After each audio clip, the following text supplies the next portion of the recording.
Book 3. Again, the devil taketh him up into an exceeding high mountain, and showeth him all the kingdoms of the world, and the glory of them, and saith unto him, All these things will I give thee, if thou wilt fall down and worship me.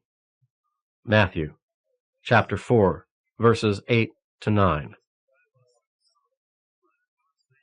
27. Bessemet, Alabama. Cooper, October 15th, 1998. "Okay, boys and girls," cried the Most Reverend Freemason Cooper.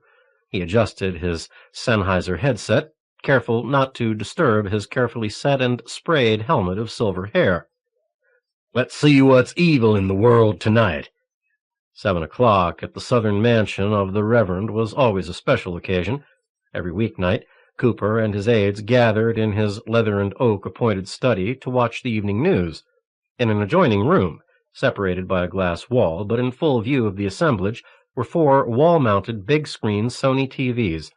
Each set was tuned to a different network, and monitored by a media hawk, as he called his 4 headphone-equipped assistants. The setup looked like a miniature NASA mission control. Cooper swiveled his chair away from a desk so big it could have had its own helipad, and toward an electronic console that rose up out of the floor at the touch of a button.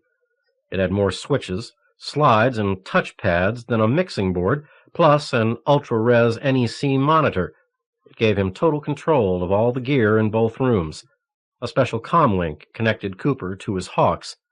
Behind him, flanking him like members of a wedding party, awaited a flock of aides. Some of them sat, prepared to make notes on radio-enabled laptops that transmitted to a nearby mainframe. Others stood around, trying to look ready to serve in any capacity. "Yes-sirree, Bob. It surely was fun having a lot of money." He picked up a thin, wrapper-cured El Cajon cigar, specially imported from Cuba, paused to savor its aroma. 3 fingers of Maker's Mark bourbon slowly melted a single ice cube in a snifter in his right hand. The Reverend's father had schooled him on the medicinal properties of Maker's Mark many years ago. Daddy was still pickin' and pokin' at 91, so maybe he knew something the doctors don't, Freemason thought. One of his aides, a young buck named Addison, who looked like an FBI agent, had a butane lighter flaring before Freemason could get the cigar to his lips. On the screens, the network logos were fading to black, and the talking heads of the grand old anchormen were staring out at the world. Their lips were moving, but no sound penetrated the glass wall. Freemason had the gain damped down. He didn't really give a fart in a windstorm for what they were saying. That's why he paid his staff. They scanned the day's events, gleaning the wheat from the chaff, and providing the Reverend with material for his nightly satellite broadcasts. There was always plenty of controversial stuff, always something that could be twisted and turned and polished up for his use. Anything truly unusual would be brought directly to his attention. He took his first pull of the El Cajon. It was as sweet as a young girl's quim. A sip of his iced mark produced in his mouth a light, woodsy bouquet. Lord, life was good. Cooper looked idly at the screens as the anchors oozed into their lead stories of the night.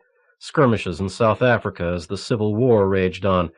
The story didn't seem, on the face of it, to be a message from the Lord, but what did the Reverend know of such things?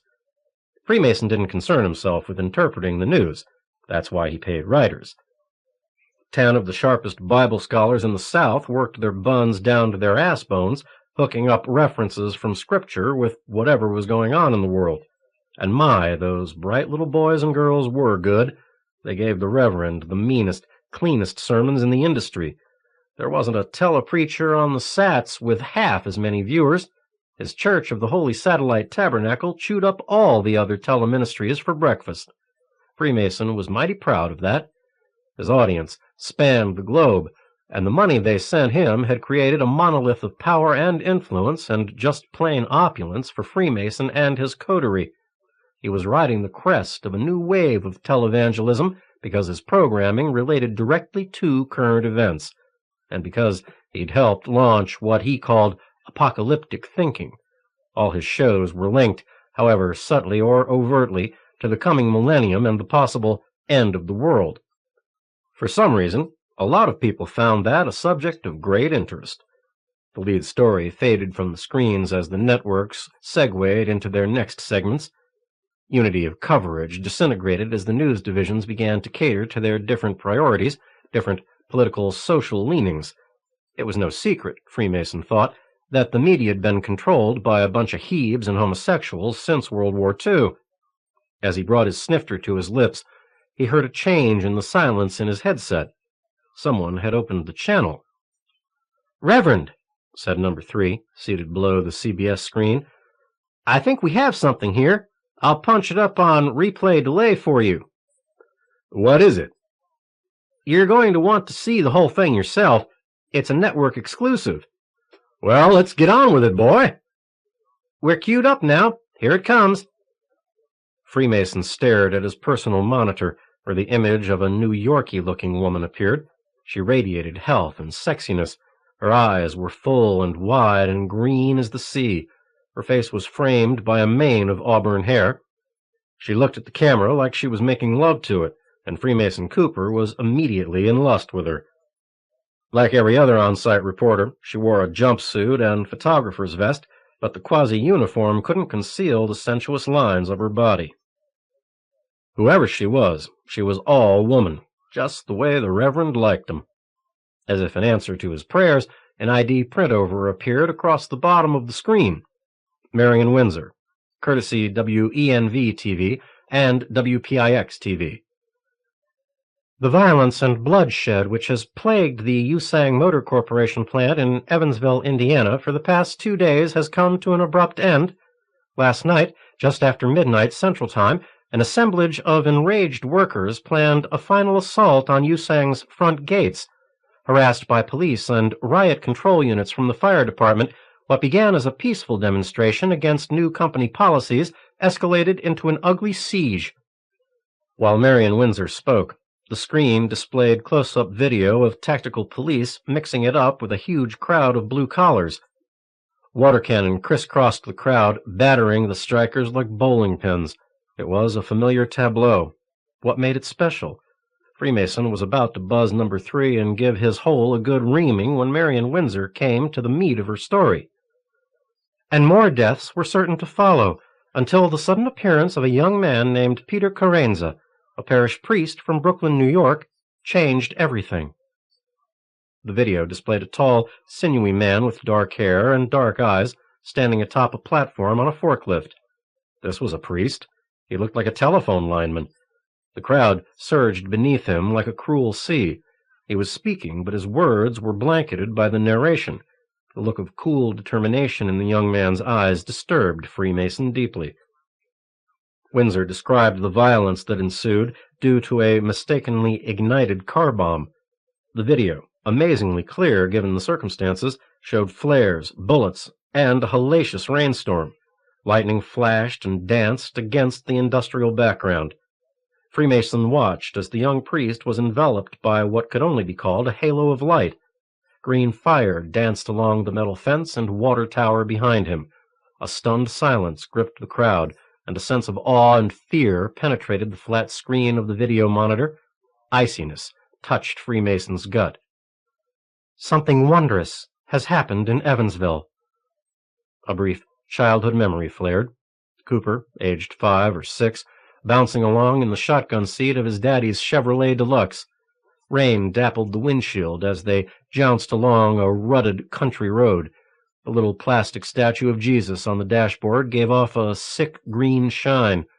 Lightning flashed, and Freemason remembered being scared by that little statue. He told his daddy, and the old man had just cackled as he wrestled with the steering wheel. Then the memory short-circuited and was gone, but for an instant it had been painfully clear. Freemason rubbed his lips with the back of his hand.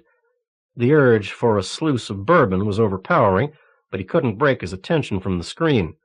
Carenza raised an arm toward the water tower behind him, and lightning blasted it. Un-goddamned believable. Freemason's trembling fingers found the snifter, grabbed it. Bringing it to his lips, which had become suddenly cracked and desert dry, he sucked down the liquor's woodsy bite. And the violence which has racked this small industrial city is over. This is Marion Windsor, reporting on the scene in Evansville, Indiana." Tilting his head, Cooper knocked back the rest of the bourbon and whipped his chair around, reaching for the decanter at the corner of his flight deck desk. God damn it to hellfire, what was that all about? Why were his hands shaking, his heart thudding? Take it easy, he thought. Turning slowly, he glanced back at his aides. They all sported the same dazed, what-did-I-just-see look. No one spoke. "You want a file copy of that, Reverend?" Number 3's voice filled his headset. "Yes," said Freemason. "That'll be fine." "I've got a follow-up on that Evansville piece," Number 1 piped in. "Want the feed?" "Roll tape, Number 1," said Freemason. Normally, he got a charge out of the whole media blitz session. He loved using all the industry buzzwords and playing like he was a director or something.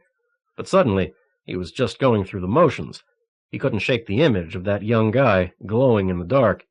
Hastily shot video of a striker filled the small monitor screen. The worker spoke into a mic held by an off-camera interviewer.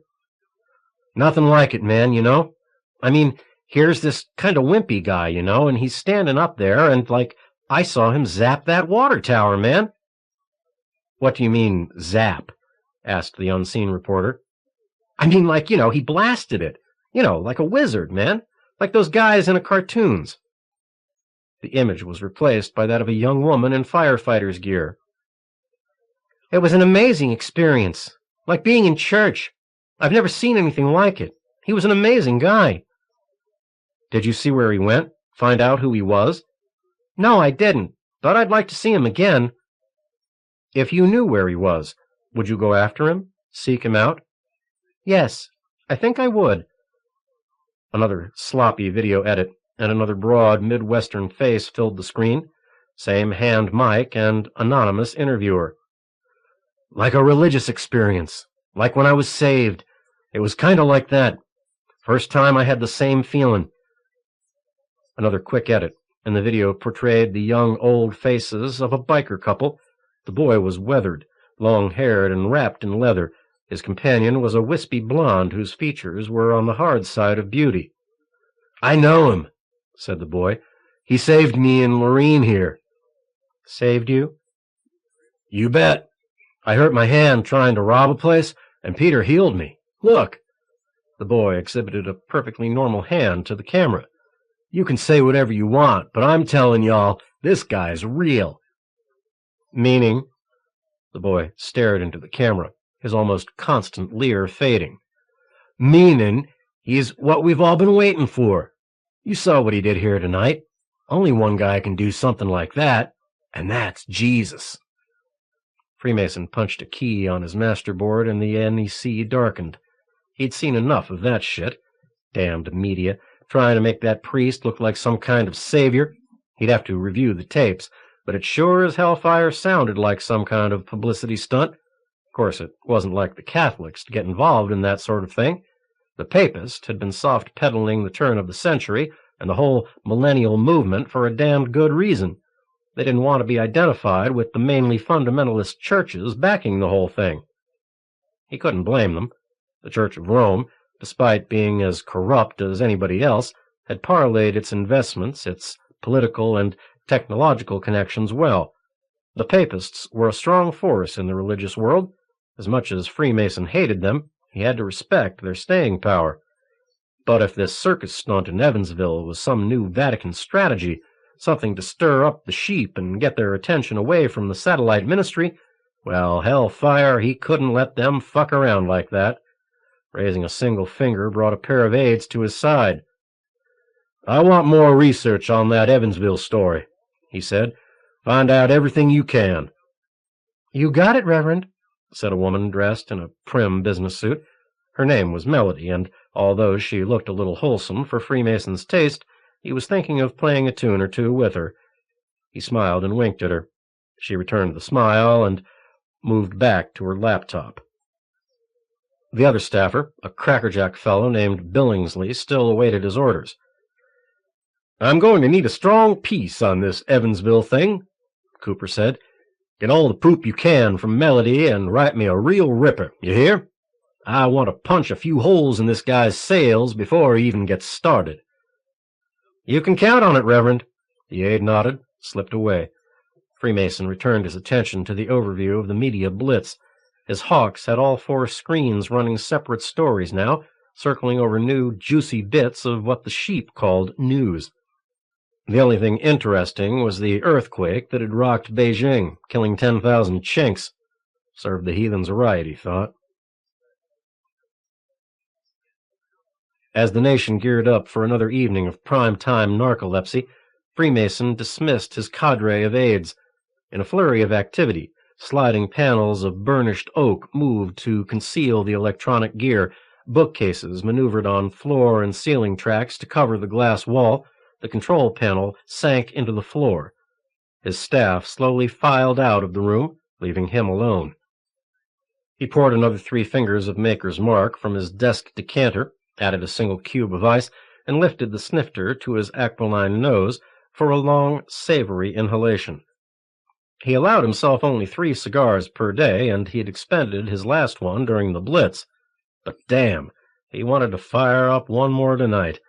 He couldn't get the image of the priest, with the light shining all around him, out of his mind. It was probably a bunch of hokum, but for some reason Freemason was letting it rub his fur the wrong way. A short, pudgy man entered the room through a side door.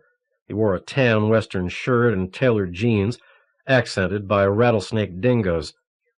The style did not flatter his bowling-pin body, but he walked with the confidence of a man who did not care about his appearance. Though his face was doughy, his features were a bit pinched. He would have been bald except for about 40 strands he insisted on plastering across the top of his head. Preston J. Pierce sat at Freemason's right hand. His official title was Chairman of the Board of CHST, Inc., but he was actually a little bit of everything from Freemason's chief procurer to financial advisor. "Evening, Mason. How'd the blitz go?" "Okay, I suppose." Preston looked at him askew, poured himself a dollop of bourbon over lots of ice, squirted in some Coke from the dispenser at the wet bar. "That doesn't sound promising. What's the matter, Reverend?" Freemason quickly recounted the Evansville incident and the reactions from the sheep. Preston sipped his weak drink, nodded. "I'd say that's a development which bears some watching." "Yeah, I know. Put some of our boys on this guy. See if they can find him. Keep an eye on him for a while." Preston winked, gestured okay with his right hand. "Your steam bath's ready." Freemason sighed heavily. "Oh, yes. Who is it tonight?" "Stephanie June." "The redhead with all the freckles?" "You remember well," said Preston, with a wonderfully perverse smile. Freemason knocked back the rest of his drink, stood up behind his desk, and stretched his 6'4" frame. He felt oddly tense, wary. Even the promise of Stephanie June couldn't get his mind off the video of the rose-petal snowstorm and that priest standing up there like that goddamned glow-in-the-dark Jesus. He could almost smell the rank stink of nicotine in the cab of Daddy's old pickup. 28. Rome, Italy. Etienne. October 15th, 1998. Why would the abbess do such a thing to her? The images from the video she had been shown had stained her vision. No matter where in the white infirmary room she looked, the specter of the man called Peter Carenza took shape and filmy substance. A man, and yet more, and less than a man, like looking at a ghost. She saw him everywhere, yet she knew she was not crazy. Falling back into the safety and softness of her pillows, Etienne squeezed shut her eyes, and still she could see him. A man dressed in black, but where his head should have been was a dark swirl like the black rose she'd seen in the garden. Holy Mary, what was happening to her? She'd asked her abbess to grant her an audience with the Holy Father. Only God's authority on earth could understand what she'd seen. In the depths of her soul, Etienne knew that God was talking to her, giving her a message that must be delivered. Why would Victoriana not listen to her? Blinking her eyes, Etienne saw something new taking shape against the stark white wall opposite her bed, like a film being projected through a gauzy lens. A fuzzy image of the Great Wall of China, snaking across hilly terrain, punctuated by battlements and towers. Suddenly the hills beneath the wall shook, became almost fluid. Waves of force pulsed through the earth, and the great wall cracked and fractured like the frail shell of a dove's egg. So fierce were the shock waves that the wall seemed to explode. A hailstorm of fragments rained down on the countryside, while the earth continued to sway and tremble. The sky darkened from the dust and debris thrown into the air. Etienne could hear the cries of animals and people rising up in a chorus of agony and terror. 29. Vatican City, Lareggia, November 1st, 1998. Paolo Cardinal Lareggia stood at his office window overlooking the Via della Fondamenta. It had been raining all morning, and the stone buildings looked stained and dreary. But the bad weather did not deter small knots of tourists from making their appointed rounds. Their umbrellas and rain gear speckled the gray pavements with dashes of bright color. The contrasts mirrored Lareggia's own emotions. Damnation! The desk intercom's low-register buzz interrupted his thoughts. He turned from the window, waddled to the desk, and touched a button. "Yes?" "Father Francesco to see you, Your Grace." Before he could say "send him in," the double doors to Paolo's sanctum sanctorum swung inward. For an instant, Giovanni Francesco stood at the threshold, dramatically posed, his outstretched arms bracing the doors. The Jesuit looked thinner than usual, and Paolo wondered if the stress of recent developments was getting the best of him. "Can you believe this?" Francesco cried out, then turned to close the doors behind him. "Sit down, Vanni." "I cannot sit. Have you seen the satcasts?" Paolo settled his bulk into his large desk chair, steepled his pudgy hands over the blotter.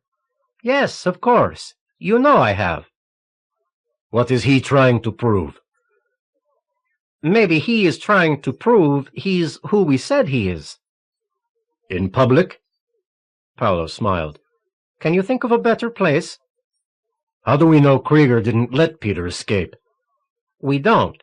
But I think the old man truly wanted to examine him, test him." Paolo shrugged. "Krieger is a scientist, don't forget. An opportunity to do a follow-up study on a 30-year-old experiment is rare indeed." Giovanni Francesco nodded. "That is true. Is he coming to the meeting?" "I saw no need of it, but I am keeping him in Rome for the time being." Francesco frowned, as if a singularly depressing thought had just struck him. "I cannot believe we cannot get him back. This is where he belongs." "I thought your super agent was supposed to bring him back to us." "He's gotten bigger than Targeno can handle," said Francesco. "Is that what Targeno thinks?" "Ha! Even if it was, he would never admit it." Francesco began to slowly pace. "Where's Victoriana? Is she late?" "No," said Paolo. "It is you who are early. I expect her at any moment." The Jesuit continued to pace slowly from one end of the large room to the other. He looked like a scraggly wolf. "I have been thinking about what we should do ever since I saw that ridiculous satcast." "Not so ridiculous," said Paolo. "Rather impressive, actually." "What next? The loaves and fishes?" Francesco almost shouted as he continued to pace. Paolo Lareggia chuckled. "They say history has a habit of repeating itself." The intercom buzzed. Paolo said, "Yes?" "Abbess Victoriana is here, Your Grace." "Very good," he said. "Send her in." Only one of the double doors opened as Paolo's receptionist ushered the stately nun into the room. Her long, dark blue habit almost touched the Spanish-tiled floor, obscuring her feet and making her appear to glide across the room. Paolo had always admired Victoriana. No lust, just an appreciation of her beauty and her natural elegance. His sexual urges had been in steady decline for a long time, suppressed by age and obesity. Old Giovanni, however, was most likely a different story. Lareggia watched the Jesuit's gaze track the abbess. Naked lust capered behind his eyes. Lean and gaunt, Francesco probably fancied himself quite the sexual engine. "You're looking well, Anna," said Paolo, guiding her to a small library table and chair to the left of his desk. "Have a seat. Will you join us, Vanni?" Francesco pulled up a chair, sat down roughly. For a moment the trio looked at one another, hoping to find a solution to their problem in the eyes of their partners. Lareggia's receptionist entered the office, pushing an ornately carved cherrywood tea wagon that carried steaming carafes of both coffee and tea.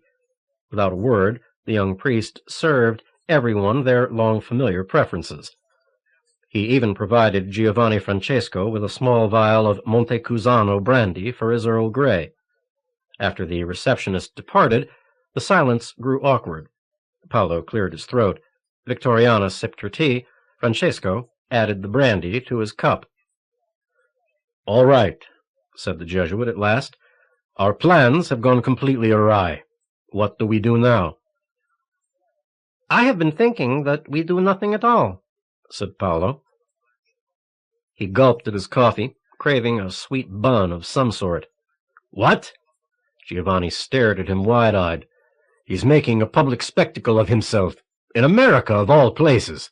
He will become a buffoon, a television star." "Perhaps America is where he should be," offered Victoriana. "The prophecy of Nostradamus says the Messiah will come from the New World." "Interesting," Lareggia said thoughtfully. "Who cares about Nostradamus?" Francesco shouted. The abbess looked at him slyly. "You know, Father, I think what upsets you the most is that you lost control of this grand plan." "What?" Francesco looked at her warily. "Did you ever really believe you would be able to control the Lord Jesus?" "Control is hardly the right word," said Francesco. Lareggia chuckled. "Oh, then what would you call sending a couple of Sicilian thugs to kidnap him?" "I am still shocked that you did such a thing," said Victoriana. "How could you, Vanni?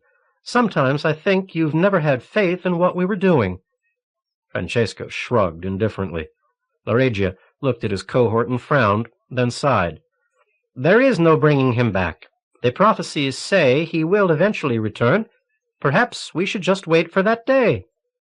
"Do we have a choice?" Francesco glowered at him. Paolo reached out, touched Victoriana's hand. "Any thoughts?"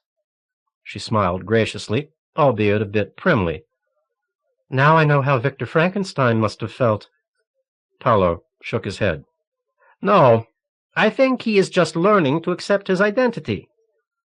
"He should be here for that. We all agreed he would need special counseling, training," said the Jesuit.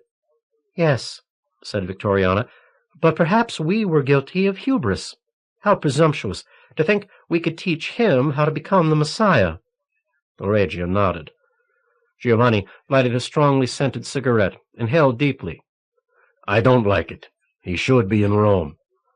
"That may be true," said Paolo, "but you must admit we are quite powerless." Francesco exhaled, shook his head in a gesture of disgust. "How could we have misjudged things so?" Lareggia sighed. "Then are we in agreement? We will not interfere with his desire to stay in America?" Francesco and the abbess nodded. "I think we should try to keep someone close to him," said Paolo. "I do not like the idea of the American media being our primary information source. Perhaps your man Targeno can still be of some use." Francesco agreed, saying, "The media slant everything according to their own politics. Did you see the way they besieged old Sobieski at St. Sebastian's?" "Yes, but he handled them well." "He said practically nothing," Victoriana said. Francesco snorted. "Only because he knows nothing." Lareggia raised his hand for both of their attention. "Where is Targeno?" "Still following Peter's little caravan. They picked up a few followers in Indiana and are again traveling the interstate highway system." "Can Targeno maintain surveillance discreetly?" "Certainly." Francesco stubbed out his cigarette, immediately lit another. "Very well. Let's keep him on the job. Paolo sat back in his chair.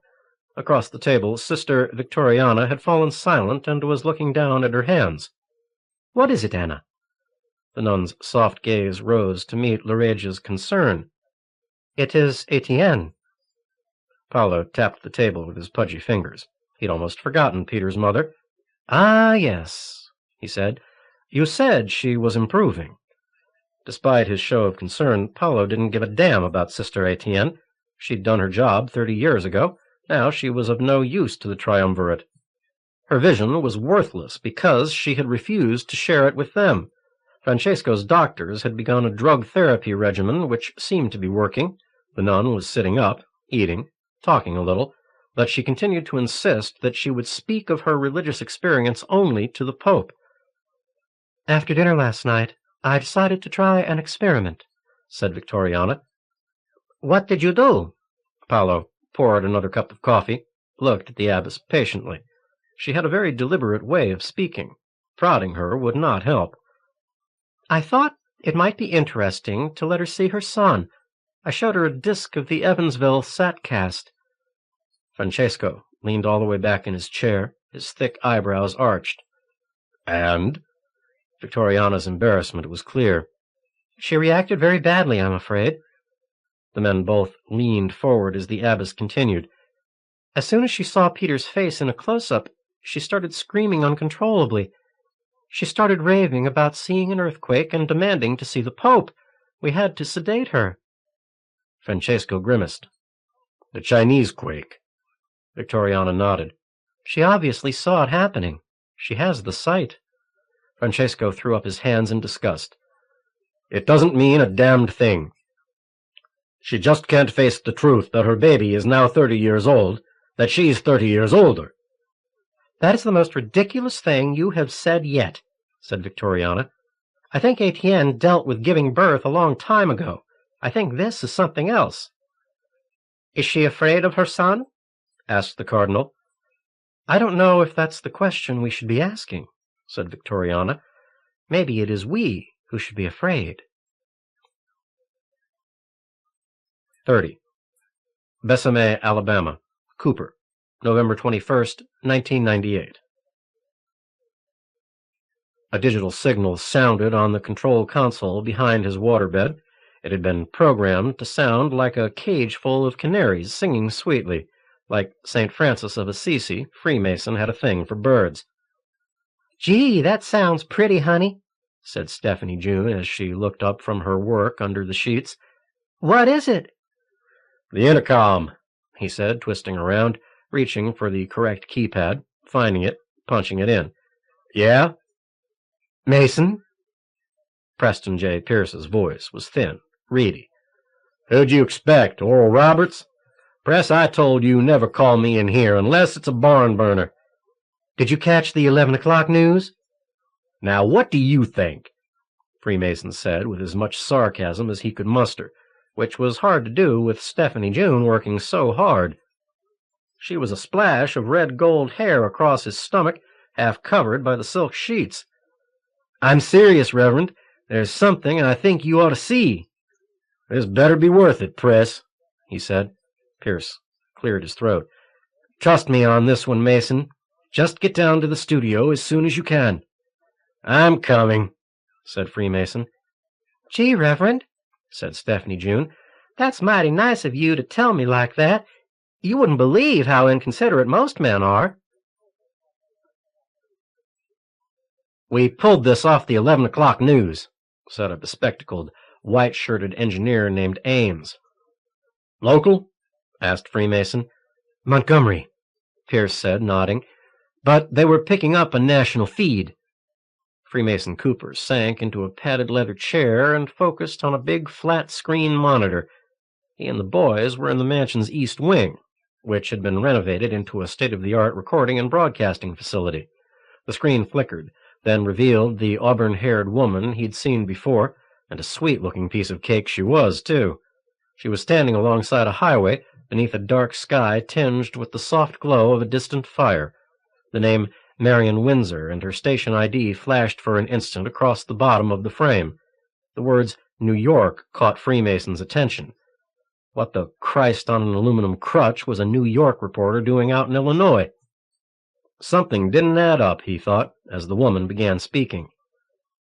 Interstate 64, just east of St. Louis, near the Richview, Illinois exit, marks the scene of one of the most horrible highway catastrophes in Illinois history. Marion Windsor remained in the left foreground, but the image behind her changed, zooming in to reveal, under the harsh reality of emergency lighting, a panorama of carnage and demolition. Twisted, burned-out husks of all kinds of vehicles littered the 6-lane swath of road like toys fallen off a playroom shelf. Fire equipment and rescue vans skittered across the scene in erratic paths. Body bag crews slicked into the darkness carrying their grim cargoes. State police officers shambled by with slack faces. 38 vehicles became entangled in a chain-reaction collision which has thus far claimed 64 lives. Eyewitnesses claimed the huge multi-car mishap ensued when a tractor-trailer carrying jet fuel careened into a logjam of commuter traffic. The image changed again. Against the backdrop of a flaming knot of wreckage, the silhouette of a solitary figure stood out in dark relief. A man ran toward the flames, seemingly to certain death. "What the hell's going on?" muttered Freemason. He'd gotten a bad feeling as he'd seen that damn Windsor woman opening the segment. His stomach felt like it was being chewed by squirrels on speed. "Just watch," said Ames. Preston J. Pierce cleared his throat, coughed nervously. He obviously knew what was coming. Cooper could hear something oddly like awe in his voice. "Oh, Jesus," he whispered. The camera followed the running man, who dodged flames and debris like a Crimson Tide tailback. He approached a vacation camper wrapped in flames, ripped open the back door as tentacles of fire reached out for him. He seemed completely unaffected by the inferno as he climbed into the vehicle. "You are witnessing one of the most courageous and unbelievable rescue attempts ever recorded. Despite the jet fuel inferno, one man risked his own safety to seek out survivors." The man reappeared in the doorway, cradling a small body in his arms. In an instant, hungry flames rose up to obscure him. The vehicle buckled and sagged under the oven-like heat. Fire enveloped everything, igniting the tires, incinerating paint, a raging hell in which nothing could survive. Freemason's stomach churned as he imagined dying like that, feeling your nerve endings short-circuit, your hair singed down to the bones of your skull, the liquid of your eyeballs boiling like eggs. How many seconds before you couldn't feel it anymore? "Look at this!" cried Ames. "Can you believe this shit?" Watching the screen intently, Freemason could see movement in the choreography of flames. The man emerged, bent over his burden, and walked slowly away from the wreckage. "No," Freemason heard himself whispering. Still carrying the small, slack form in his arms, the man loomed ever larger as he passed through the flames. For an instant, Freemason thought he saw the fire bending away from the man, but that was impossible. He'd have to check it out on replay. As the man drew close to the camera, Freemason could see that the body in his arms looked like something from a Cajun restaurant. "This man, identified as Father Peter Carenza of New York City, personally saved the lives of 7 people. The little girl in this footage, 9-year-old Amanda Becker, was pronounced dead at the scene by paramedics, but Peter Carenza's miracle was not finished." "This is it," said Preston. His hoarse voice dripped with reverence. Carenza bent over the still blackened form of the little girl. He was a lean, handsome man of no more than 30. The light of a man on a mission burned in his eyes. Freemason had seen that look before, in the eyes of other determined young men, and it had always scared him. This time was no different. Orange light flickered and wavered, giving the whole scene an eerie, otherworldly aspect. Carenza placed his hands on the charred flesh of the girl. He closed his eyes as the camera briefly zoomed in on his face. For a moment, nothing happened. "Well?" asked Cooper, smelling a stunt of some kind. Lord knew he'd seen enough in his day. "Wait," cried Ames. "You ain't gonna believe this." The girl's blackened flesh had hardened like a carapace, but as the man touched the shell, it began fracturing, sending out spiderweb cracks. Slowly the fissures widened. Strong blue light burst forth from them like headlights slicing through half-drawn blinds. Cooper sucked in a deep breath.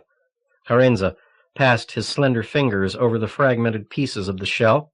It ruptured completely, falling away from the body to reveal perfectly formed, unscathed flesh. The image shook for a moment as the camera zoomed in to examine the girl's face, cherubic and totally at rest, eyes closed, the suggestion of a smile at the corners of her mouth. Carenza touched 3 fingers to the center of her forehead. The blue light that had seemed to emanate from her body faded away, and she blinked open her eyes. A gasp rose from the surrounding crowd, quickly escalating into a full-fledged cheer. Carenza, looking haggard and drawn, managed a quick, engaging smile before he was surrounded by people and carried off by the exultant masses. "This is Marion Windsor, on the scene in Richview, Illinois." The scene faded to black. Freemason tried to swallow, but his throat was too damn dry. Turning, he found Preston already pouring some bourbon into a tumbler. "Here, Reverend," Pierce said, passing it to him. "All right. How'd he do it?" Freemason asked, after slugging down half the glass. Ames and Pierce both looked at him like he'd just spit a lizard out of his mouth. "Reverend Cooper," said Ames, taking off his glasses in a practiced gesture of deference and humility, then making a big deal of refitting them to his head, "Reverend, that was no trick."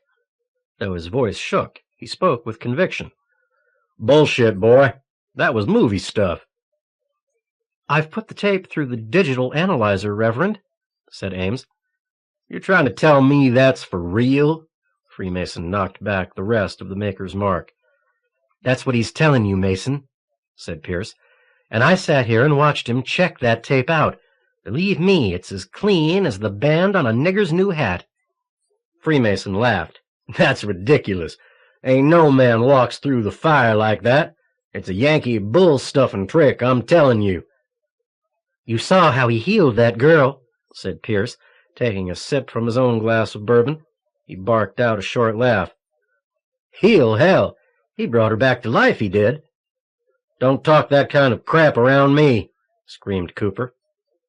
"Ain't nobody comes back from the dead, and nobody brings 'em back neither." Reverend," said Pierce, "I think there was one fellow who did a pretty good job on both counts." "Don't get wise with me," said Freemason. "This is some kind of publicity stunt, some kind of gag." "Looked pretty good to me," said Ames. "Actually, it looked damn good." "It looks to me," said Cooper, "like somebody is trying awfully hard to get hisself in the news." "What for?" asked Pierce. "To get known. Why the hell does anybody do it?" Freemason reached for the bottle, poured another few fingers, knocked back half in one draught. "Fame? Goddamned fame is what this New York boy is looking for." "How do you know that?" asked Ames. "Because," said Preston J. Pierce, nervously rubbing his hands together, "fame is power, and power begets wealth, which in turn begets more power." Cooper smiled. "Amen to that, brother." He spoke his thoughts aloud. "I was wondering why every time there's a story on this Carenza character, it just happens to be reported by Miss Marion Windsor. And if she's a local reporter from New York City, then what in all the Bible's books is she doing in Illinois in the middle of the night?" Pierce ran his palm over his nearly bald head. It was an old, twitchy habit. "That does make it all smell kind of fishy." "Damn straight." Freemason sipped from his tumbler this time. Wouldn't do to be getting sloshed when he had some serious pondering to do. "We got to find out who that boy is." Cooper's long associations with charlatans and snake oil salesmen made him extra sensitive to a scam. Though everything he'd seen so far confirmed that something odd was happening, he wasn't sure it was as much of a flim-flam as he wanted his boys to believe. In fact, when Freemason reflected on Carenza's actions, he got a good case of the creeps, like when he was a kid and he'd look down the well at his Aunt Daisy's farm, down past the winch and the bucket into that dank circular darkness, wondering what kind of holy terror lived beneath the black water. He knew there was something terrible waiting to get him, hoping he'd fall into the well. The whole time he was growing up, he figured the worst thing that could ever happen to him would be to take the drop into that well. The memory made him shudder slightly. He could almost see that terrible blackness. "What you got in mind?" asked Pierce. Freemason leaned back in his chair, looked up, scrutinizing the ceiling. "Call Freddie Bevins. Tell him I got a job for him." Pierce nodded. "Do you want him to come in and talk about it in person?" "Absolutely. This ain't no divorce work. This is serious business." "When do you want him here?"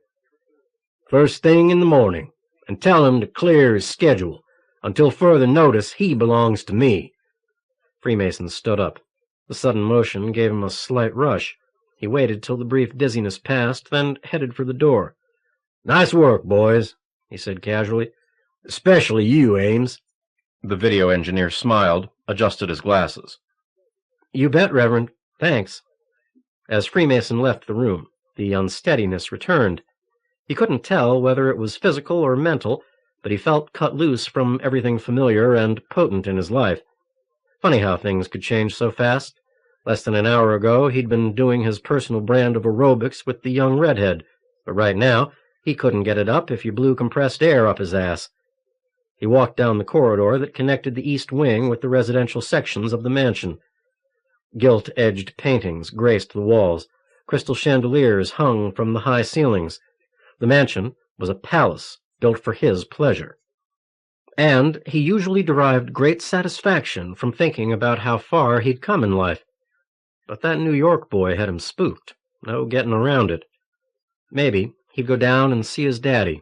The old man was getting kind of shaky, but he still had his wits, and he'd never given Freemason a bit of bad advice. Zachary Stewart Cooper had a suite of rooms on the mansion's first floor. Freemason had provided him with his own staff of servants, a 24-hour complement of nurses, and every creature comfort a man could ever wish for. Freemason considered it an honor to be able to take care of his father so well. All children, he believed, were in debt to their parents, and were obligated to take care of the old folks. And that wasn't no satellite tabernacled bull. Freeman truly believed it in his heart of hearts.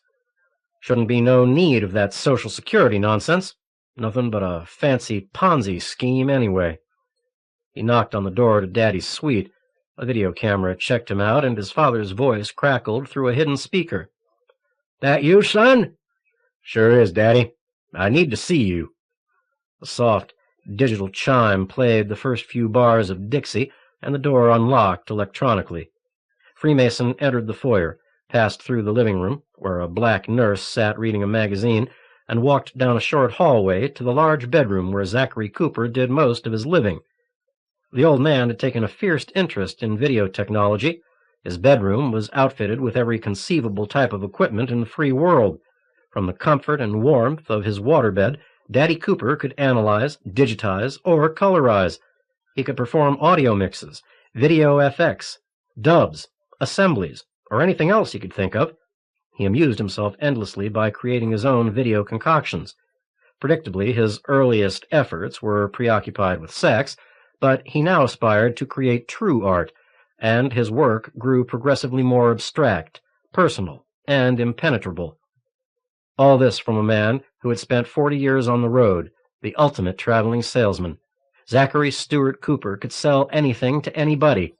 Freemason's earliest memories of his father were of a round-shouldered man in ill-fitting suits and wide, colorful ties.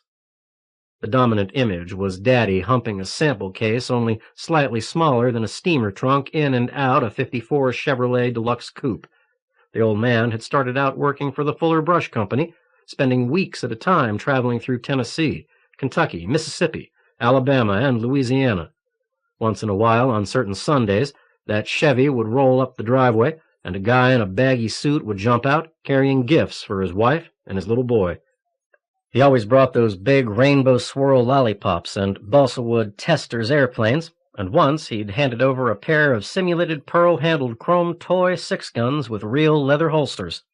For Mama, there were silk stockings and slips, department store perfumes, and boxes of peanut brittle from Stuckey's. Freemason used to love those Sundays, especially during the Alabama summers when the trees were green and the lemonade was cool and yellow on the front porch. Seeing the door to that old Chevy swing open used to get his heart jumping like a jukebox. It had been a different story for Mama, though. Half drunk all the time, she never seemed to get too excited when Daddy'd get home. It seemed like all they'd ever do was fight, and as Freemason got older, he started to understand why Daddy stayed on the road most of the time. That, and the money, of course. Daddy worked hard, and he worked long. He made a decent buck, but it wasn't until he went into business for himself and started selling his own company's Bible door to door that he made real money. He lugged that Bible from one little town to another all over the South, 1,000,000 towns and $1 million. Daddy got rich. Mama died of cirrhosis. And Freemason realized there was a passel of money to be made in the religion business. So by the time young Cooper started wearing a man's clothes, the Bible company had given birth to a church. Freemason knew the best way to spread the word and pick up new church members was to advertise. He cut a deal with a local radio station in Bessemet, and the Church of the Holy Radio Tabernacle burst upon the airways. That, plus his inherited talent for talking — his father had always boasted that Freemason could talk the balls off a bull — made the self-ordained Reverend Freemason Cooper a regional star in the religious firmament. The natural progression to television, first locally and then nationally, on the Indy-Cindy circuit, had made Zachary's first million look like pocket change. Then came the satellite and the superstations. After weathering the scandals of the late 80s, the surviving Telesat churches had become stronger than ever as the world careened toward the end of the century, and lounging at the top of the heap was none other than the Church of the Holy Satellite Tabernacle. Hallelujah, praise the Lord, and amen, brother. Freemason blinked his eyes and looked at the old man seated in the middle of a circular bed. Like a Gandhi in pajamas, Daddy was surrounded by remote controls, consoles, and keyboards. The opposite wall looked like the interior of an edit suite. Monitors displayed a variety of moving and frozen images. It was a vast electronic palette from which Daddy could choose and create. "Hello, son," said the old man, barely looking up from his toys. "What's up? Besides your dick, that is." Daddy laughed at his own joke, stopped when he noticed the serious expression on Freemason's face. "I need your advice, Daddy. Couple things on my mind." The old man pushed his toys to the side of the bed, leaned back against his pillows. He took a hit of oxygen, looked at his son. "Take a shot, son. I'm ready." "Have you been watching the news lately?" Zachary Cooper smiled. "Peter Carenza." Freemason couldn't hide his surprise. 91 and still no moss growing under his ass.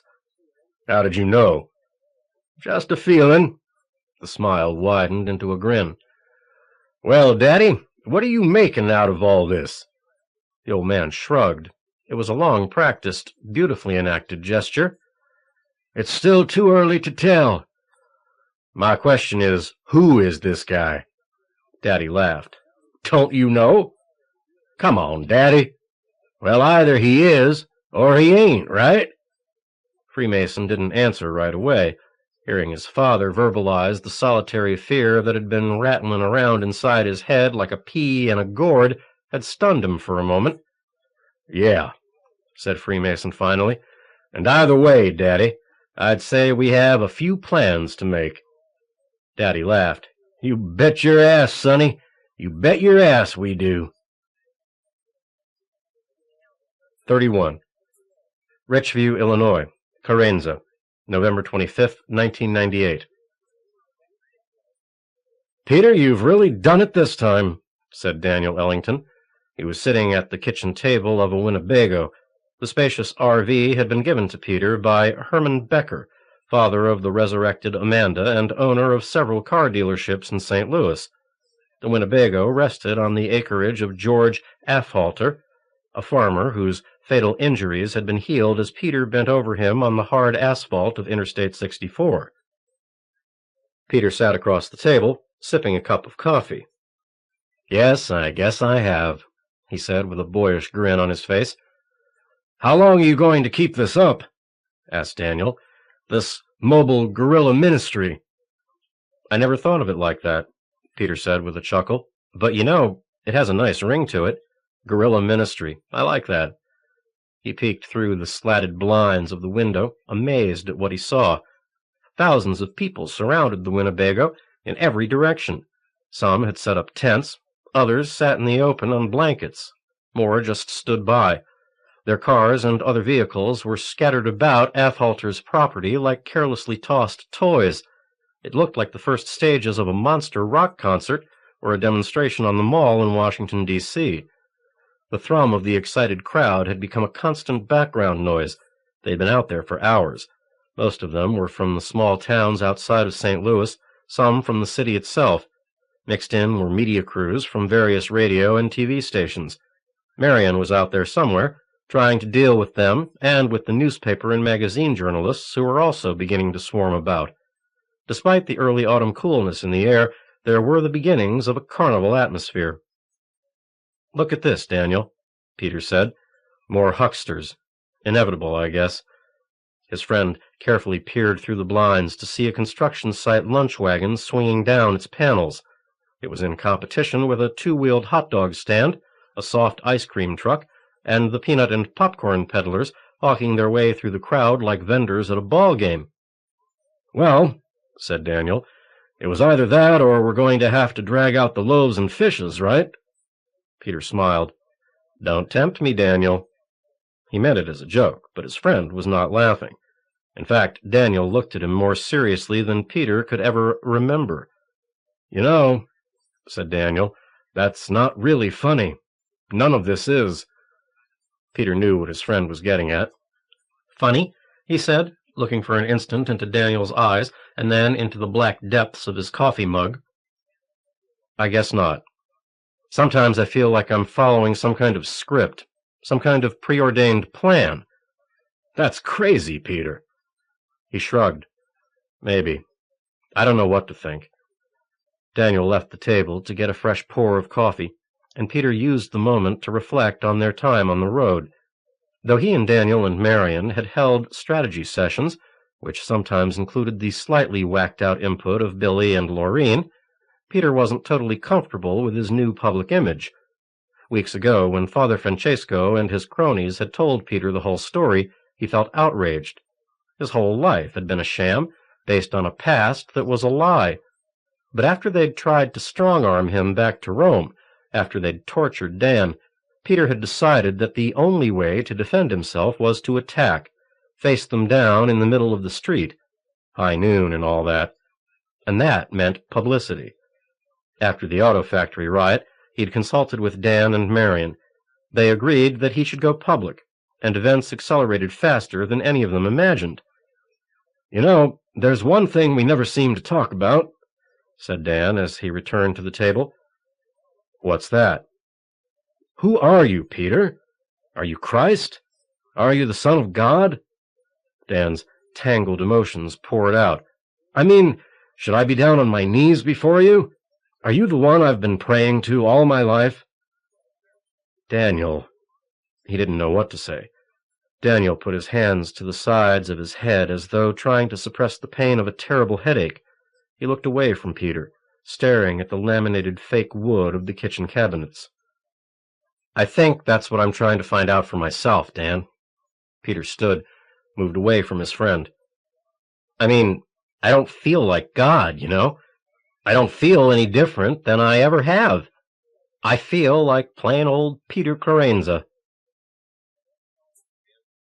"But," prompted Daniel, "but my life is completely different. Do you know that I haven't said Mass once since we left New York? Not once. It still feels unnatural to be without that daily ritual." Daniel grinned sadly. "I know. I have the same problem." "Really?" Peter felt better, knowing his lack of attention to his vows was not so solitary. "We've been so busy. It's like there's a little room, deep down in the center of my soul, that's been locked up all my life. What I learned in Rome threw back the bolt, and now that the door's swung open, I know I can never close it again.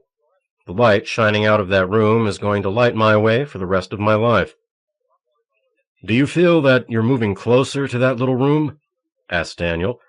"Are you going to be able to look through the door and see where that light's coming from?" "I hope so. I feel like I'm moving toward it inexorably, all the time." Daniel drew in a breath, held it for a moment. All right, how's this? What if you decide, or discover, or accept, or whatever, that you are the Son of God? What then? Have you thought about that? Not as much as I should, I guess. Peter paused to sip his now cooled coffee. It makes me uncomfortable. Daniel nodded. I can believe that. But where do we go from here? Well, we've agreed that we've started something important out here. I've always been very popular with people. Congregations have always liked me. So we continue, and I keep doing the work I've always done. Okay, but what about everything you and I were taught? What we believe? Daniel began to pace within the confines of the vehicle, his face a portrait of concern, anxiety. You mean about Christ? That, and the second coming. If you're the Messiah, what's supposed to happen next? The end of the world? Daniel, I don't know. I swear I don't. His friend smiled ironically. Some Messiah you are. I thought you said this wasn't funny. It's not, but I am starting to feel a little silly. Peter looked through the blinds at the expanse of people gathered around the Winnebago. He felt responsible for all of them. He wanted to lead them as they wished to be led. What are you thinking? Asked Daniel. That even though I'm not sure about much, I know those people out there need something, and for now, at least, that something is me. Are you sure, Peter? It's a lot of responsibility, more than you had in Brooklyn. Peter shrugged. I don't have a choice. I feel their need, Daniel. Don't you see that? I guess I do. Looking through the blinds, Peter saw Marion Windsor talking to a small band of casually but stylishly dressed people, obviously media. With his consent, Marion had orchestrated his explosion upon the national scene. She was an amazing woman who reached him in a way totally new. After spending his entire adult life denying himself one of the most basic natural drives, it was hard to acknowledge, much less justify, his feelings and desires. But he wanted to try. Listen, said Daniel, interrupting his thoughts. I'm sorry if this sounds like I'm attacking you, Peter, but this whole adventure is getting to be too much for me. I mean, sometimes I feel like I've hooked up to a runaway train. So do I, Daniel. Believe me. There was a knock at the door. Who is it? Asked Daniel. Billy, let me in. Unlocking the door, Daniel opened it just wide enough to let Billy filter in. A press of bodies surged behind him, people calling Peter's name, waving their hands. The urgency in their collective voices was palpable. Peter knew he had to go speak to them soon. Billy slipped in, then threw his weight against the door to help Dan close the portal. Man, Billy said, this is amazing. Look at this. He waved a thick stack of envelopes. More money. We're going to be rich, man. Give that to me, Billy, said Peter. I told you before, we keep only what we need to continue. Everything else we give to the poor. Everything. Man, they love you out there, Peter. Billy was extremely animated as he piled his cargo on the table. I never seen nothing like it. Peter looked at Daniel and sighed. I'm going to have to talk to them. Again? It's what they want. It's what they need. Peter opened the door. An early autumn breeze touched his cheek. The crowd erupted, cheering and applauding. They reached out, trying to touch him, and he responded by smiling and shaking as many hands as he could reach. This was not the mindless adulation of fans. These people radiated warmth and love. It gushed from them in curling, crashing waves, and still their eyes burned with the fire of pure need. The pressure of the crowd almost lifted Peter off the ground as he made his way to a pickup and climbed into the truck bed. As he began to speak, he noticed Marion and the media types on the edge of the crowd. She watched him as intently as everyone else, though she'd heard his message before. The emotions Peter felt from her were unlike those of first-time listeners. His message was simple, basic.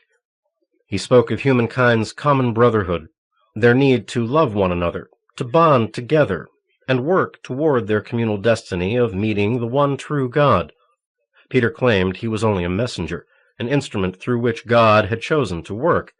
He didn't want their attention or their gifts or their money. He would use only what he needed to continue traveling through the country and help the world witness the glory and power that was God's. Despite his Roman Catholic training, he attempted to keep his sermon as non-denominational as possible, guided by the reactions of his listeners. In fact, during this address, Peter found himself making reference to the possible dissolution of all organized religions. This was a minor chord, sounded in a great symphonic movement, and Peter was almost surprised to hear himself speak so, but he did not call back the words. And if many in the crowd missed the veiled references to the need for a single unified church, others would seize upon the notion with vigor. Peter had begun to think that it didn't really matter what he told his audiences. They were always so receptive, so prepared to accept whatever he wanted to tell them. In his early speeches, he had tried to be careful not to say anything offensive, but as he grew more facile, more confident, he realized he could tell them whatever he wished. The crowds were willing to, if not immediately believe, at least consider his ideas seriously. As he continued to talk to the Midwestern masses who surrounded his truck, wrapped in their sweaters and plaid jackets and Cardinals baseball caps, he could detect individuals in the crowd who brimmed with skepticism, doubt, even outright hostility. Peter smiled inwardly. It was refreshing to know that his influence was not absolute. He was also fascinated by the gradual changes in some of his other abilities, or talents, as Daniel continued to call them. He could now tell when someone or something was approaching him, even if his back was turned, or if a physical barricade such as a wall or a house was between them. It was like having a personal radar station operating in his head at all times. In addition, he was becoming acutely aware of how people were feeling, as if he possessed an internal barometer that measured emotions. When he concentrated on this, his mind would attribute colors and tones to emotional or psychological states of mind. It was clear to him, although he hadn't shared this with his friends, that he was still becoming. Becoming what? Peter smiled to himself. Now, that was an interesting question, wasn't it? 32. Richview, Illinois, Windsor, November 26, 1998. "He does have an effect on people, doesn't he?" asked Marion rhetorically. She stood at the trailing edge of the crowd, elbow to elbow with Charles Branford, the venerable anchor of CBS News. Flanking her on the opposite side stood Mary Chin, the number 2 on NBC. Marion had just finished interviews with honchos from CNN and ABC, and she was feeling very confident. Her initial video segments on Peter had been extremely well received by all the networks. They all liked her look and her style, and of course the content of her stories was simply sensational. To be surrounded by some of the biggest media personalities in the world was a testament to what Peter had already done for her, and the most beautiful part, she thought to herself, was that going public benefited everybody: her career, his welfare, the people who obviously needed him so desperately. "It's an incredible situation," said Charles Branford as he walked down a gentle slope to his limo, followed by an entourage of aides and sycophants. "We'll be following the whole story closely from here on out." "As long as Peter is willing to cooperate," she said, smiling her best smile at him. Branford paused, ran a hand through his perfectly cut, silvering hair. He had the classically American angular features of a New England fisherman. Marion could not help being impressed with his sheer presence. His clothes were expertly tailored, his manners impeccable. His baritone voice accented by the slightly flat Midwestern broadcast standard English, he was the embodiment of everything identified with style in America. A television critic once said of Charles Branford, "When he frowns, you know things are damned serious. When he smiles, you feel like your grandfather's about to reach in his pocket and hand you a $10 gold piece." Marion agreed. Charles Branford was the Walter Cronkite of his age. He commanded the respect of just about everybody, and he'd earned the reputation of being fair and honest in a business that was anything but. "Yes, if Peter continues to cooperate," said Branford knowingly. And I'm sure you have some influence over him in that regard, Miss Windsor. She smiled. I hope so, Charles. He reached his limousine, started to climb in, then stopped and looked back at her. You're very shrewd, Marion. I imagine you're looking for a spot at one of the networks. Marion knew this was no time to be shy. She looked him straight in the eye and stopped smiling. If you were in my position, wouldn't you? Brantford nodded. He looked away for a moment, then pulled a business card from his breast pocket and gave it to her. Good answer, he said. Let's keep in touch. I'll be talking to you soon, she said. Good afternoon, Miss Windsor. Brantford and his companion slipped into the car, and the door sealed them in behind opaqued windows. She smiled at the blackness, knowing he was still looking at her. As the limo pulled away, Marion thought about Brantford. Usually she could tell when a man was leching after her, but lately her early warning system was fritzing out on her. She could get absolutely no reading on Peter Carenza, and Charles Brantford was so cool, so unflappable, she had the feeling she could dance naked in front of him and his expression wouldn't vary. Well, it hardly mattered. As far as Marion was concerned, she was definitely in the driver's seat on this one. If she wasn't in line for a network gig after blowing the lid off this whole dog and pony show, Marion would be extremely surprised. All of them, Brantford included, could cover Peter's public appearances, but if they wanted the inside story, if they wanted the man behind the miracles, they would have to come to her. And what about her? Did she want Peter Carenza, the man? She felt herself grinning as she walked back toward the Winnebago. Good question, that. Well, journalists were supposed to ask penetrating questions. She almost laughed out loud at her little private pun. Peter was still speaking. The word preach had always carried pejorative connotations for her. She had a difficult time thinking of Peter as a preacher. Something about his style, his rapport with his audience, elevated what he did to an art form. The chemistry he generated between himself and his listeners was special indeed. You didn't need to be a student of sociology or religion to sense the profound effect Peter had on his audiences. He seemed to be converting them to his way of perceiving the world, and Marion was certain most of them would remain converted. The sun's light and warmth were less than a memory by the time things settled down at Afhalter's farm. The crowds, though thinner and less vociferous at night, were still persistent. Peter had ordered everyone back to their homes, but even more tents and campsites had materialized in a nearby pasture. Like Billy and Laureen, many wanted to join Peter's convoy. Marion had never witnessed such an outpouring of love and devotion. Peter handled it as well as any politician she'd ever seen, and better than most movie and rock stars. It was close to midnight as Marion sat at the kitchen table organizing her notes on a laptop.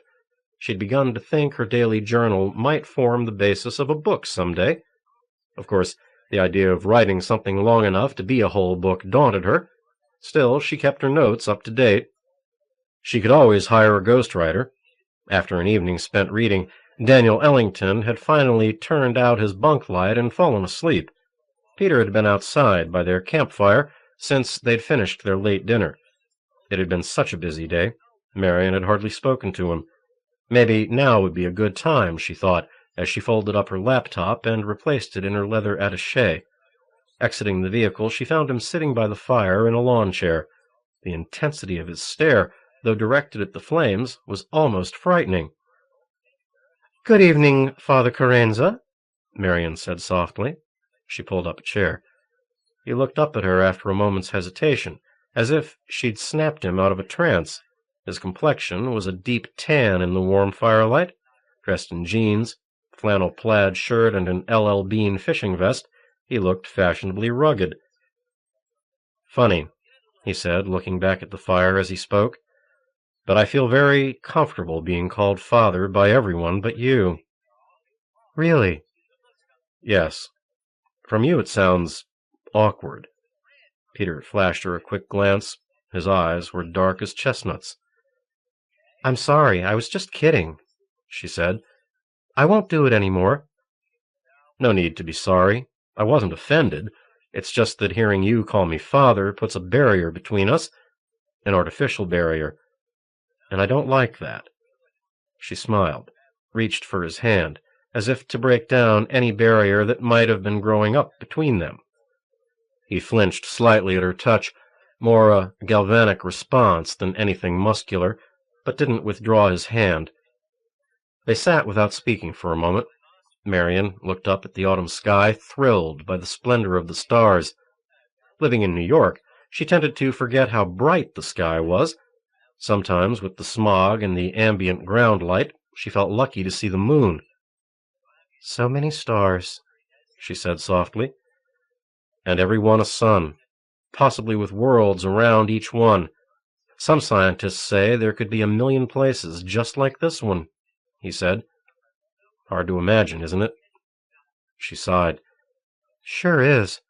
Especially when life is so complicated you barely have a chance to think." "I know what you mean." Peter left his chair to hunker down by the fire. Picking up a stick, he pushed some of the coals under the remaining logs. "I hope I'm doing my part to make things a little easier for most people." "They love to hear you talk," she said.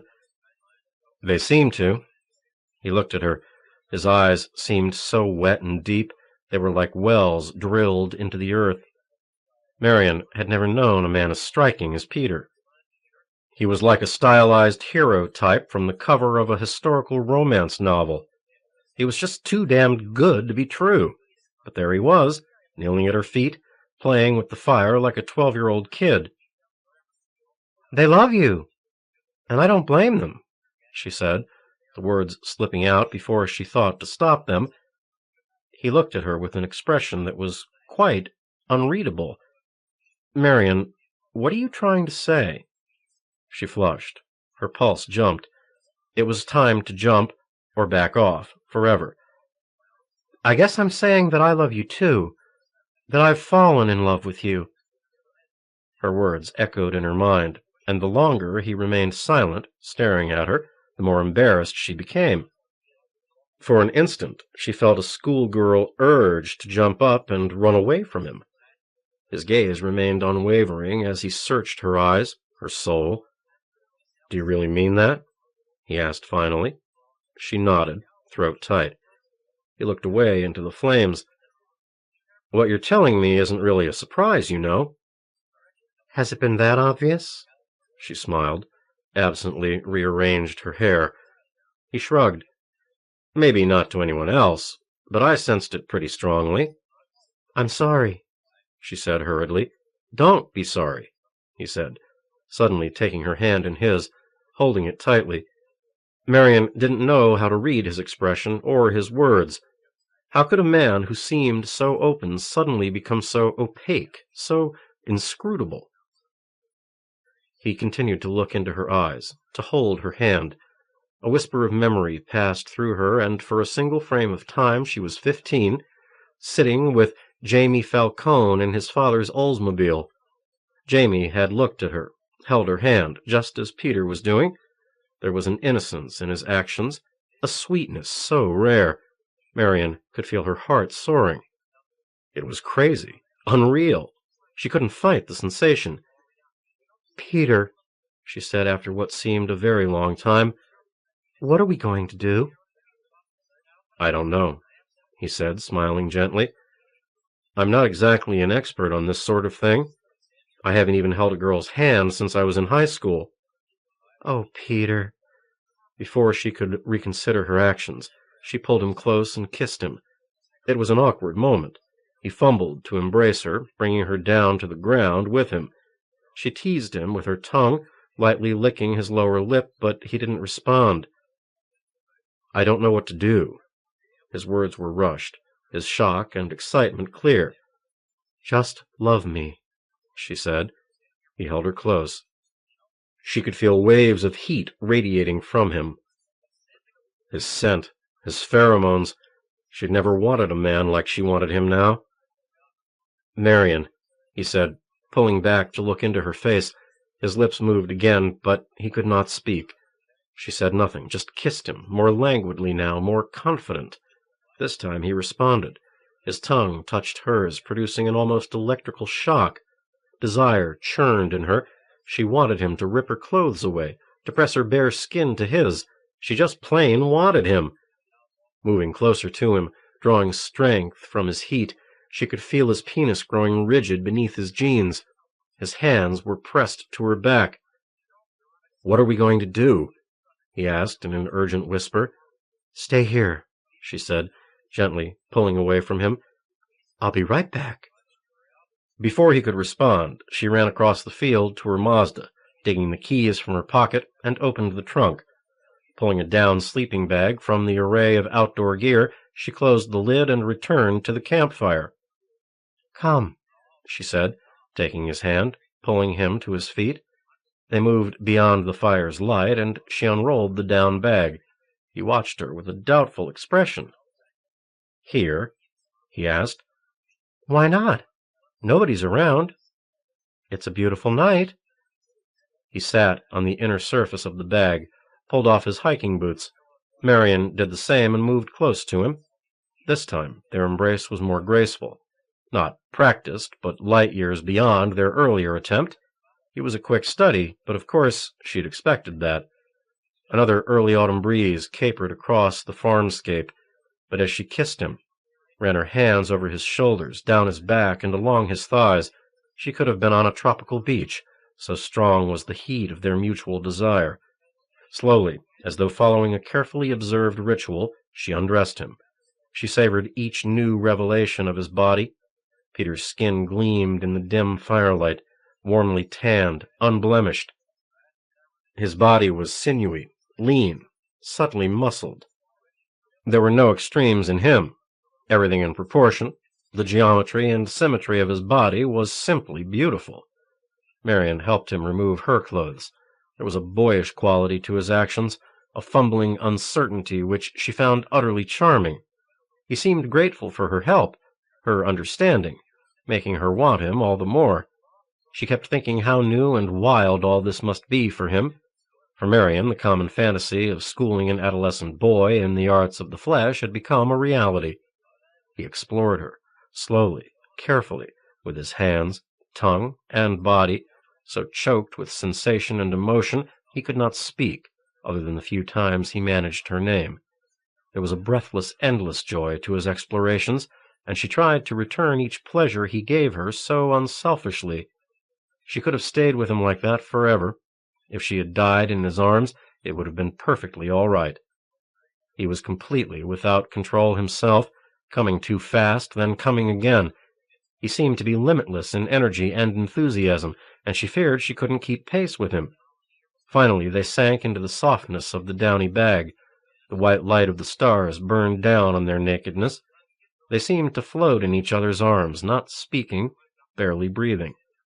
Then, without warning, he collapsed, trembling, buried his face in her hair and neck, and began to cry.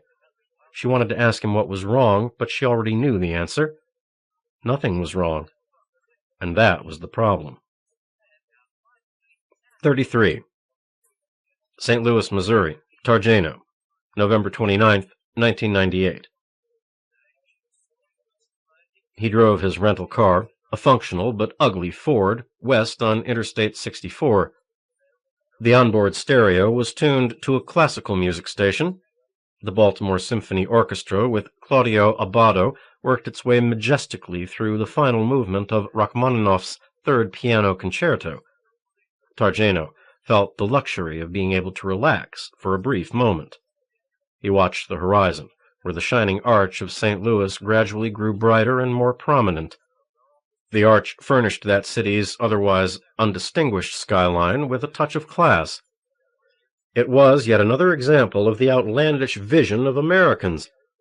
There simply was not another nation on earth that would trouble to erect such a structure. Traffic was relatively light. Rush hour had ended 2 hours previous. The Rachmaninoff piece ended, and the low-key announcer introduced an hourly segment of news presented by the unashamedly left-wing National Public Radio.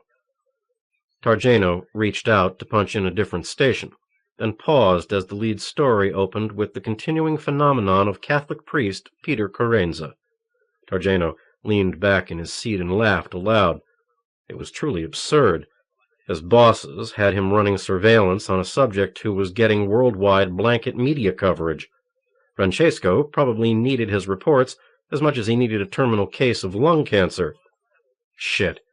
Journalists could stay closer to the scene, and their material was fresher and cleaner than anything Targeno could gather at his discreet distances. But he might provide the Vatican crowd something otherwise unavailable: interpretations, inferences, and projections of Carenza's next moves. Targeno's years of experience in studying and modifying human behavior qualified him as an expert on the subject of people under pressure. The question remained, however, for how long would Francesco and the others feel the need for his input? The news program continued, detailing the latest developments in the Carenza story, some of which Targeno already knew. Peter and his coterie had arrived in St. Louis to a new outpouring of support from the citizenry. The mayor greeted him, and there was a semi-spontaneous parade in his honor. Wherever he appeared, the people loved him. He had received invitations to speak from every large city in the country and thousands of small towns. One of St. Louis's wealthiest land developers offered Peter a chunk of real estate and the funds to construct his own church. Peter declined. He believed it was his mission to keep traveling, to help people. He repeatedly disavowed any connection with organized religion, despite his identity as a Catholic priest. The Vatican had remained silent. Attempts to question either the Pope or representatives of the College of Cardinals resulted in the standard no-comment reply. Targeno smiled as he drove along. What the fuck were those fools doing in Rome? Their little boy was running all over America playing God, and all they could say was no comment? Targeno smiled as he drove along. If he were a journalist, the closed-mouth posture of the Vatican would make him very suspicious. And yet Targeno had noted, as he'd scanned the newspaper reports, the magazine articles, and the television coverage, little attention was being paid to the curious silence coming out of Rome. Exiting the interstate, he worked his way through the city streets until he came to a Holiday Inn. He checked in, ignoring the unrelenting sameness of chain hotel rooms in America. The designers obviously made a conscious effort to strip away any trace of originality, character, and charm from their rooms. What would they think if they traveled the hostelries and inns of Europe? The variety of the experience might prove fatal.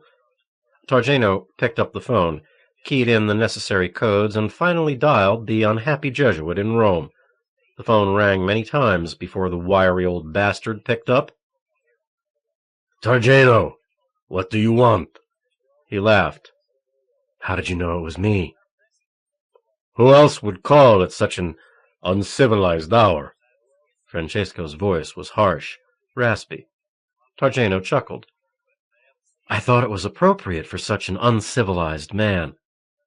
"All right. What do you want?" "What do I want? You hired me to get your information." "You have a report to make? Then make it." Francesco cleared his throat, coughed. "And let me get back to bed." "Flattery will get you everywhere, as usual," Targeno said. "So let's stop fucking around. Carenza's in St. Louis, getting the keys to the city. Everybody loves him. There are more people following him around than the Pied Piper. I believe he and Marion Windsor are sleeping together." "Why do you say so?" Francesco tried to sound impassive, but Targeno knew the thought of Peter Carenza screwing some redhead was a consummate outrage to Giovanni Francesco. "From watching the way they act around each other, I stay alive by observing other people, by knowing what they're thinking and doing." "And?" Francesco sounded more awake now. "And there's something about the way they look at each other, the way they move when near each other. It's a manner unconsciously exhibited by people who are intimate." Targeno paused to light a cigarette. "Take my word for it." Francesco coughed dryly. "We have been wondering whether or not to remove you from the mission." "I figured as much. With all the media attention, why do you need me?" "If I trusted the integrity of the American media, I would dump you in an instant. But I am of two minds. The others feel you should remain on the mission. So, what do I do? If you want out, you can come home immediately. Bring me a full report and pick up your fee. We have decided we don't want him back in Rome, at least not for now. That's obvious, but why? There is a prophecy that says the last pope will come from across a great sea. Oh, yes, said Targeno, grinning. Then it all fits, doesn't it? Yes, it all fits. Francesco sounded pleased with himself. Targeno decided to take advantage of his good mood. His research had left him with a few questions. If Peter Carenza was cloned from the blood of the Sindone, the Shroud, then how do you account for the findings of the independent tests back in 1988? You mean the papal authorization? Whatever you want to call it. Vanni, they had 7 independent agencies carbon date the linen. They announced with the Pope's imprimatur that the cloth only dated back to the 14th century. The shroud is a hoax. Giovanni Francesco chuckled softly. I'm surprised at you. You, who supposedly prides himself in catching the smallest details. Go on. Educate me. Make me feel foolish if you can. Francesco cleared his throat, segueing into a rolling, greasy cough. Targeno could hear him hawking up phlegm. Stylish indeed. All right. Listen, said the priest. The scientists were correct. The linen is only 700 years old, but they assumed the image impressed upon the substance is the same age. But it is not, said Targeno. The priest laughed softly. An overly dramatic and evil-sounding ha-ha. The original Holy Shroud was more than a relic, you see. It was a physical manifestation of Christ's body and blood. It was the symbol of the Holy Sacrament of the Eucharist made real. The Holy Shroud was and is the body and blood of Christ. The linen contains the molecular elements of both. But if the linen only dates from the 14th century, then the image had to have been transferred from the original shroud to the current one. Ah, Targeno, you are so bright. It is no wonder you've survived so long. But how? And by whom? The idea of transferring such a delicate image sounds challenging, even for today's technology. Francesco laughed openly. Is today's technology any better than the engineering feats or the mummification skills of the Egyptians, the astronomy of the Druids or the Aztecs? I see your point. Go on. There is not much to explain, really. The first pope created Il Ordine della Sindone, the Order of the Shroud, a secret society of priests committed to the preservation of the Holy Shroud. By early in the 14th century, the original linen was beginning to seriously deteriorate. The friars at the Belle Castro Monastery in Padua were well known for their successful alchemies, had studied the secrets of the ancient Egyptians, and devised a technique for transferring the substance and the image of the shroud to a new piece of linen.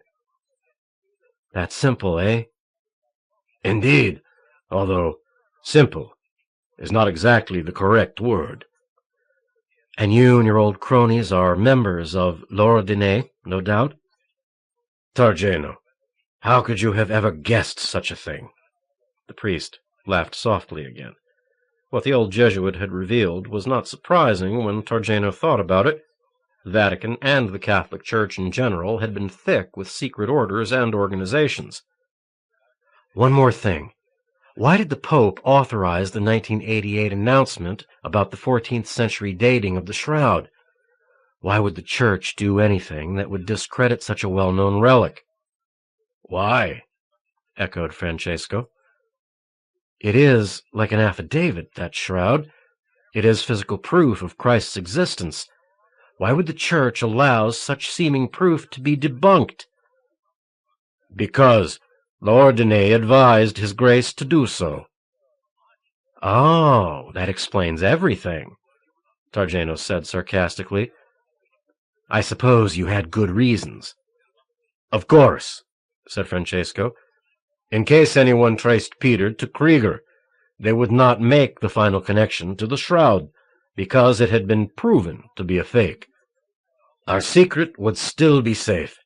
Besides, prior to 1988, the Church had never officially stated the shroud was authentic." "But it was being cared for by the priests at St. John the Baptist's Cathedral at Turin," said Targeno. "That looks pretty official to me." "Officially, that was done as a favor to the family of Umberto II of Savoy. He is still the actual owner of the shroud. The important thing is this: our secret remains secure." Targeno said, "I think you and your friends are more than a little insane." "It is the world which makes us, us." "Oh, yes, this vale of tears, right? If this world is such a terrible place, how come you don't seem to be in such a rush to be rid of it? I have the angel of your deliverance in my pocket, Vanni. She's only 9 millimeters wide, but you say the word, and she is yours." "I still have work to be done. That is why God has granted me these many years." "Yes, of course. Sorry, I forgot." "Come home and collect your blood money, Targeno. Or continue your reports. It is your choice. As for me, I am going back to sleep." Before he could reply, the old man hung up. Suddenly, Targeno felt very much alone in the bland hotel room. The new knowledge of the shroud had left him feeling strangely empty. Collapsing on the much too soft bed, he realized he was thoroughly exhausted. Perhaps he was finally getting too old for his craft. In the past, he had banished such thoughts immediately, but maybe now there was some truth to his fears. No doubt he was not as strong or as quick as when he wore a younger man's clothes, but he was infinitely wiser than those earlier years. Was there not a balance? Yes, for a while, but then the scales would inevitably shift. For a moment he allowed himself to wonder if the balance might be shifting now. But there was no percentage, no edge, and certainly no pleasure in such thoughts. He turned his mind to other things. What was his next move to be? He was tired of chasing Carenza across the states, and he had a decision to make. The whole Peter Carenza phenomenon intrigued him. To be so close to the unfolding events could turn out to be a very special privilege. Would it be wise to turn his back on everything and descend once again into the tar pit of international espionage? Spy versus spy, steal or be stolen from, kill or be killed. It was a weary game he'd played out so many, many times. Surely there was room for something more in his life. Looking for distraction, Targeno turned on the television. Absently, he punched through the ration of cable channels, a collage of new and old cinema, sports, news, children's pabulum, talking heads, and religious strunge. American television contained, without doubt, the most diverse, silly, yet fascinating mix of entertainment and information in the entire world. At this time of year, Targeno knew, he could find an abundance of American football, played primarily by incredibly agile, large-proportioned black men.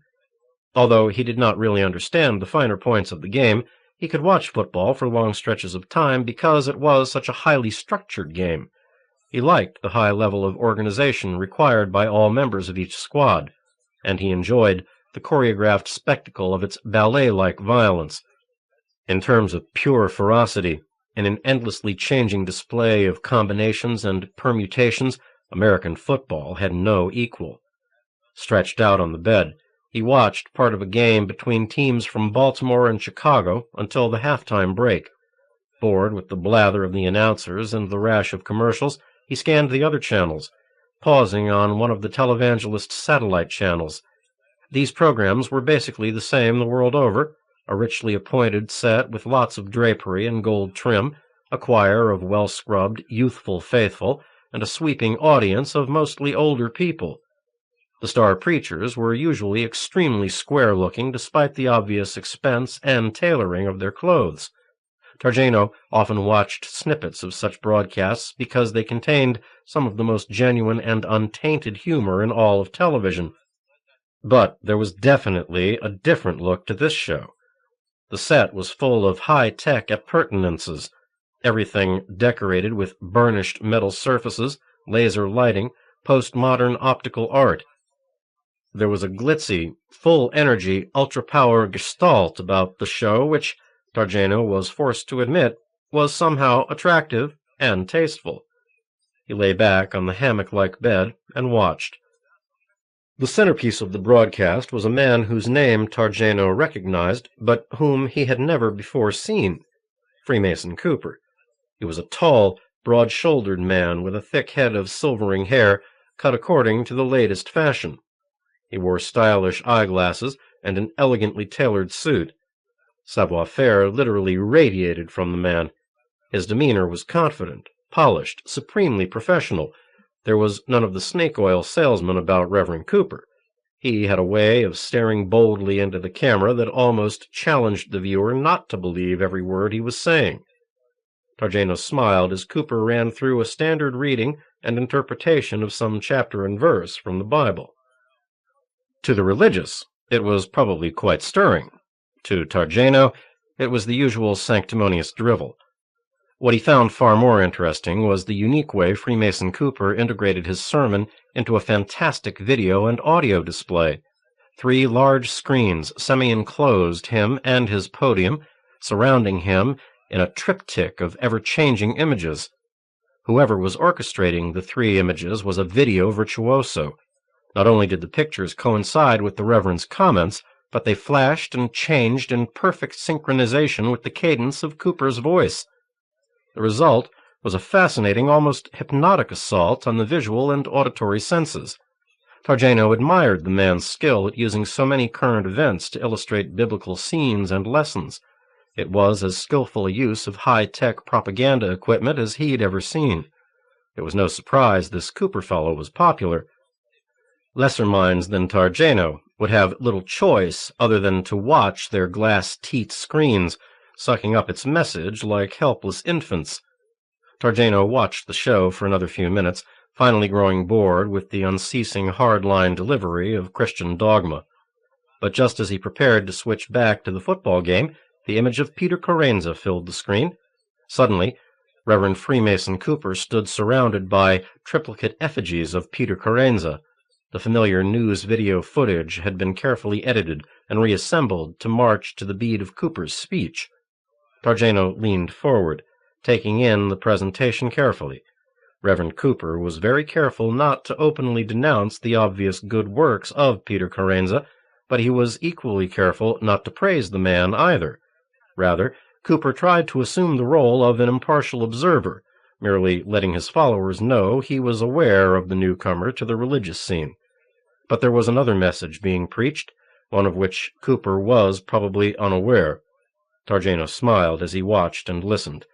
Reverend Freemason Cooper was desperately scared of Peter Carenza, and Targeno had always been wise enough to be scared of desperate men. "Thank you, Reverend Cooper," he thought. "You have just helped me make my decision."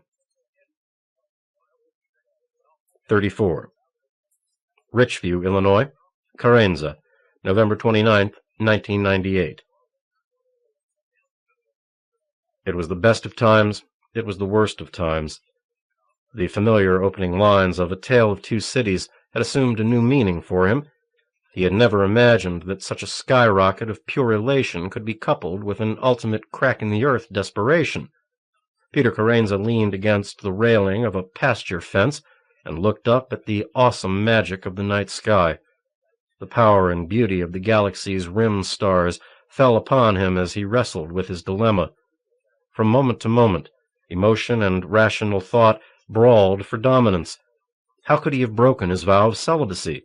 Could God ever grant him forgiveness, find enough mercy to absolve him of such a terrible sin? Was it a sin at all? He'd long wondered if some of the more radical theologians who argued against celibacy might be onto something. Total, unending sexual abstinence was unnatural, he knew, but he'd always accepted it as one of the demands of his faith. The power of the Spirit was supposed to hold sway over the flesh. And yet, when he thought of Marion, of her raw power, her femaleness, her sexual energy, the idea of remaining chaste became laughable. How could anyone share the kind of intimacy he'd experienced with her and ever feel the same way about something as intangible as a vow? Some men might be able to withstand the emotional floods released by such an encounter, but Peter could not. And for this he should be damned? It seemed an unjust fate, yet if he truly believed in the laws of his church and the dogma of his religion, then he must believe in damnation. Damnation. Everlasting agony, and worse, the metaphysical pain of knowing you would never see God's face. Never. The word repeated in his thoughts until it lost all sense and became only an endless roll of linked syllables. With a start, Peter's mind returned to the clear night and the farm in Illinois. The real question remained. Did he believe in his heart that he'd committed a mortal sin against God? Examining his motives at the time of his union with Marion, he could not sincerely believe he was a debased sinner. The idea of sin had never occurred to him. Even if he hadn't been thinking about sin, there was still the fact that he was a priest, chosen by God, and the greater question of who Peter Carenza really was. Since learning the details of his birth, Peter had carefully avoided serious consideration of his identity and origins. But everything that had happened since he'd returned to America forced him to acknowledge that he might be more than just God's tool or his agent. Perhaps he did possess a spark of something truly divine. These were dangerous thoughts, he knew. Upon that path lay madness. Looking up at the stars, Peter wondered if he was staring into God's face. He sighed and almost spoke aloud as though in prayer. If I could only know what all this means. If you would only tell me. The universe stared back at him with starry indifference. 35. St. Louis, Missouri, Ellington, April 14th, 1999. It had been many months since Peter and his entourage had vacated the Affolter farm. Things had gotten so complicated so quickly that Daniel had no choice but to suggest they set up more spacious, more formal headquarters in St. Louis. Though nothing official had been said, Dan had become the de facto manager of their touring operation. It was a geometric progression. The media pressure, the money, the stress from Peter's followers, everything, all seemed to become twice as difficult to manage with each passing day. They had accepted the invitation of a St. Louis real estate mogul to use one of his office properties to house the ever-growing organization. Daniel's windowed office overlooked a bullpen area of 12 workstations, almost all occupied. It could have been the workplace of any small business or corporation. His desk intercom buzzed, and the newly hired receptionist told him there was another job applicant on the line. "Put it through, thank you." Dan sighed and stared at the phone. It finally rang, and he picked up the receiver. "Carenza Foundation of Caring," he said softly. "Oh, my gosh," said a female voice. "Is this Father Peter?" "Well, no, actually, it's not," said Dan, smiling despite his fatigue. Father Peter was the media tag bestowed by a journalist, and the name had unfortunately caught on. "But I work for Father Carenza, and the foundation uses his name." "Oh, I see," said the young woman, her voice colored by disappointment. "Kind of like Calvin Klein, I guess." "Yes, that's it." There was a pause at the other end of the line. "Ma'am?" asked Dan. "Can I help you?" "Oh, yes. I'm sorry. I was calling about the ad you had in the paper for an office manager. Have you filled it yet?" "We're interviewing today and tomorrow." "I've got 5 years' experience doing that kind of work for Mayflower Van Lines." "Well, you'll have to come down to our offices and fill out an application." Dan gave her the address. "All right," she said. "I'll be down this afternoon. But listen, can you tell me something?" "I'll certainly try." "Will this job get me close to Father Peter? Will I ever see him, talk to him?" "To be honest, I don't know. We're still setting up, and I have no idea how much time Father Carenza will spend here." "But he might be there once in a while?" "I would think so." "Oh, that's wonderful. All right, I'll be down before noon. Thank you so much." Daniel thanked her and hung up. Shaking his head, he looked out onto the office floor where employees were answering phones and keying information into terminals. Mail sacks were being unloaded onto sorting tables. Letters, testimonies, requests, and lots of donations were cascading into the new headquarters at an incredible rate. Despite Peter's frequent requests not to send money, millions of people continued to do so. The Carenza Foundation of Caring was quickly becoming a not-so-little company. It was hard to imagine how it had all happened in such a short time. Part of this turmoil, Dan knew, was his own fault. He had suggested the need for more organization, had advised Peter to find some headquarters more permanent than a recreational vehicle, to find people other than Billy and Laureen to handle the influx and disbursement of the ever-enlarging cash flow. Now he wondered if it had been the right thing to do. The right thing to do. He almost laughed aloud as he considered the phrase. After all the bizarre and wonderful things he'd witnessed in recent months, starting with his own healing at Peter's hands, and running right up to the most recent miracles, Dan had no idea what might be right anymore. He suddenly realized he'd been staring off into space, and he blinked himself back to full cognizance. Wool-gathering, his mother used to call it. He looked beyond the bullpen to where the flock of new employees moved about uncertainly, learning their appointed tasks. Marion Windsor entered the room, escorting a thin, fragile-looking woman who could have been the model for Norman Rockwell's stereotypical librarian. Marion guided her to a desk near the window. Even from a distance, Marion stood out from the others like a beacon in the night. Wearing a stylish skirt and blouse, she looked like a fashion model. Her long auburn hair fell carelessly to her shoulders. The way she smiled, the expression in her eyes, her gestures, every damned thing about her was so distinctive and appealing. Dan rocked back in his chair, still watching Marion give instructions to Miss Librarian. What was going on here? He asked himself. He hadn't had thoughts like that in years. Dan had always felt the celibacy issue was more psychological than physical. One of his Jesuit professors used to say your greatest sexual organ was the one between your ears, not your legs, and Dan had agreed. Still, he was certain that young boys who vaulted into the seminary, still virgins, had an easier time of it than kids who'd had a few sweaty, passion-filled nights.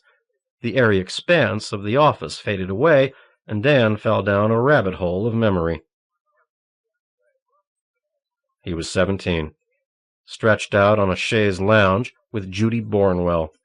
Her parents were out at a political fundraiser, her younger brother was asleep, and Judy had decided this would be the night she became a woman.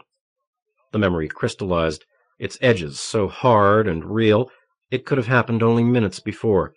She took his hand, placed it on her knee, and slowly traced a line up her inner thigh, up to the soft mound beneath her white cotton panties. Despite his raging hormones and his lead-pipe erection, another part of his mind had remained cool, rational, etching the scene on a mental plate that would not be diminished by the passing years. At the moment his fingers touched her inner softness, Judy emitted a sound half purr and half groan.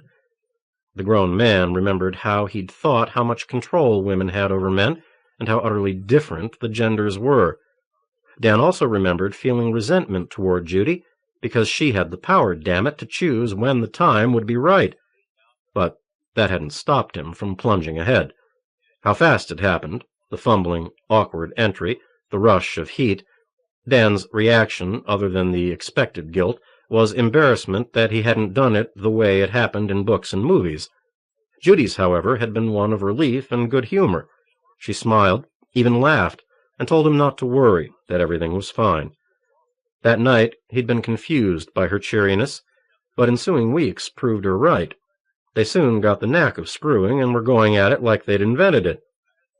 Judy Bournwell, his one and only love, his only lover. Dan often wondered what sex would be like with a woman instead of a girl. "Dan, are you okay?" Her musical voice so startled him, his whole body tensed and his chair pitched forward.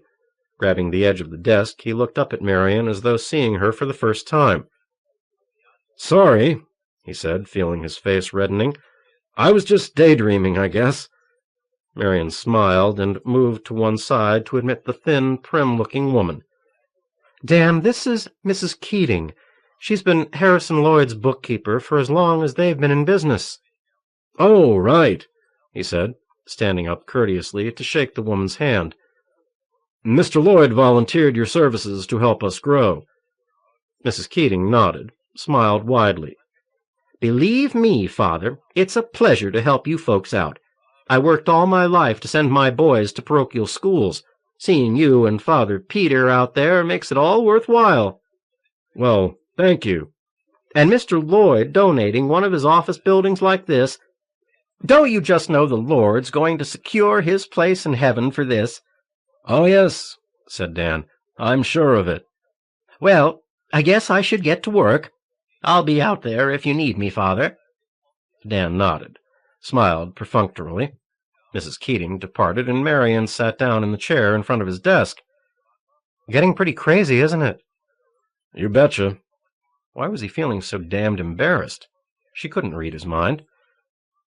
If 6 months ago someone told me we'd be running a company with accountants and bookkeepers and secretaries, I would have laughed in his face. Marion pushed her hair away from her face, grinned self-consciously. "We didn't have much choice. It got so big." Dan's eyes met hers, and in an instant he broke the contact. He suddenly felt as nervous as a schoolboy around her. "I know it was necessary, but it never ends. This morning, Peter gets a call from a booking agency in L.A. Can you believe this? They want to help him schedule his appearances." "Oh, man, this is insane." Dan stood up, walked to the glass window, and looked out at the hive-like activity. Why was he feeling so edgy? Was it Marion? Was it his guilt, his embarrassment because of the memories he'd been enjoying? Was it wrong to have such thoughts? "Well, we can't stop now. Us and the South African Civil War. We continue to be news staples. Incredible, huh?" "Incredible, yeah." Marion shifted her position in the chair, stretched out a bit, relaxed. She looked so damned beautiful. For an instant, the lunatic thought passed through his mind that he would tell her how she was affecting him, tell her he wanted her. No, he couldn't. He wasn't even sure of his feelings. Maybe it was just her proximity, their daily contact, that made him feel like this. Marion continued talking about the employees and Peter's plans for the next week or so. Dan was half listening and was only vaguely aware she'd asked him a question. "Well, Dan, what do you think?" He felt himself flush. "I'm sorry, Marion, I haven't been getting enough sleep lately. I guess I wasn't all there just now." She laughed, stood up, and moved close to him. Reaching out, she tweaked his cheek as if he were a little boy.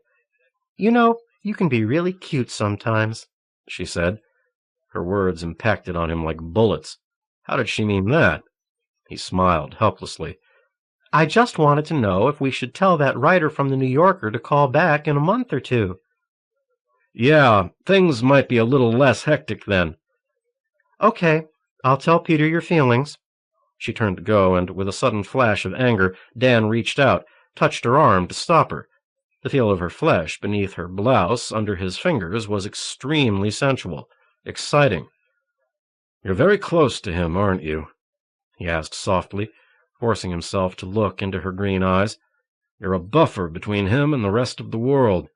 Everything passes through you before it gets to him." Marion smiled uneasily, as though seriously considering his words. "Is it really getting like that?" He nodded.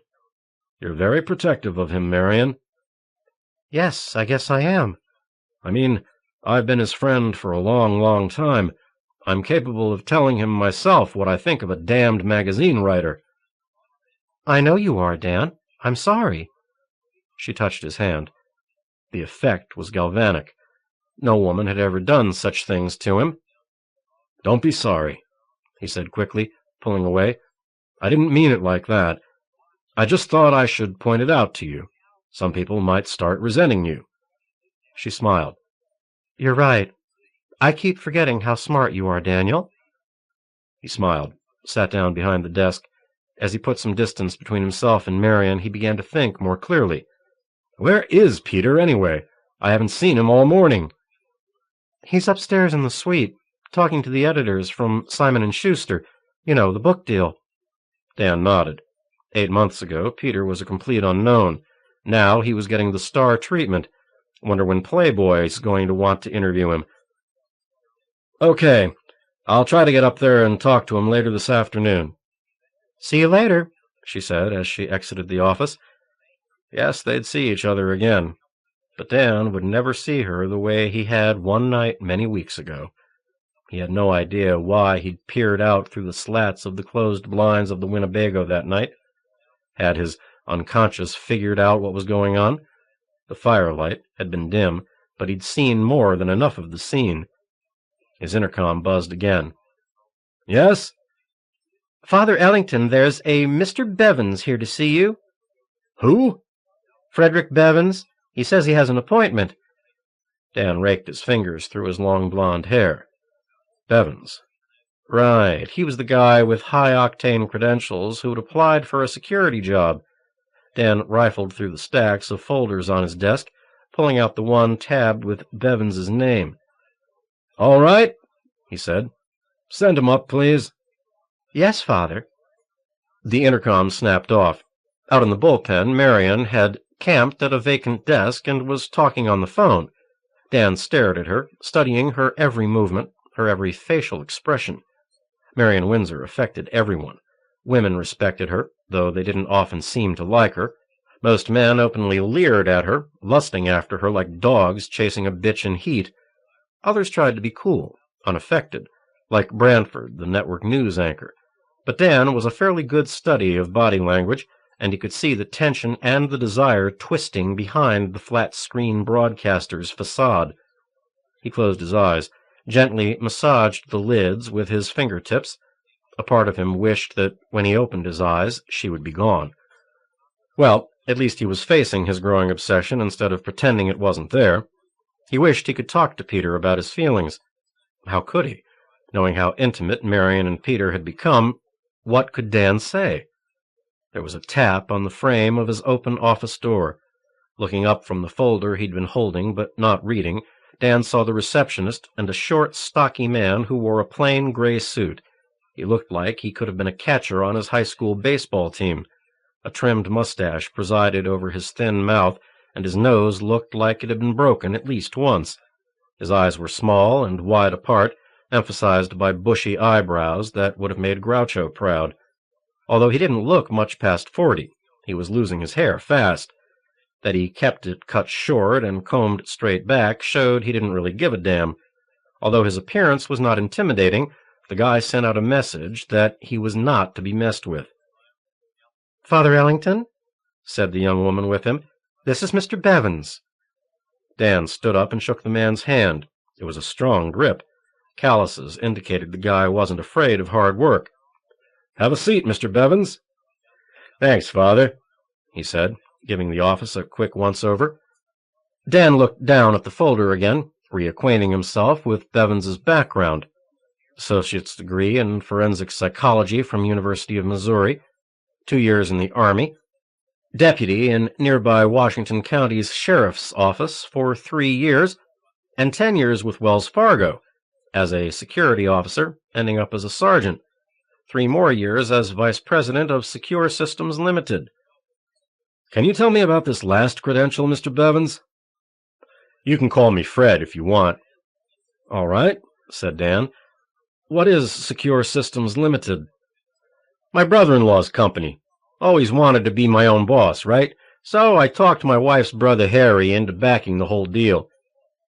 I wanted in on security for the high-tech end of business. You know, uplink and downlink, information transfer, storage and retrieval, the whole computer thing. Although he knew very little about the whole computer thing, Dan nodded. What happened? Why are you applying for this position? Fred Bevins smiled and put up his hands in a half shrug. Well, it's like this. The business took off, and my brother-in-law got greedy. He got some people to do my job, paying half what I was getting, and bought me out. Sent me packing. I see, said Dan, always amazed at how money changed folks. So you're looking for another security job? Well, it's almost the only thing I know. I don't need the money, but it's important for me to be doing something with my life. Dan smiled. Despite his appearance and his somewhat rough edges, Frederick Bevins had an entertaining, engaging personality. I see. So you want to have something to do with your free time. Yeah, but it ain't what you think. I would do a good, serious job. This ain't no lark for me. Plus, I'm a Catholic, and I guess I've been kind of slack in my church attendance over the years. I figure this job might be a good way for me to get back in God's graces. Dan nodded. It was a familiar explanation. He'd been interviewing people for months, and it was surprising how many of them espoused similar reasons for wanting to work for Father Peter. This boss of yours, Father Peter, I mean, he's doing so many good works for everybody. It's kind of made me think, like maybe I owe some of the people who ain't had it as good as me. Yes, said Dan. I understand that. Have you had many people applying for the security officer positions?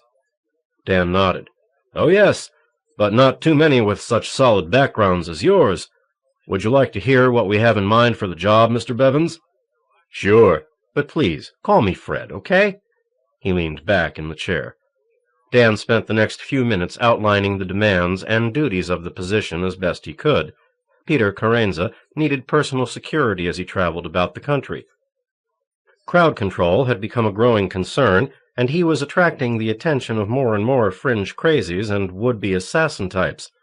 The headquarters building also needed a standard security staff and some technical safeguards against hackers and other kinds of business espionage. Dan listed his concerns and listened as Bevins amplified every one of them with cogent comments and suggested additions. As the conversation wore on, it was obvious Fred Bevins knew enough to be a help in the new security division. A retired St. Louis police captain had volunteered to run things, but Bevins might make a good sergeant, even a second in command. Dan would pass him on to the head of security. Dan wanted to meet all new employees personally. He never forgot that any applicant might be a Vatican plant looking to sabotage the organization or get close to Peter. Hey, you okay, Father? Fred was staring at him quizzically. Damn, wool gathering again. Oh, yes, everything's fine, Fred, he said, smiling. Just thinking over a few things. Well, do I get the job?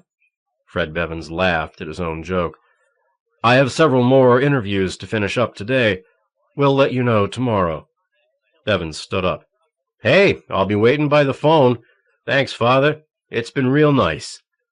He shook the man's thick hand and ushered him out of the office through the bullpen area. Marion was nowhere to be seen. Just as well.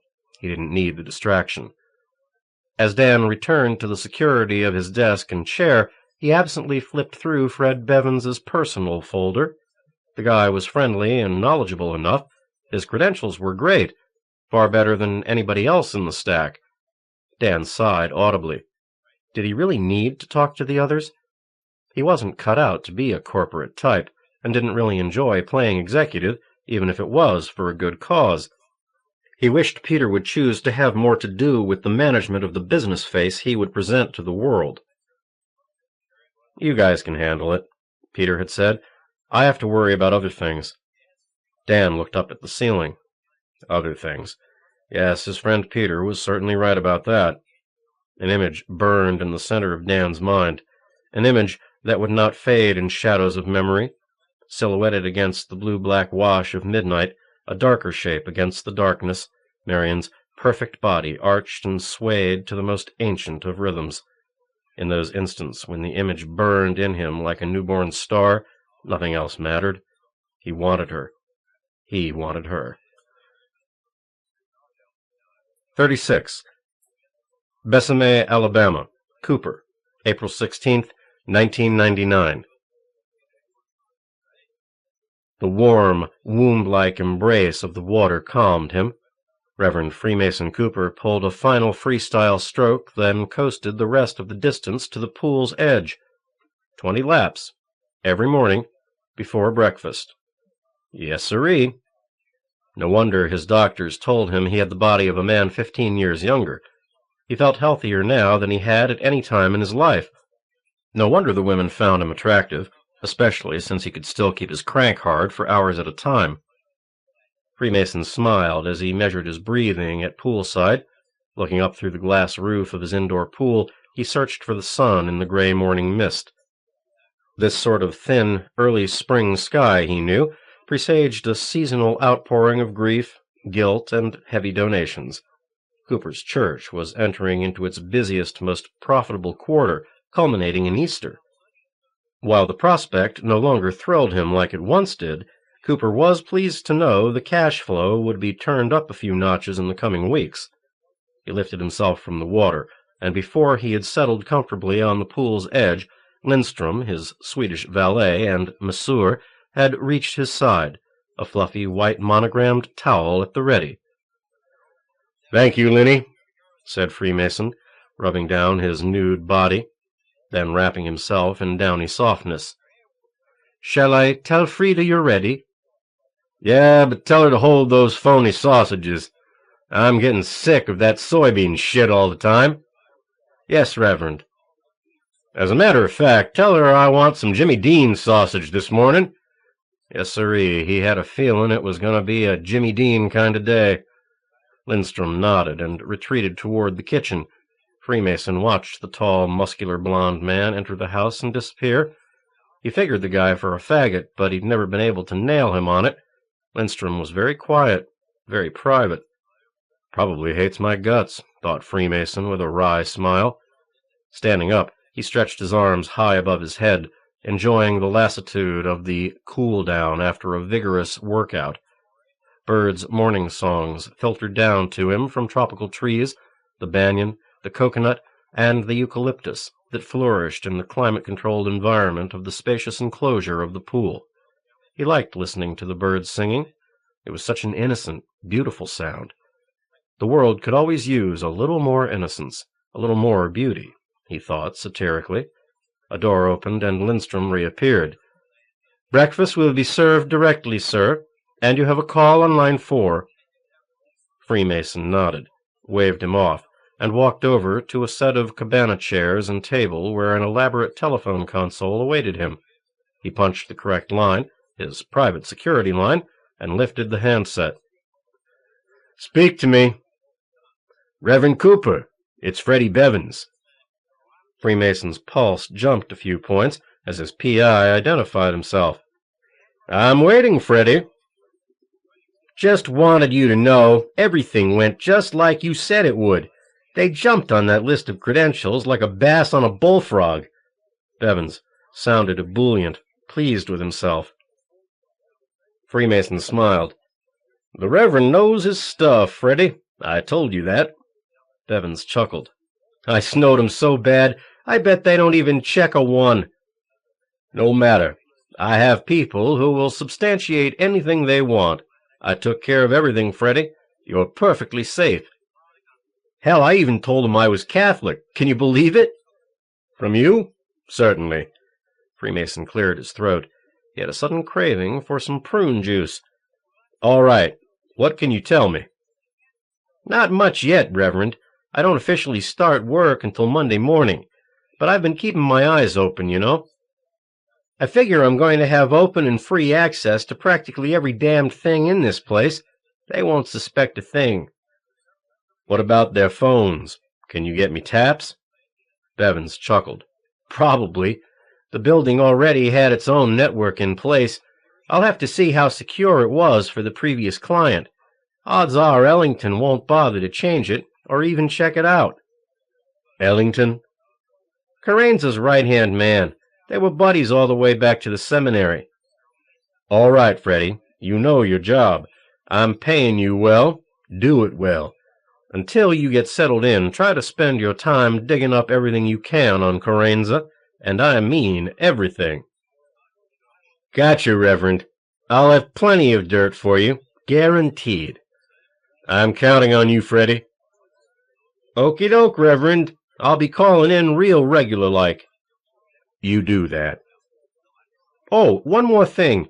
Here's a couple of numbers where you can reach me if you have to. Office right here and the hotel." Bevins dictated the numbers, and Freemason scribbled on the pad next to the console. "Thank you, Freddie. Goodbye." Hanging up before his hireling could say anything else, Freemason shook his head slowly. Bevins was an unctuous ass, but he was good at his job. The P.I. worked cases better than a mutt with a ham bone. Lindstrom returned, pushing a serving cart carrying a silver platter covered by a crystal dome. The valet proffered to his boss the terry-cloth robe draped over his left arm. While Freemason slipped into the robe, Lindstrom uncovered the country breakfast platter and arranged a place at the table. When everything was prepared, he departed without being told. As Freemason savored each mouthful of his decidedly unhealthy breakfast, he began thinking ahead, planning his strategies. Whether he admitted it to himself or not, the facts were simple. This fellow Carenza was going to be a major concern in his life till things got resolved. He was glad Daddy was around to counsel him. The old man might be getting goofy about some things, but he still had his common sense, and he could still hold his pee and his liquor. "You gotta deal with this guy, son," the old man had said. "Ain't no making believe he ain't there." First thing was, know your enemy. Freemason had always believed that gave you an advantage, if indeed Carenza was his enemy.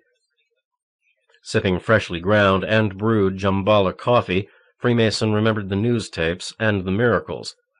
If it was trickery, no one had figured out how Carenza had pulled it off. Hell, probably wasn't anybody trying to figure it out, except, maybe, Reverend Freemason Cooper. When he thought about it as directly as he'd allow himself, Freemason just didn't know what to make of it. Not when you had these magicians on TV making the Statue of Liberty disappear and floating elephants across canyons and other bullshit like that, even though you couldn't always believe what you saw on television. 37. Colorado Springs, Colorado, Carenza, October 20th, 1999. He was changing. Every day he felt himself growing more different, more in touch with himself, but also more aloof, more detached, at least from the self he had been before his curious awakening. Sometimes when he lay in bed at night and he couldn't sleep, he would try to pray, but it was like speaking into a dead telephone. Some characteristic of the silence in his mind told him no one was really listening. Why? Was no one listening because he wasn't really talking? Because he couldn't face himself? And when was the last time he'd said Mass? Then there was the question of his talents. Sometimes he felt so invigorated, so intoxicated by their use, he felt limitless, as boundless as the energy of the sun. And at other times he was so drained and weak, he felt he was dying. It was as if some parasite lived inside him, playing with his mind and body, having no pattern or sense, no logic or purpose. He was constantly driven to test the limits of his powers. The press and his followers called his feats miracles, and Peter was beginning to believe them. When he healed people, when he restored them, he could feel a force surging through him like sweet, fragrant electricity. No, that wasn't quite right. The power wasn't really running through as much as coming from him. It was a geyser of staggering energy. And later, when he felt so close to death, he would ask himself what the hell was really going on. After the first few manifestations, when he'd asked for divine guidance and received nothing from the cold silence in his mind, he had fallen into an abyss of despair and abject fear. But recently the fear had been replaced by something else, something more impervious to pain and doubt. The way a tumor can become calcified into a hard, encysted lump. No longer the devouring cancer, just a stony monument to the horror that once existed there. A part of him now felt like the fear didn't matter anymore. There was work to be done, and it didn't matter how that was accomplished or how he felt. The only important thing was getting it done. Peter didn't think he had a new sense of mission, but he did have an unstated sense of being. If he was being directed by some outside presence, he was not aware of it, and what was worse, perhaps, he cared not at all about the possibility. It would be a lie to say he was not enjoying his recent celebrity. An ass-kicking ego boost accompanied the attention and the hype, the utter recognizability by the public. But Peter tried to keep the glitz within the proper perspective. The last thing he wanted was people thinking he'd deteriorated into some kind of rank performer. Sometimes he dreamed of standing in the midst of an immense crowd, a crowd that pooled out away from him in all directions with no end, and they were all laughing at him. He awoke to the warm touch of Colorado sunlight basting him through the withdrawn shades of the hotel window. Fluttering his eyelids, he tried to adjust to the light and fight through an instant of total disorientation. What day was it? Where was he? Rolling over, his knee brushed Marian's naked thigh, and a jolt passed through him. Still asleep, she lay on her back, face tilted away from the uncurtained window. The memory of her coming to his room in the middle of the night flooded back over him like the return of an ebb tide. That, plus the touch of her flesh, gave him the beginnings of an erection. Unlike in prior months, he felt no guilt or need to repress his sexuality. Indeed, when he bothered to think about it at all, he told himself it was a most natural response. There was no denying Marian's physical beauty, her simple, overpowering ability to attract men. Minutes slipped away as he studied her in repose. Her hair was a splash of red-brown across the pillow, her body a suggestion of round edges beneath the sheet. Long lashes rested on her high cheekbones, the corners of her mouth curved up slightly.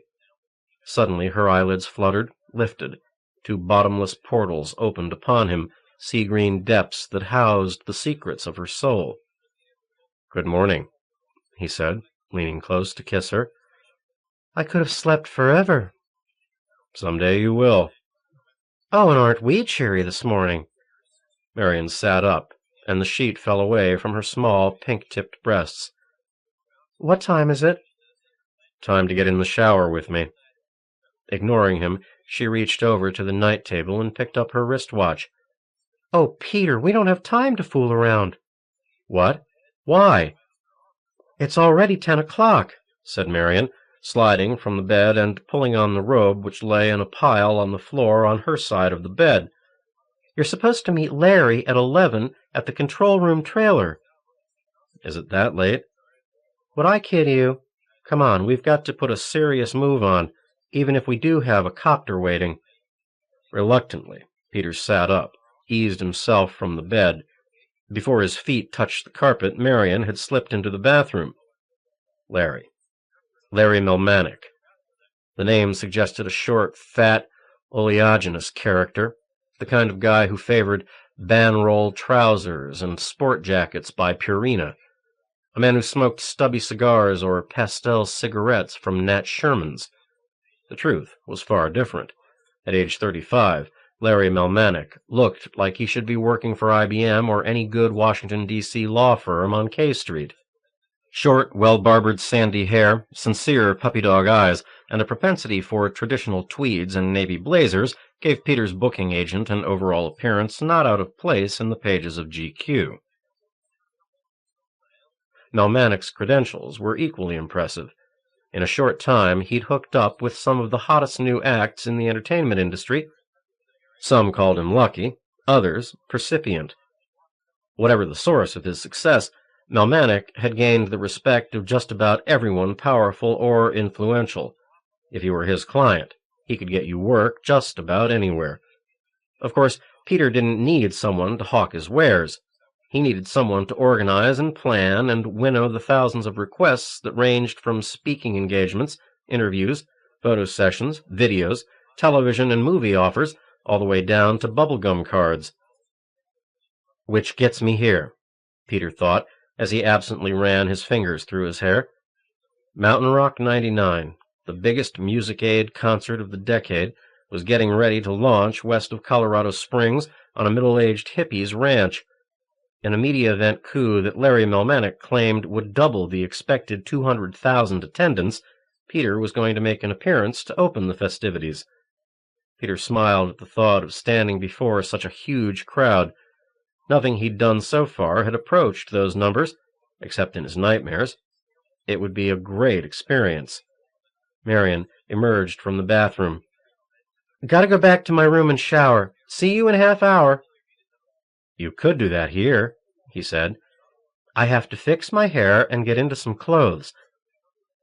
I'll be faster if I do it alone." She smiled knowingly as she opened the door and made a quick exit. He silently agreed with her as he entered the shower.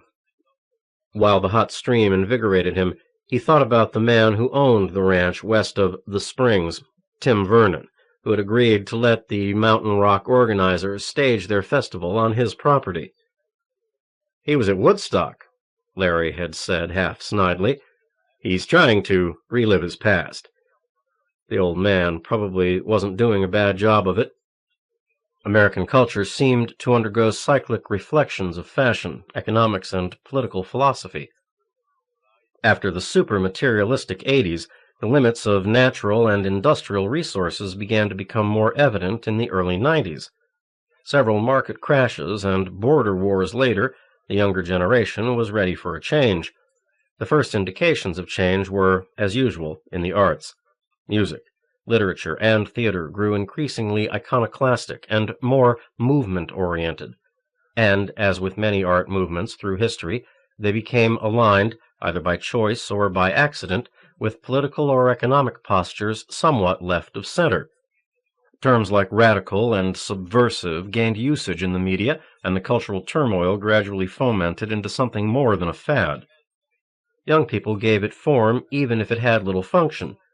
For some of the student generation, the new awareness, the new consciousness, became a lark, something to have some fun with. For others, it became a cause célèbre, a way of life, even a meaning for life. The time was right. Things had remained static for too long. The culture had acquired a staleness. A stagnant cloud hung over its head. This, coupled with the coming millennium and its concomitant mysticism, provided all the elements for a new age of Aquarius. The recent availability of vaccines against virulent sexual diseases had enabled people to loosen their collars again. You didn't need to be a Toynbee scholar to see that many Americans were trying very hard to reinvent the 60s. But just as the 60s had been an imperfect reincarnation of the 20s, so were the 90s something similar to, but different from, the 60s. Technology had something to do with it. So had changing world economics and politics, plus some very real environmental problems like the hole in the ozone layer and the vanishing rainforest in South America. There were enough new elements to keep history from completely repeating itself. So, instead of hippies, the media concerned itself with the antics of the rads, who, while they wore their hair long and favored the non-addictive perception-enhancing drugs of the turn-of-the-century pharmaceutical labs, had inexorably gained an identity, a look, a fairly coherent ethical system. And that's who he would be addressing from the monster platform in the middle of the Colorado grazing lands, the offspring and grandchildren of the beatniks and the hippies, those who carried on the American legacy of healthy skepticism and an eye toward change. For the first time, Peter thought, he wouldn't be dealing with the needs and values of the just plain folks from Middle America. He considered it a challenge, a necessary test in his level of acceptance and popularity. He stepped from the shower feeling renewed. Dressing quickly, he joined Marion, who waited outside the Clarion in the chopper. "Peter, they're going to love you out there," said Larry Melmanic. As was his custom, he was dressed in a blue blazer, blue Oxford shirt but no tie, and a pair of casual khaki slacks. "I hope so," Peter said. Despite months of public appearances, Peter felt a little nervous at the thought of facing such a large crowd. But the doubts passed quickly. He would control them. "Hey, don't worry about it, Father," said Tim Vernon. He looked about 60, his bearded face weathered like old wood by southwestern sun. "You're going to do just fine." "Sure," said Sammy Isinglass, who was one of Mountain Rock's organizers and promoters. "You're going to knock 'em out, man. Ain't no doubt we got twice as many people out here because of you." Sammy, a flashy dresser from Los Angeles, had become a fairly famous person because of all the spectacular events he had created during the last decade. In fact, that's what his business card said. Samuel Isinglass, creator. Rock concerts and championship fights were his specialties, but he had also been successful with religious convocations and self-improvement seminars. And Sammy was no dummy when it came to making a name for himself. Never one to remain in the background, he always arranged to introduce each new event. His trademark, when before the lights and cameras, was to have a beautiful bimbette on each arm and a pair of outrageous mirror sunglasses over his sparrow's eyes. He had a reputation for being a merciless businessman who had left many enemies in his wake along the way to outrageous success. But that description fit more than one Hollywood operator whose edges were more than a little sharp. Funny thing was, Peter thought, he actually liked Sammy. He didn't exactly admire the man, but he understood Isinglass's motivations. Though he couldn't justify Sammy's methods and his obvious lack of compassion, he accepted the need for predatory types in any cross-section of society. There was, after all, an ecological niche for sharks in the ocean, thought Peter, a niche that had remained stable for millions of years. He was certain there had always been Sammy Isinglasses around, and probably always would be. Tim Vernon clearly felt uncomfortable in Sammy's presence, and the atmosphere in the control-room trailer was of strained cordiality at best. Tim Vernon tolerated Sammy only because of the event creator's unending promises to donate all the profits from Mountain Rock to the millions of displaced refugees from the latest of Central America's endless civil wars, and the millions of victims in South Africa's strife. Peter knew Sammy Isinglass wasn't interested in displaced refugees. Dispassion oozed from his every pore like dirty sweat. But what did that matter, when a mover and shaker of his magnitude ultimately contributed to a greater good, and provided Peter with his biggest exposure yet? The thought lingered in his mind, and, for a moment, Peter wondered why it was so important to him that he gain wider and wider exposure and familiarity in the public's eye. This unspoken goal had begun to permeate all his actions, all his plans. Sooner or later, he knew, he would have to examine his motivations more closely. But not right now. The trailer door opened. Marion entered, wearing jeans and a journalist's field vest over her baggy white blouse. Her hair was tied back with a multicolored scarf, and she was already picking up a healthy glow from the wind and sun of Colorado's glorious Indian summer. Everyone turned to watch as she edged past the banks of consoles and technicians. "It's time to get started," she said. "The crowd's beginning to chant." "I'd better get out there," said Tim Vernon. "Me too," cried Sammy, heading for the exit.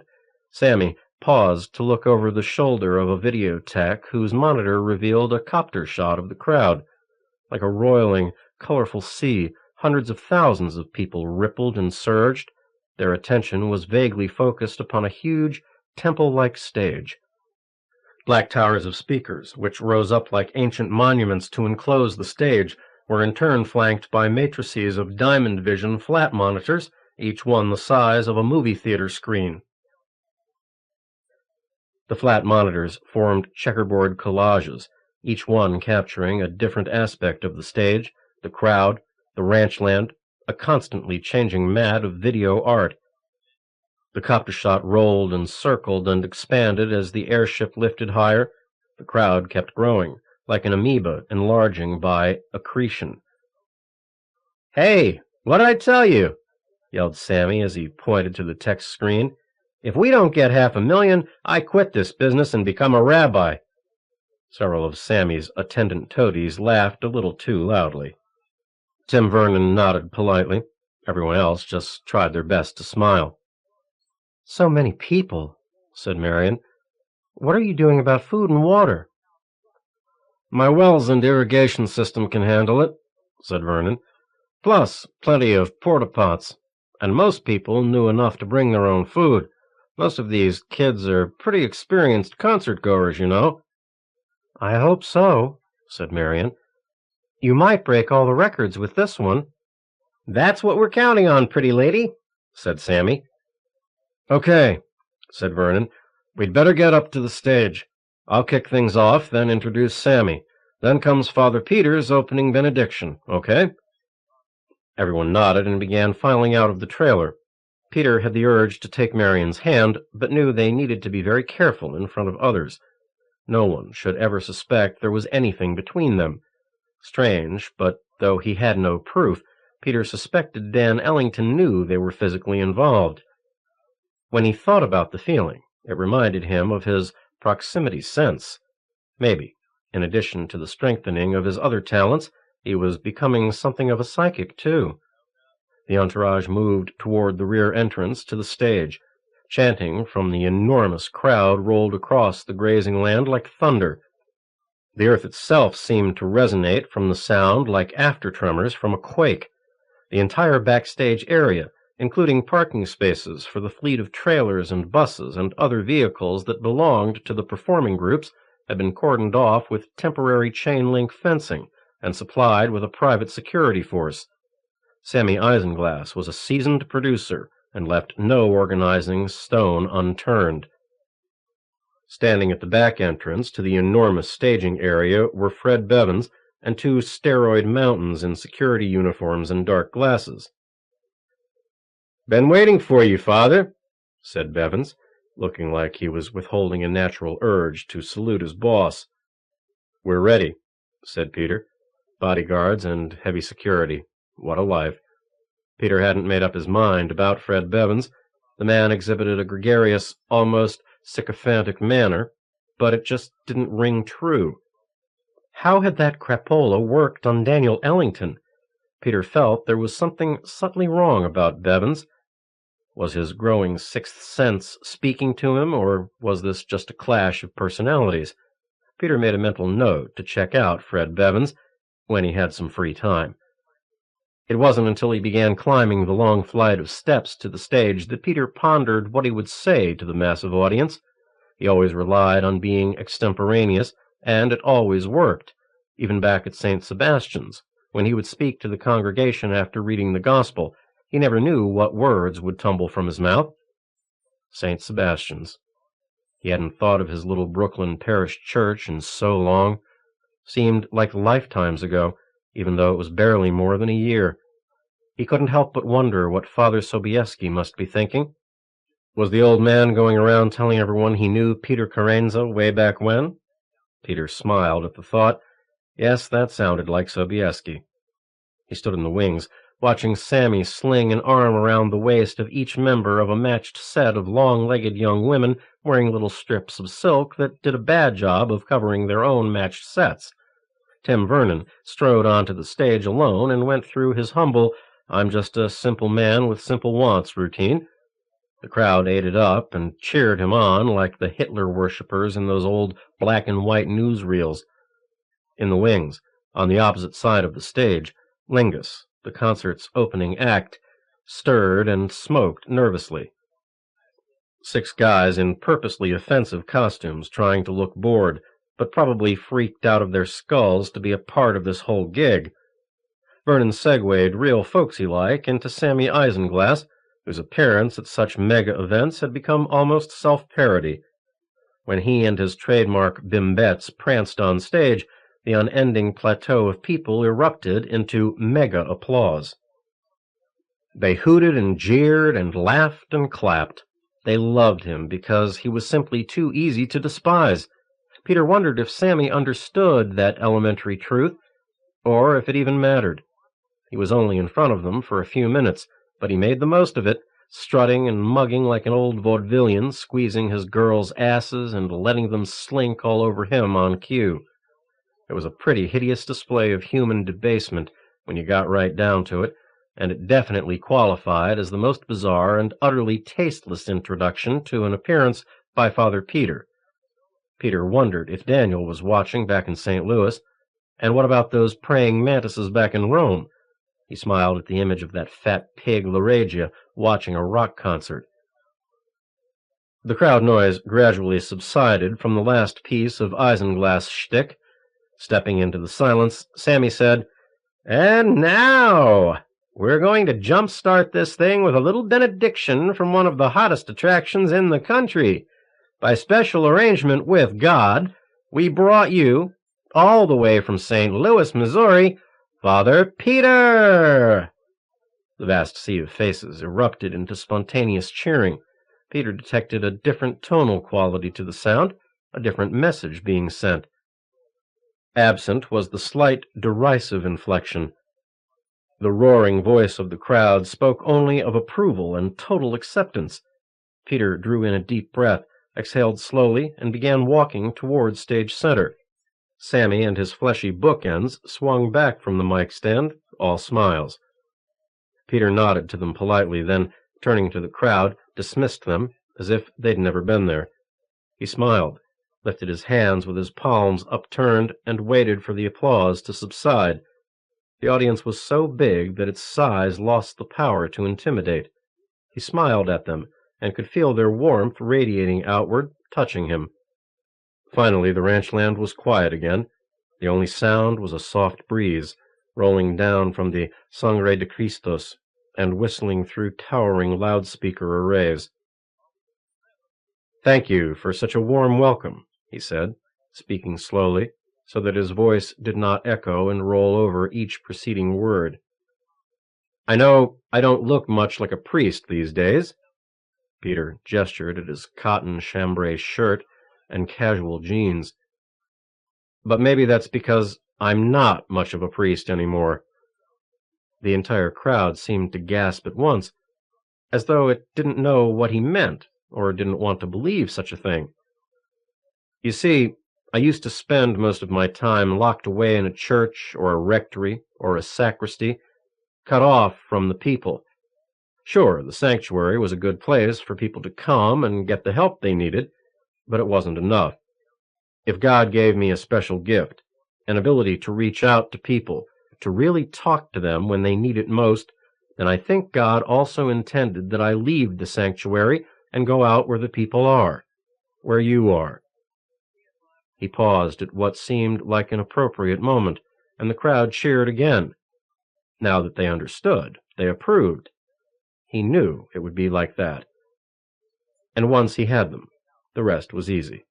The size of his audience didn't matter at all. They were so receptive that he knew unconsciously that he would not need to speak for very long. It would not take long to perform his special magic upon them. He spoke foremost of love and its power. He spoke of the many stratified levels of the spirit and the soul, and how they survived because of that special power. Everything started with a healthy love of self, he said, because if we cannot love ourselves, we can surely have no excess love for others. He spoke of unity, and how the only path to survival in the coming new millennium would be through a concerted effort, all of humankind working toward the same goals, wanting the same things. It was a simple, efficient message. No frills, no rococo borders or decorations. This crowd wore its souls on its shirt sleeves. They didn't need any sugarcoating or theatrics. The most interesting aspect of the speech lay within Peter. For the first time, he was fully aware of how much he derived from his listeners, his followers. What had previously been a wholly subconscious transformation was now so evident it could not be ignored. The essence of their souls, their most primal life energies nourished him. He knew that now. From the people he drew his power. They radiated, he collected. He was like a satellite dish, an earth station, gathering a signal and refocusing it. It was the perfect symbiosis. He fed their needs, their dreams.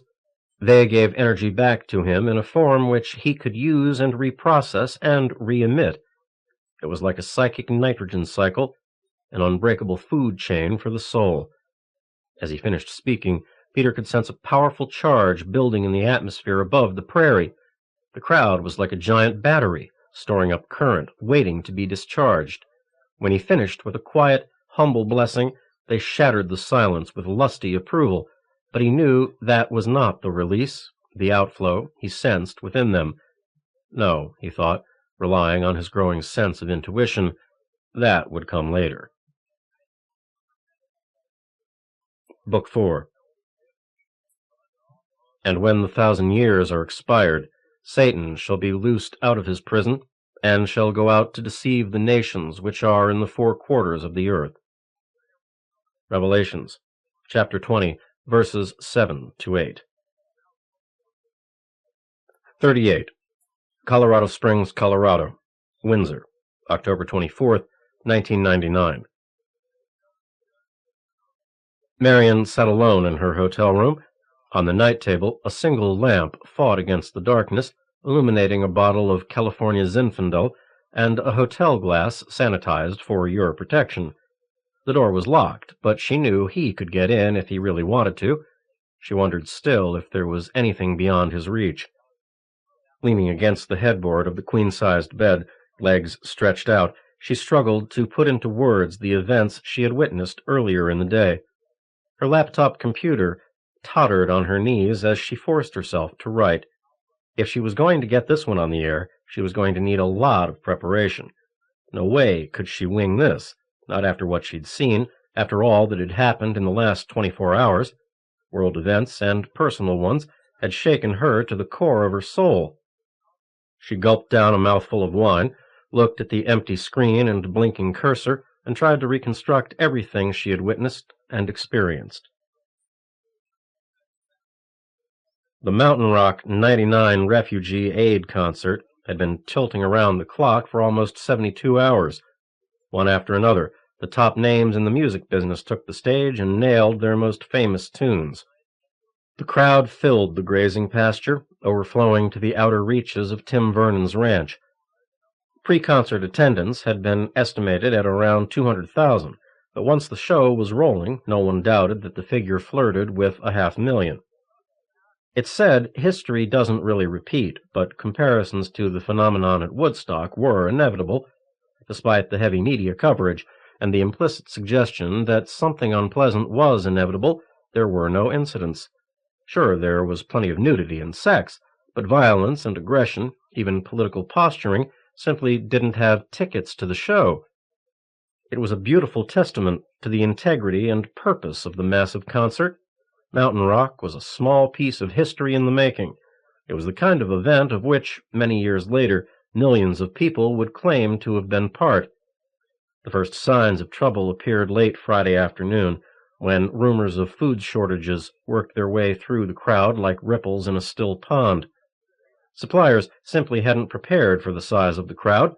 That, plus the large percentage of the audience who hadn't thought to provide for themselves, meant tens of thousands of people were growing hungry. All the sharing and goodwill in the world wasn't going to get everybody fed. Tim Vernon was growing concerned. Going without food for a day or two wouldn't kill the concert-goers, but it might make them irritable and crazy, and there might be trouble. "How about organizing a food run?"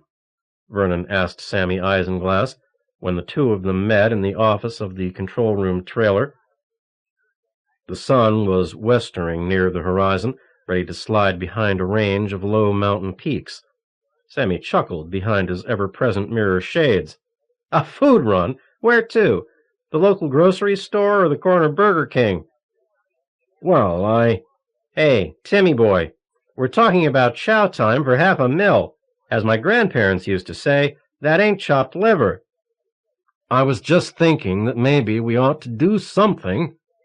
Vernon shook a Marlboro from a crumpled pack, lit it. "Yeah, right," said Sammy, grinning. "Even if we organize a chopper lift or a convoy or something, who the fuck is going to pay for it?" "Well," said Vernon, "maybe we could just ask people to donate their time, or their helicopters." "Right, Timmy, sure." Sammy laughed openly. "I mean, think about it. We're running a charity event, for Christ's sake, and we're going to ask for more fucking charity to keep it from turning into the biggest food riot in history? That's ripe, man. That's really ripe." Tim Vernon exhaled absently. "Well, what'll we do? You have any suggestions?" Sammy smiled. "Sure, I got one. Forget about it. One day without croissants and Zinfandel ain't going to kill 'em." "That's not all, though," Vernon continued, staring out the trailer window into the growing night. He liked the peacefulness of the desert at eventide. Sharing it with a paramecium like Sammy Isinglass scarred the experience like a diamond on glass. "I guess I saved the worst for last." "What? What else, for Christ's sake?" "My wells are pushed to their limits. The Arkansas River is a little too far off to help, and the porta-pots are already full." Sammy shrugged. So we're not talking about croissants and Zinfandel anymore." A strong, clear female voice cut through the small room. Both men turned toward the office threshold where Marion was standing. Neither of them had heard her enter, and her voice had plainly startled them. Looking at her, Tim Vernon visibly relaxed. Sammy tried to act like he hadn't been spooked at all, but she'd heard most of their conversation. "Hey, look, pretty lady," said Sammy. "Old rancher Tim here didn't say we're out of water yet." "Are we?" She looked at Vernon, noticing his graying beard and shoulder-length hair. "Not yet, but it's just a matter of hours, I figure." Marion stepped closer to the table. She could feel Sammy's fondling gaze behind his shades. He was such a slug. She didn't take much notice. "Mr. Vernon, why didn't you foresee this sooner?" It was Vernon's turn to shrug. "We've been through some fair droughts out here, and the water's always been enough for us. I had no idea how many people would show up, and even less how much water they'd be using. Even so, my system's the best. I figured it could handle the demand. But it's been incredible, I can tell you that." "What's the worst-case scenario?" she asked. "If the water runs out by midnight, I figure by noon tomorrow, the climate being what it is, people should be getting pretty thirsty." "Have you warned them to start conserving?" "Sure. Every act's been telling them since early afternoon. Even so, I'm figuring the water to run out tonight, sooner without lots of conservation." "Great. Just great. How dangerous is this?" Marion glared at Vernon and Isinglass. "Dangerous is a relative term," said Vernon, rubbing his beard pensively. "Some people won't be too bad off. Others could get uncomfortable pretty quick, especially the kids. A lot of people brought their kids, just like the hippies used to." "What about Peter?" asked Marion. "Does he have any suggestions?" "I told him about everything right off," said Vernon, "but he don't seem too concerned. He said we'll find a way to take care of everything." "Somebody's got to do something," Marion continued. "It's possible we can get some help from the National Guard or local authorities." "The good old local authorities," said Sammy, still smiling and leering. "I love the language of you journalists." "It loves you, too," said Marion sarcastically. Then to Tim Vernon, "Good luck. I'll check back with you in the morning.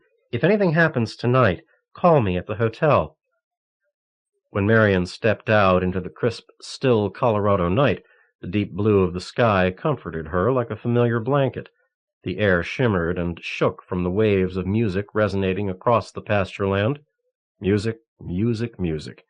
Its ghostly echoes would live on for a long time in the memories of the people who heard it, and the audio and video recordings. Too exhausted to listen any more, Marion climbed into her RX-7 and drove back to the Clarion Hotel in Colorado Springs. She was tired, but not sleepy. She needed some relaxation, maybe a drink. She wondered about Peter. He loved music, and was no doubt still hanging out backstage, absorbing the whole experience like a dreamy kid in a magic shop. She wondered if he was aware of how critical the food and water problem might become, and more importantly, if there was anything he might be able to do to help. When she got back to her room, her phone's message light was flashing.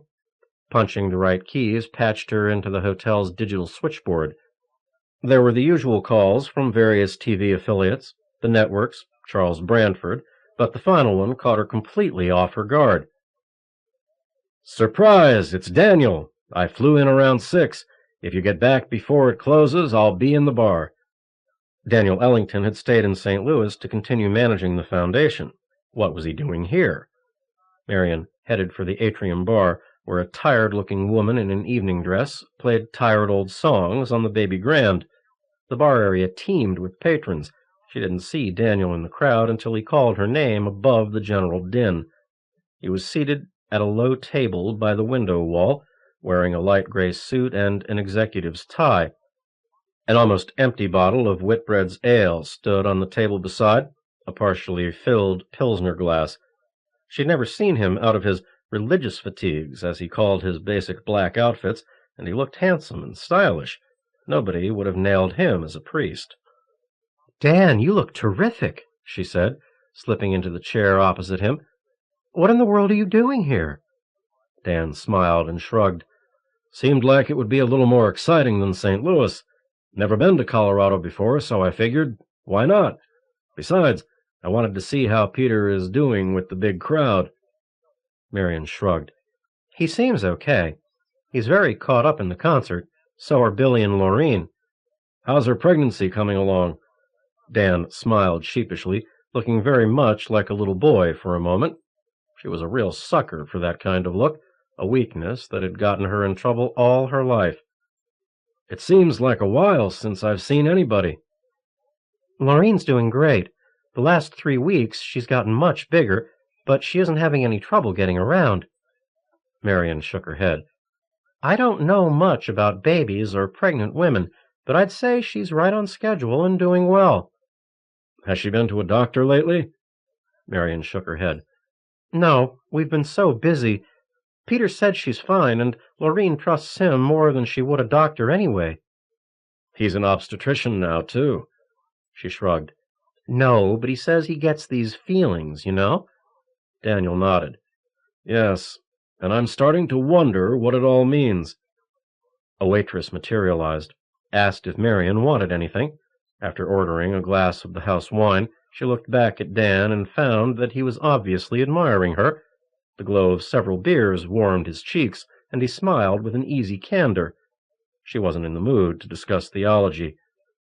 "Why didn't you go to the concert site?"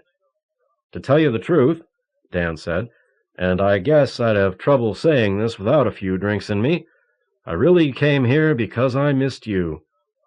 His words had less impact than he might have suspected. Dan's attraction was something Marion had sensed some time before, something she'd chosen not to acknowledge. It had never become an issue. Now what did she do? She said finally, "I know what you mean. I miss you, too." The waitress reappeared, set down a glass of wine, and once again slipped away into the crowd. "You have?" Dan leaned forward, unable to hide his surprise. "Well, the 3 of us had been together for so many months," she said. "This is the first time we've been apart." Dan nodded. "Yeah, but that's not what I mean, Marion." She sipped her wine, looked at him over the rim of the glass. "I know it's not." Dan leaned closer to her, sincerity building in his handsome features. "Marion, I don't know how to explain what I'm feeling. It's just that, well, I was back there by myself, and I realized that I was thinking about you more and more every day." Marion said nothing, just nodded when he paused. "And then I realized being away from you was driving me up the walls. I've really gotten used to being around you." "Thank you, Dan," she said, wondering if that was an appropriate reply. He was pouring his heart out, and she had no idea how to handle it. She gulped her wine, wishing for a refill. "That's not all," he said, then finished the last of his whitbreads. "I didn't think it would be," she said. She manufactured a fairly good imitation of a natural, comfortable smile, feeling even more nervous. "I've never felt this way about a woman before," said Dan. He paused to clear his throat and signal the waitress for another round. "I don't even know if this is the way you're supposed to feel." "Dan," she wanted to tell him it was okay, that she understood what he was trying to say, but he pushed on. I know what you're going to say, about me being a priest and all that, but I can't help it, Marion. I'm falling in love with you." Without thinking, she reached out and took his hand. His grip tightened instantly. "Oh, Dan, I don't know what to say, really." He shook his head, tried to smile, and did a bad job of it. The waitress swooped in to replace their drinks, which both of them reached for as though parched. An almost palpable mist of awkwardness surrounded them. "I don't even know what it's really like to fall in love with someone," he said. "All I know is what I've seen in movies and read in books." "Falling in love is different for everyone, Dan." "You're not upset, then?" "Upset? No, I'm flattered. And more." "More?" he said with some effort. "What do you mean?" She squeezed his hand, which had started to tremble slightly. "Don't ever be ashamed of how you feel, Dan. Feelings aren't always things we can control. They're a basic part of us. I feel better letting this out. God, I can't believe how much better. He sipped from his glass. Marion, it was getting so bad I couldn't stand to be alone in St. Louis. I made up my mind to get on the next plane, get as drunk as I could, and just tell you everything. She smiled, more genuinely this time. He had no idea how charming he could be, which was in turn part of his charm. And you did it very well, she said. I did? Definitely. Marion took a more moderate swallow from her glass. Her moment of desperation had passed. She felt calmer. There was a certain freedom between them now that Dan had aired his pent-up emotions. In fact, Dan, I don't ever remember a man ever telling me such things in such a nice way. You're just saying that to make me feel good. No, I'm not. You can't imagine how refreshing it is to listen to a man talk without giving you a lot of the bullshit, without all the slyness, the innuendo. I don't know how to do that, he said, sounding like a little boy again. No, and thank God for that. He held her hand tightly. That's the other thing that's driving me crazy, he whispered harshly. My whole identity, my whole place in the world is dissolving. I know I shouldn't feel like this, but... But what? She prompted him. It's okay, just let it out. A long time ago, I took a vow of celibacy. That's not something you do easily. At least for me it wasn't. Sure, there were plenty of guys in the seminary and later, during our first teaching assignments, who didn't pay it much attention, but damn it, I always did. Marion could only nod as he rushed to get out what he was feeling and thinking. I was taught if you're going to do something worthwhile, you've got to do it right, or don't do it at all. You know what I mean? He let go of her fingers, nervously rubbed his lower lip with the back of his hand. Of course, Dan. The wine coursed through her like a river breaking up at its delta. The blond, muscular man across from her was looking better and better to her. Well, I've pretty much always believed I've done the right thing. I've never regretted going into the priesthood, for instance. He paused, finished off his glass of ale. Being a Jesuit has been a tremendous experience for me, but being a man has not, right? She wanted to reach across the table to take his hand again, but she resisted. Even though she found him ever more desirable, she knew she couldn't let anything happen between them. One priest in any woman's lifetime was enough. He stared into her eyes, said nothing. Silence and a bond grew between them. Daniel was such a sweet, innocent, loving man. Marion wanted him as much as she'd ever wanted any man before Peter, but some sense of essential wrongness allowed her to remain in control.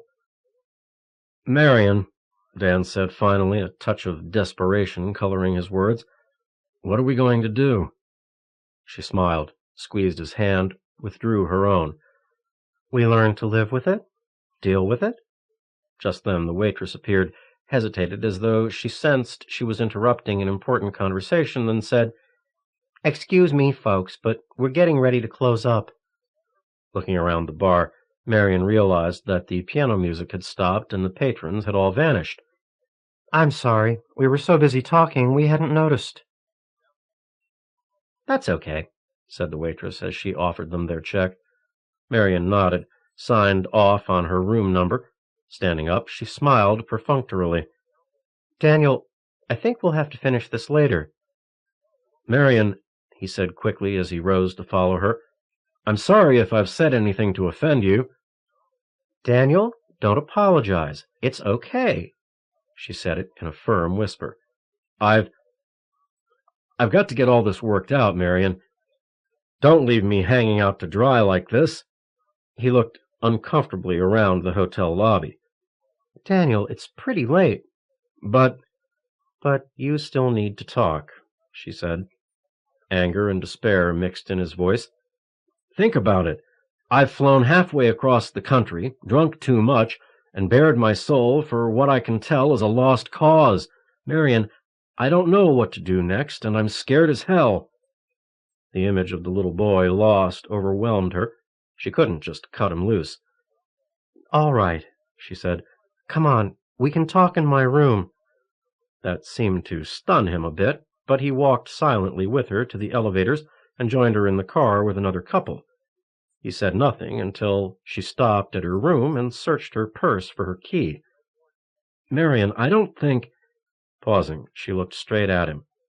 "Dan, I'm tired. I want to go to sleep, but I can't get through the night without helping you, without listening until you get used to the feelings you've let out of their boxes." She unlocked the door and entered the suite. He moved to the bar and fixed a bourbon and soda, then started talking. It was impossible for her to listen silently to his ramblings, but she knew he had to say everything, once and for all. A few times she interjected opinions or observations, but mainly she let him roll on.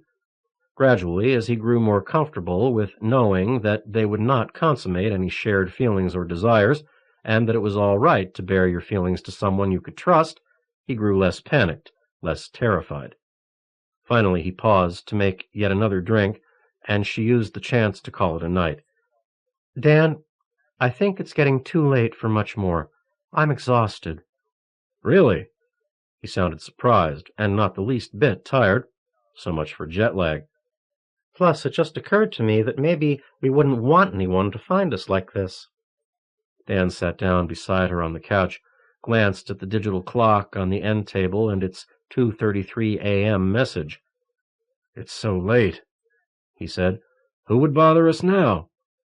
Before she could answer him, the door swung open slowly, silently, to reveal the lean, rigid silhouette of Peter Carenza. "How about me?" he said softly. 39. Colorado Springs, Colorado. Carenza. October 24th, 1999. Marion jumped from the bed, oddly holding her hand in front of her face. "Peter, what are you doing here?" There was the merest suggestion of distress in her voice. "Well, speak of the devil, eh?" Daniel Ellington looked up at Peter with a foggy smile. Peter's first reaction, when he'd approached the room and heard their voices within, had been rage. He'd entered, wanting to confront them, while the sweet hot rush of blazing hate and anger novaed within him. But seeing the two of them fully clothed had diffused him, and that reaction bothered him, then angered him again. Had he wanted to find them in bed? Confusion spiraled through his thoughts, sending off sparks of doubt which did nothing to soothe his rancor. He raised his right hand, pointed at her, then him. The unconscious power, the taproot of force that ran deep into the core of his being tingled, then throbbed. A few months earlier, he wouldn't have recognized it, wouldn't have been able to harness it, rein it in, and opt to use or not use it. His hand trembled. The fury that quaked in his mind begged for release, screamed for an instant of the purest wrath. Like a trigger straining against the invisible fulcrum beyond which it would trip, his will battled itself. Dan looked into his eyes, past the finger that pointed steadily at the center of his chest. Clearly, Ellington instantly recognized the conflict taking place in the core of his friend's soul. "I could kill you," said Peter. "Both of you." His words tumbled into the dim abyss of the room, their echo leaving a chill in the memories of the listeners. Shakily, Daniel stood. He weaved slightly, and his eyes had trouble focusing. He raised one arm in a parody of Peter's biblical pose and pointed at Peter.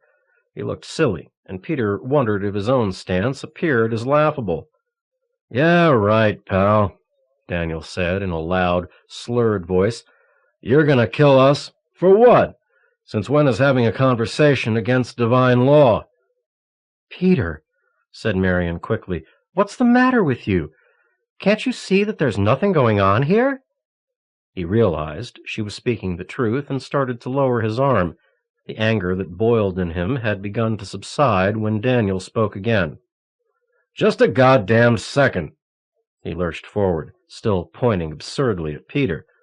"What business is it of yours, anyway, if there was anything going on? God or no God, you don't own either of us." "We've had this discussion before, Daniel," said Peter, trying to stay calm. "Yeah, right. Free will and all that jazz." Daniel spoke and clipped, half-drunk tones flecked with disdain. "Does God run everything on puppet strings, including me and you? Or do we really make our own choices in life and love? Who runs the world?" "That's enough," Peter said. It was all clear to him suddenly. Daniel was betraying him, plain and simple. He was cutting himself loose from Peter's authority, betraying the trust they'd built up. In one thing, Daniel was right. His relationship with Marion, whatever it was, did not matter. It was the turning away from Peter which he could not be allowed to do. "Enough? Oh, has my lord spoken? Can you command me whenever you want?" Daniel laughed. "Last time I checked, that was bullshit, and you know it as well as I." Daniel was dismissing him. Him! Dismissal. Betrayal. The same thing. He looked at his friend, and his former rage flared into life. "Maybe you should have checked more recently," he said through semi-clenched teeth. "Dan! Peter! Please!" Marion's voice had trembled up at least one notch. Dan lumbered forward, an uncharacteristic, arrogant snarl on his face, raised arm still pointing at Peter, whose own arm had dropped to his side, fist clenched. Dan's face flushed as he unleashed his own anger. "I don't know what's happening to you, Peter, but it's not pretty. Just who the fuck do you think you are?" "That's enough, Dan." Peter stood his ground as Dan moved close enough to touch him. He could feel his friend's hot breath as Dan half screamed his words. "You don't own us, Peter. Do you understand that?" "Dan! Peter!" Marion's voice seemed to be coming to him from a great distance. All his senses and his emotions were honed to a fine focus on Daniel Ellington. Rage capered across Peter's mind, doing a war dance on his reason, and he began to see Dan as an adversary, an enemy. Dan's pale, florid face, puffing and glaring in anger, seemed to pulse like a beacon that propelled Peter to a darker level of hate. "Dan, do yourself a favor. Get away from me. Right now." He bit off each word. "No, Peter, do yourself a favor and you get out of here. Nobody asked you to come waltzing in here in the middle of the damn night anyway." He shoved Peter with his outstretched hand. Peter stumbled backward from the contact. For an instant he had the strange sensation of falling forward, as though being sucked into a maelstrom. To quell the sensation, he hardened his gaze upon Daniel, who loomed over him, clenching and unclenching his fists. Peter reached out to him, but not with a real physical hand. Just as an amputee might feel myriad sensations in a severed limb, so did Peter feel power and strength in an invisible, psychically empowered hand that stretched out toward Daniel. The light in the room dimmed, as though slowed in its flight, and the sound of Marion's and Dan's voices distorted into a basso moan. Peter sucked in a desperate breath. With his invisible hand, he reached up and into Dan's chest. A cold shock spiked through him as his fingers touched the hot, greasy knot of Dan's heart, pulsing like a piece of wet and slippery machinery. He could feel Dan's heart. From that first instant of recognition, he stopped thinking about what he was doing. Instead of pushing Dan away from him, it was so much easier to simply squeeze, to feel the obscene throbbing lump of his heart go berserk under the sudden pressure, to feel the valves shudder insanely into frantic dysrhythmia. Daniel Ellington staggered back. His face twisted abruptly into a snarl of torment. He screamed and dropped to his knees. His eyes bulged in their sockets as though air was being pumped into his head, and he clutched at his chest, his arm like the spastic flipper of a skull-clubbed seal. Peter leaned forward and squeezed harder. Daniel's scream dribbled away until it was nothing more than a pitiful mewling sound. He wrenched about on one knee and reached out to Marion with a stiff, palsied arm. He held the stance for an instant until his eyes rolled deep into his skull and he collapsed to the floor. The sensation of the invisible arm vanished. Even the memory of it seemed less than nothing. For an immeasurable instant there was no sound, no movement. The tableau of Marion standing above the twisted corpse of Daniel Ellington burned in Peter's mind like a sepia photograph ready to burst into flame. The spell was broken by the low-pitched keening sound which escaped from Marion like the air from a dying balloon. It was a sound of shock and mourning. She dropped down beside Daniel, touched his stilled form, and began to cry. "Help him, Peter, help him! Do something!" "I can't," he said. She looked at him and seemed to know he spoke the truth. "Daniel! Oh, my God! Daniel! Daniel!" She whispered his name, her body rocking back and forth over Daniel's still form. She looked like Peter's idea of a mythic Irish sin-eater preparing to do her dirty job. Stepping away, Peter realized that he felt nothing. That place within himself where his emotions normally churned was strangely dark and empty. The coldness seeping into him terrified him. He waited expectantly for what he assumed would be a vile, bilge-like wash of remorse and dread. But he felt nothing. After what seemed an eternity, Marion looked up at him. "Call for help! Hurry!" He moved to the phone as though in a trance, dialed the desk, and asked for emergency medical assistance. Turning, he looked at Marion with a blank expression. "Did you do this?" she asked in clipped tones. "Did you kill him, Peter?" "He must have had a heart attack. He got too excited, too crazy. I can't be held responsible." "I can't believe this. I can't believe this." Marion continued to slowly rock back and forth. Peter watched her, all the while searching for his true feelings and marveling at the total absence within him.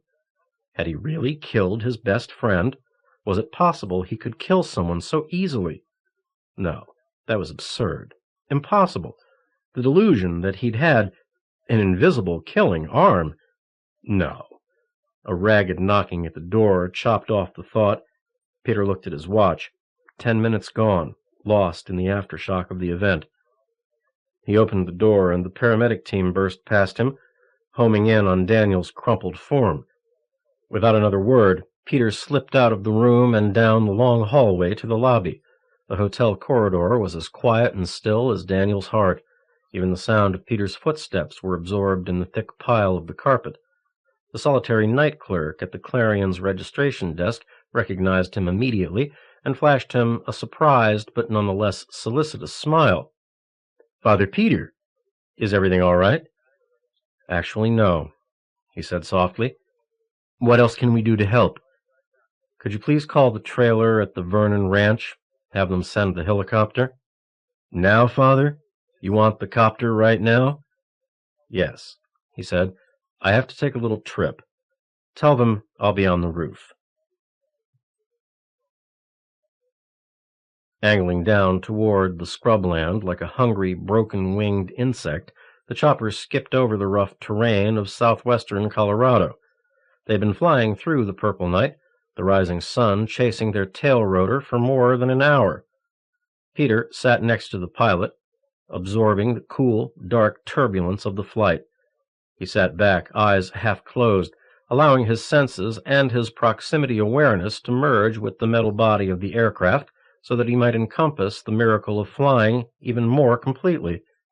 The sensation was exhilarating, but more importantly, it kept his mind free of thought. There would be plenty of time for thinking.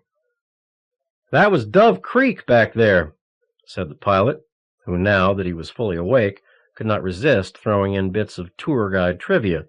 Like most Colorado natives, he loved his state. Peter nodded, but said nothing. "Zane Grey used to live there," the pilot yelled over the syncopated drone of the rotors. "That's where he wrote Riders of the Purple Sage." Peter nodded again, looked down at the terrain that passed beneath them. An endless puzzle of ravines and basins, buttes and jagged ridges. "How much farther did you want to go, Father?" Peter exhaled slowly. "Get me to some desert. I want to see the desert at sunrise."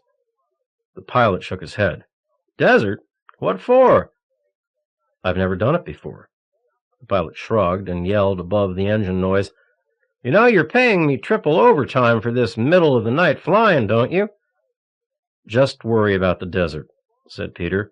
"I'll worry about the money." "You're the boss, Father."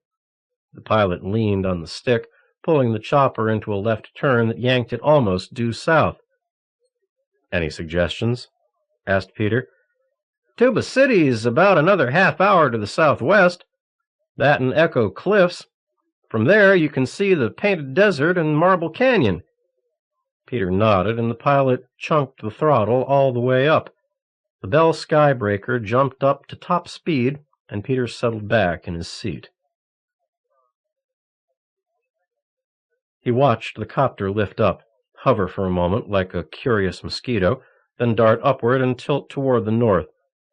The pilot had tried to argue against leaving him on the desolate ridge east of Echo Cliffs, though Peter had instructed him to return in 6 hours before the sun grew too brutal. The pilot had forced him to take a canteen full of water. Down the sloping terrain to the south, the ghostly, moonlit sea of the Painted Desert seemed to beckon to him. To the east, the peaks of the distant Chusca Mountains had already begun to glow with the first fragments of the new day. The western night sky was still a deep, bottomless blue, but that would be changing soon. Peter looked around him, satisfied that he was utterly alone, the first time in a long time that no one was within striking distance of him. No highways, no cars, no lights or other distractions, nothing to violate the utter quiet of the desert, not even the chirping of an insect or rustle of a foraging lizard. The solitude cleared his mind like a breath of cold air. Just who in the world was Peter Carenza anymore? As he replayed the scene in the hotel room, he realized how ludicrous it would seem to other clerics. There he was, a priest, enraged and ready to kill his best friend, also a priest, for wanting to have sex with his what? His lover? His girlfriend? His whore? Did he have any more right to her than Daniel? He smiled ironically. Priests don't have lovers or girlfriends, so maybe he wasn't much of a priest any longer. But why? Because he'd grown too powerful for such a simple office? Part of him didn't care. He didn't need any of them, did he? He didn't need a damned thing. He could do whatever he wanted, so where would all this soul-searching eventually get him? What good was it? He smiled ironically, bittersweetly, although not really amused that he could think so harshly. And what about Daniel? Had he actually felt Daniel's heart beating in an invisible hand? Or was it the illusion his unconscious insisted it must be? Guilt washed over him like dirty rain. He shivered as though from a fever, looked up into the boundless night. Sometimes, when he was free of all distractions, of all the clamor and attention that surged around him, he could almost feel the changes churning within his soul. He could actually sense the coming together of new elements, new aspects to his very nature. Sometimes the feeling was exhilarating, and sometimes utterly terrifying. What was happening to him? A year ago he was just a simple man, happy in his small, simple life. Now the parish and the people of St. Sebastian seemed lifetimes distant. He had no idea what lay ahead for him, but he knew one thing. He would never return to St. Sebastian's. Time lost its grip on him as he stared into the magic window of the universe. Soon his thoughts melted into one another, and he sat in a state of quiet reverie. He felt as if he could sit there forever. Sunrise flooded across the basins and the desert with alarming quickness. Almost instantly, distant rock formations began to shimmer and waver behind thick lenses of heated air. Peter faced the south and stared at a distant point along the edge of the Painted Desert, a black speck that seemed insignificantly small, yet which drew his gaze irresistibly. He had needed to get away from all of them. This time alone would cleanse him, purge him of the stress from their demands, their expectations. The black speck seemed larger. Peter imagined it was growing closer, but no more distinct. There was something about the object, whatever it was, that kept demanding his attention. It was definitely moving, floating just above the rocky terrain. Each time he glanced at it, the thing seemed closer. But it had no recognizable shape. It seemed amorphous, mutable, like smoke or a mist, though Peter somehow knew it was actually some kind of solid. At first he thought it might be a piece of sagebrush or half-burned tumbleweed, but it was now obviously something far more strange than that. The desert panorama faded away, losing its pigments and composition like watercolors being bled from a page. Peter could concentrate on nothing other than the darkness, and he began to feel the first window pane, taps of apprehension. Whatever was gliding smokily across the desert floor was directed squarely at him. Despite the dry heat, he felt coldness surround him like a Kirlian aura. If the absence of color is blackness, then the cloak that enwrapped the approaching object was indeed black. But as Peter eyed it intently, he felt the thing was darker than mere black. He was beginning to be afraid. Closer now, and the object finally began to assume some semblance of a configuration.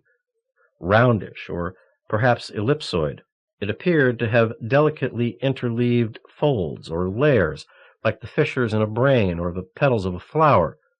It seemed as though the more directly he stared into its mass, the less distinct it appeared, but when he only glanced at it from the periphery, it assumed hard, crisp edges.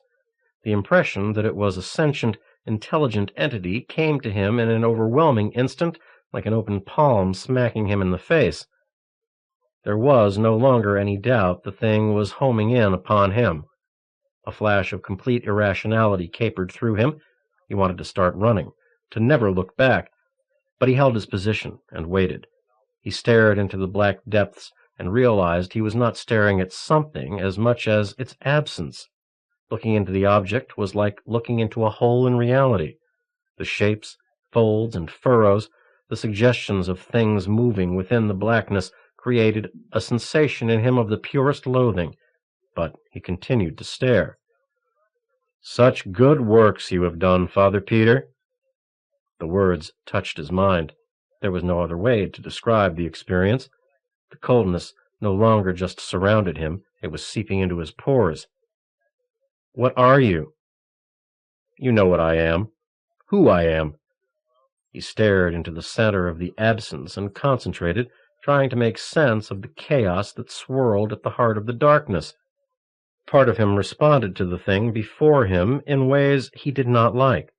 There was a certain beauty, a correctness about its asymmetry, and he did know to what or whom he spoke. "What do you want with me?" "That should be obvious." "I'm not sure it is."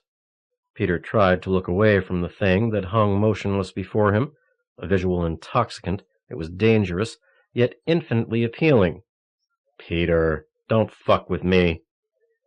"What?" "Play semantic and philosophical games with others. Please, Peter, don't insult me.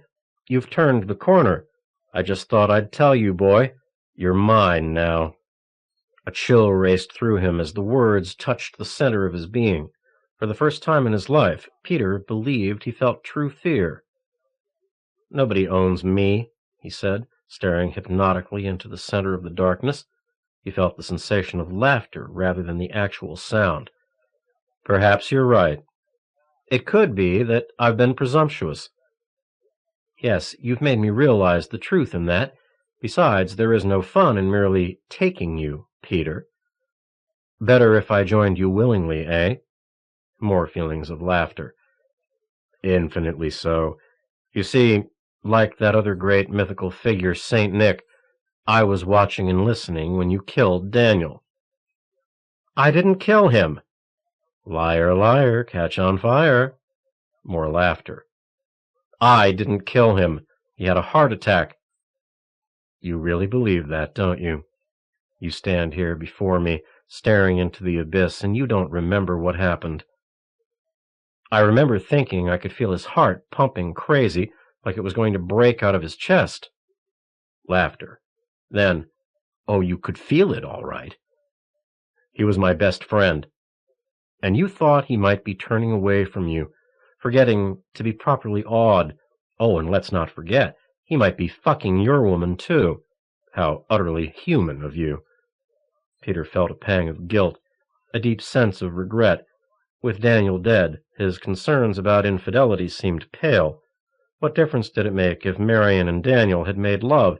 It was merely a meeting of two bodies, brief, ultimately harmless. How and why had so many cultures turned such a simple thing into something so cataclysmic? "You're going to need me." Its insistent voice invaded his thoughts like a not-so-subtle virus. I don't need you. You're going to need more power, and I can give it to you. At what price? No reply came, but in its stead, Peter was abruptly stunned by a sensation he'd never experienced before. The perception overwhelmed him, threatened to absorb him totally. He could not describe it as other than an undifferentiated impression of human suffering, of pain and death on an unimaginable global scale. Like an impossible weight, an unfathomable darkness, the sensation tried to engulf him. Peter backed away from the presence before him, gathered his consciousness about him like a cloak. Shielding himself, he shrugged off the sum total of all human pain. The thought of enduring anything close to that again laced him with cold, damp terror. That's coming for you, Peter. It's going to get you. You're not strong enough on your own. You can't create anything, and in order to overcome what you just felt, you will need more power. You can be a creator. You can have that power. And with the power of creation comes the rest of the world. Your thoughts of Marion and her delicate flesh which will eventually wither and die, will be as those of a child. With the new power, you will have dominion over all. Peter smiled. Is this where I'm supposed to tell you to get behind me? You can do whatever you want. That's the beauty of it, Peter. It's your show. From here on out, just say the word, and you can make it happen. Fuck you. I don't need you. I'm in control. Brave words. You have the ego to do well at this business. I like that. Do your stuff or get out of here. You bore me, said Peter. Laughter, unheard but felt. I'll show you who I am, and if you can deny me, or my nature after seeing the truth, I will leave you forever. No titanic struggle, no metaphysical bullshit, okay? Do your worst. Just to be theatrical, I think I'll preface this with a nice behold. He stared into the center of the absence, which roiled before him, eating a hole in the hot desert air. It was a spinning galactic cluster of all that could ever be, ever was. The spinning center became the all, the heartbeat of the universe. Antipodal forces flowed and ebbed like dark tides of fear and elation, love and loathing, pride and humility, hope and desperation, dream and nightmare, sainthood and depravity, and every other emotional bolt ever struck in the storm center of human passage. The cluster spun wildly, a vortex that pulled him in. Within its dark center he could see the folds and petals of the blackest rose, the blossom unfolding in a new and terrible heat. Suddenly he saw a face within the folds of nothingness, and the face was his own. No war raged within or without. Peter knew what he faced, and he accepted the anthracite truth of it. And so it is, said its voice as it began dopplering away from him like the whistle of a passing train. He listened to its departure like a sad lover at a midnight station, a last chance depot of the soul. The absence contracted, receded, collapsing into itself. Watching it disappear, Peter had the impression that it was also racing away from him, red-shifting through the spectrum to the vanishing point. A brief burst of intuition told him that it was taking something from him, something precious and irreplaceable. He found himself staring idly at a black speck in the mirage-shrouded distance, beyond which the desert loomed like the scape of an alien moon. The sound of an approaching engine cracked the eggshell silence that surrounded him. Turning, he saw the helicopter approach, canting through a wide, arcing turn. It dipped down to alight testily on the rough terrain. As the rotors whooped down, Larry Melmanic climbed out, started walking toward him. A whirlpool of conflicting emotions churned in Peter's soul. Memories of Daniel and his ugly death suddenly surfaced in his mind. Peter still didn't know how he should feel, what he should do. Maybe he never would. Whatever he'd been doing before the copter arrived now eluded him. A chunk of time and memory, gone. The notion gave him a chill. He looked up and tried to shake it off as his manager approached. Wearing a blue Oxford shirt and a pair of tan slacks, Larry looked as casual as he would ever allow himself. Tim Vernon remained in the copter's cabin with the pilot, watching. "Wasn't sure where to find you in all the confusion," said Larry. "Until you checked with the front desk." "Right. But I got to tell you, I was a little surprised you called in the Air Force." "Haven't you ever needed some time by yourself, Larry?" "Sure, I understand," said Melmanic, waving off the question with an impatient gesture that revealed he didn't understand at all. "So you're here," said Peter. "You must want something." "I talked to Marion. She had no idea where you were. Between Daniel's dying and you disappearing, she was half crazy." The mention of Marion's name left him oddly cold. "I'm okay, I guess." He wondered what Vernon and Melmanic were doing out here, and what had Marion told them of Daniel's death. Larry sat down on a rock beside him, touched him gently on the back. "Peter, I know this is going to sound funny, but at this point we don't know what else to do." "What are you talking about?" "The water's run out and the food's gone." "Just like you figured," said Peter. "Well, with that many people out there, the law of averages says you're going to have problems, and we're getting them. Isinglass isn't going to help, and the National Guard isn't crazy about the idea either. We've contacted the governor, but it'll take time to get a decision." "Why are you telling me all this?" Larry picked up a pebble, tossed it over the ridge. "I don't know. Everybody's suggested you. Maybe you can at least get up there and talk to the crowd. They'll listen to you. Maybe you can keep them occupied until we can get some provisions, some water." "What about the music?" Larry looked at him with sincerity. "I think they need more than that right now, Peter." Frankly, he wasn't in the mood to do anything for anybody right now. He was steeped in the business of learning more about the dynamics of his own soul. He wanted some time to be selfishly introspective, but he had this altruistic, sacrificing reputation, and there was no place for him to turn. Maybe it would always be like this. Maybe there never would be a time or a place for him to be weak, or to need, or to be comforted. He picked up a stone, tossed it in the direction where the black speck had first appeared, then stood up. "Okay, let's go." Peter drew in a deep breath, exhaled. The air was warm but dry and scented with unrecognizable blossoms. "I can't promise anything, though." Larry nodded. "No problem. At this point, anything's better than nothing, right?" Peter shrugged. "We'll see." He climbed into the back seat of the chopper, trying desperately to remember. 40. Colorado Springs, Colorado, Windsor, October 24th, 1999.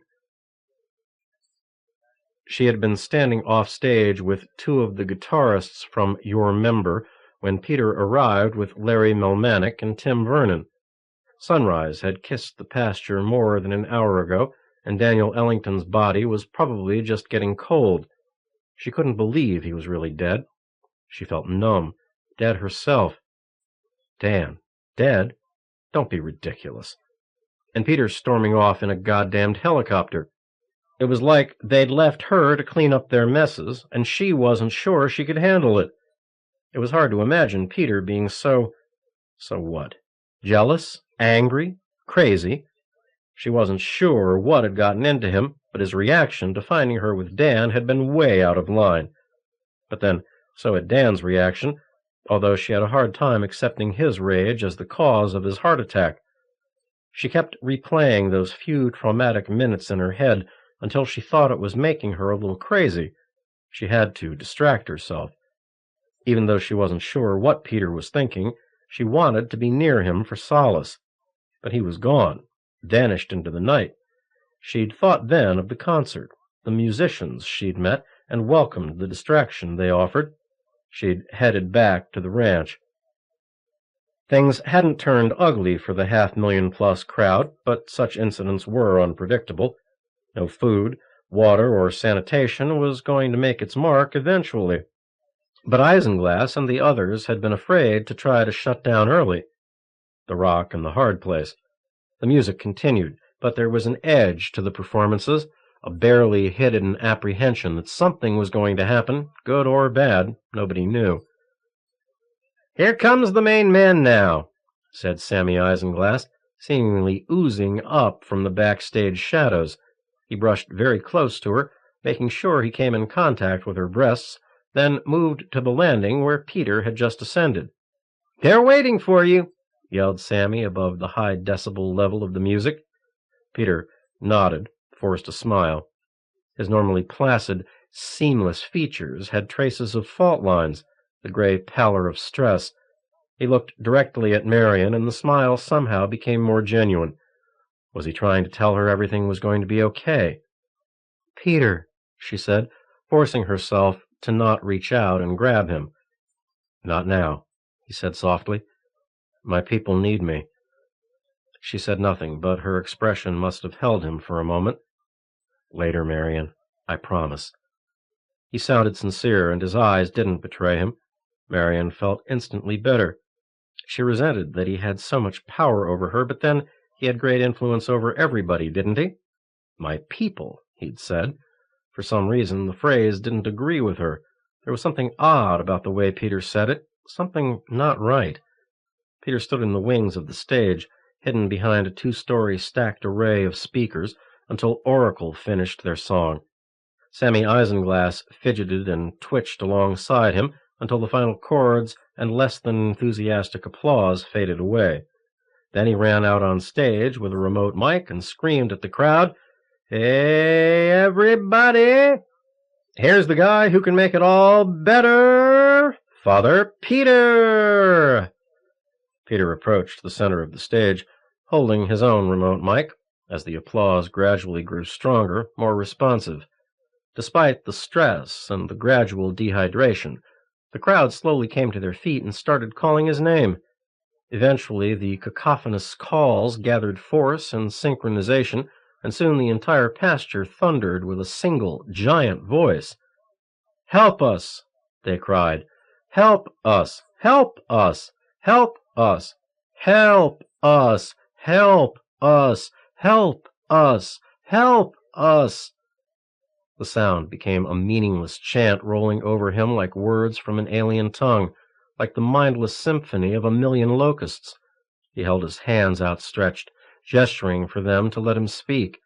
For a moment they ignored him, as though to emphasize how much they needed him, and then suddenly they stopped. The pasture shuddered once from the sudden implosion of silence. Marion could feel the intensity of the crowd's focused attention. "Okay," said Billy as he moved up beside her to watch. "Now we're going to see the power of the Lord at work." Marion smiled at him, but he did not take his eyes off Peter. Billy's faith in Peter was a beautiful thing, and she wished she could still share such enthusiasm. Now she could not escape the feeling that things were somehow getting skewed. "First, I want to apologize for waiting so long to speak to you," he said. "Believe it or not, I've had a few problems of my own." For a moment, Marion wondered if he was going to tell them about Daniel. Then Peter continued, "But compared to yours, they are nothing. We need water now, my friends. Our host, Mr. Vernon, tells us his water system can't function because Fountain Creek is running low, mainly because of the strain our needs have placed on it. But we must do something before anyone starts getting sick. Evacuating, even if we begin immediately, will take some time, and panic or fighting isn't going to make it any easier. I think you all know that." Isolated voices cried out for help, pleading on behalf of friends and family. Their words drifted up to the stage on broken butterfly wings. Marion sensed desperation festering in the crowd. They were starting to give off the first traces of the stench of the loss of faith. "With the Creator's help, we can help ourselves. That has been my message to you for many months, and now we have the chance to prove it, to make it work." In the wings, Sammy moved close to Marion. "What's happening, honey? What's he going to do?" "Sammy, be quiet, okay?" "Because we can make anything happen in our lives if we really want it bad enough," said Peter.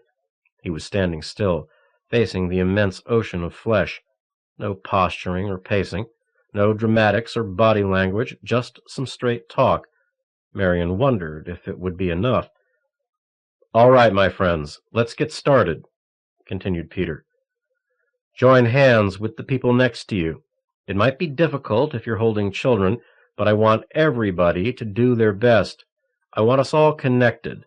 I want us all to be part of a much larger thing." He clasped his own hands and waited. "Are we all connected?" he asked. "Yes," said the crowd, grunting like a tired beast. "Good. Now, I want everyone to close their eyes. I want everyone to think of a river, a raging river full of white-capped spray and sun-splashed pools. I want you all to imagine that this river is deep and clear and cold. Can you see it?" Again the huge mass grunted its assent. The sound, almost frightening to Marion, sounded like some massive, monstrous creature. She looked out at the crowd. Their eyes were closed. They all held one another, swaying ever so slightly to some metaphysical rhythm. She was stunned by the sight, by the knowledge that he had such power over them. "This river is rushing toward us now," Peter continued, his voice a seductive, electronically modulated whisper. "It is coming together in our lives because it is coming together in our minds. And our minds are thinking as one mind. We share that single image, that single need. Do you feel it?" "Yes," hissed the beast. "Bring the river to us," said Peter as he raised his arms toward the crowd. "Bring it down from the icy mountain tops. Bring the cold, clear river to the banks of the ranch. Bring it down."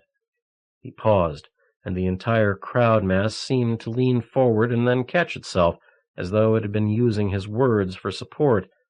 Marion watched as though through an insulated glass bubble. Whatever he was doing to them had not affected her. She felt oddly disconnected from what she knew was a powerful phenomenon that raged about her. Was he doing it consciously, purposely excluding her from the experience, punishing her? No, she was certain it was nothing like that. Maybe she'd gotten so close to him, so intimate with him, that she had become immune to his influence. It was a startling thought. "Do you feel it coming?" he whispered across the grazing land. The phalanx of speakers gave his hushed voice soft power, and then gradually growing in volume and resonance, he shouted, "Bring it down! Bring it down! Bring it down! Bring down the river now!" The air above the pasture seemed to buckle and snap. In the far distance, beyond the peaks of the mountains, a rolling clap of thunder split the sky, shuddered the earth. Looking up, Marion could see nothing but the deep blue, largely indifferent sky. But she could feel a change in the air. Oh, yes, definitely a change. She sensed a great roaring going on just beyond the range of human hearing. Like the air surrounding columns of high-voltage power lines, the atmosphere felt poised, waiting. But for what? The crowd swayed and rippled, still moving as one single being, joined physically and probably in some way mentally like a gigantic hive. The audience slouched closer to its critical mass. The sky lowered and darkened. Flashes of heat lightning capered across the horizon. A windstorm rose as if out of the cracks of the earth. Marion felt the stage begin to tremble. The tiny, febrile vibrations felt at first like the beats of 1,000,000 embryonic hearts in perfect sync with itself. And then she could hear it. "Jesus Christ! What's that?" Sammy Isinglass moved past her, along with several musicians and stagehands. They were looking north, toward the foothills beyond the river basin.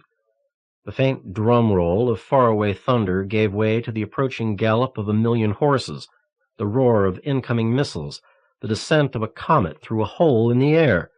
The sound rose up in an instant, as if with the flick of a wrist someone had turned up the gain on an amplifier. The superstructure of the stage shuddered violently as the earth slipped and bucked beneath it. The Arkansas River rose up like an awakened, maddened beast. The noise of its escape was the loudest sound she'd ever heard, and the vibrations from its passing threatened to shake everything into powder. The skyscraper-like towers of speakers on each side of the stage fragmented like toy building blocks, falling in upon themselves, sparking and flashing as wire harnesses ruptured and power lines crackled. Peter moved back from the edge of the stage. The crowd reeled back to escape the lethal collapse. The spell broken, the thousands of people began moving in different directions. The river's thunderous arrival created a back pressure in the tributaries and irrigation canals, which suddenly erupted in cold, wet rooster-tails and geysers. In an instant, the entire pasture sparkled under the spray and patter of artificial rain. People began dancing, sending up a cascade of cheers which covered the sound of the river like a blanket. Marion held onto a piece of scaffolding, unable to stop watching the spectacle. Slowly, Peter walked to the edge of the stage again, treading carefully amidst the electronic rubble, raising his hands high. The crowd loved him, screamed his name. Smiling, glowing in the fierce blast of their approval, Peter suddenly turned and stared directly at Marion, as though the maneuver had been rehearsed. The intensity of his eyes, his tight-lipped smile, seemed somehow threatening, as though he were sending her a special message. Don't cross me. I can do anything. Maybe she had stopped standing in awe of his miracles, but what she had just seen defied explanation or belief. There was no belief, only acceptance. 500,000 people needed water, and he brought them a river. Incredible. She wondered if, by luck, anyone had gotten it on tape, and shaken though she was, physically and emotionally, her professional side edged to the fore. Mentally, she began composing the story she would give the networks tonight. It would be a stunner. "I told you! I told you!" shouted Billy, beaming like a proud father. "Jesus Christ! Jesus Christ! Did you see that?" cried Sammy as he ran past her toward Peter, who still stood facing the crowd. Everyone followed Sammy's lead. In an eye flash, musicians, roadies, stagehands, and techs were all running. They surrounded Peter and lifted him up on their shoulders like a quarterback after the big game. Peter welcomed it, gloried in it. She watched him being buoyed about the stage by the crowd, his dark hair falling over his forehead, his even darker eyes burning with the glow of victory. The word charisma had been invented for people like him, everybody's hero.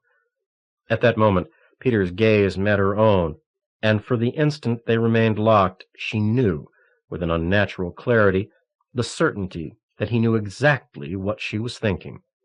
She could do nothing but turn away, break the contact, try to escape the knowledge that he'd even invaded her thoughts. What else could he do to her? What was left? She felt suddenly disoriented, dizzy. What was going on? Holding on to the nearest piece of pipe scaffolding, Marion tried to steady herself. She'd never been one for swoons or faints, but felt on the edge of some kind of collapse. After holding herself up for another minute or so, she began to feel better. A wave of total weakness had passed through her. She could still feel it Dopplering away from her like the sound of a passing train's horn. Without thinking why, she moved cautiously to the stairs, exiting the heights of the stage. She seemed to be operating in a vacuum. Shaking her head, she tried to clear the feeling. Maybe she should go back to the trailer and rest. As she reached the bottom step, she became abruptly aware of sound again. The background din of running water, people laughing, shouting. For some reason, the collective voice of the crowd did not sound as jubilant as before. Slowly, making sure her dizziness had passed, Marion walked around the stage toward the audience. When she cleared the pile of rubble beyond the proscenium, she could see the problem immediately.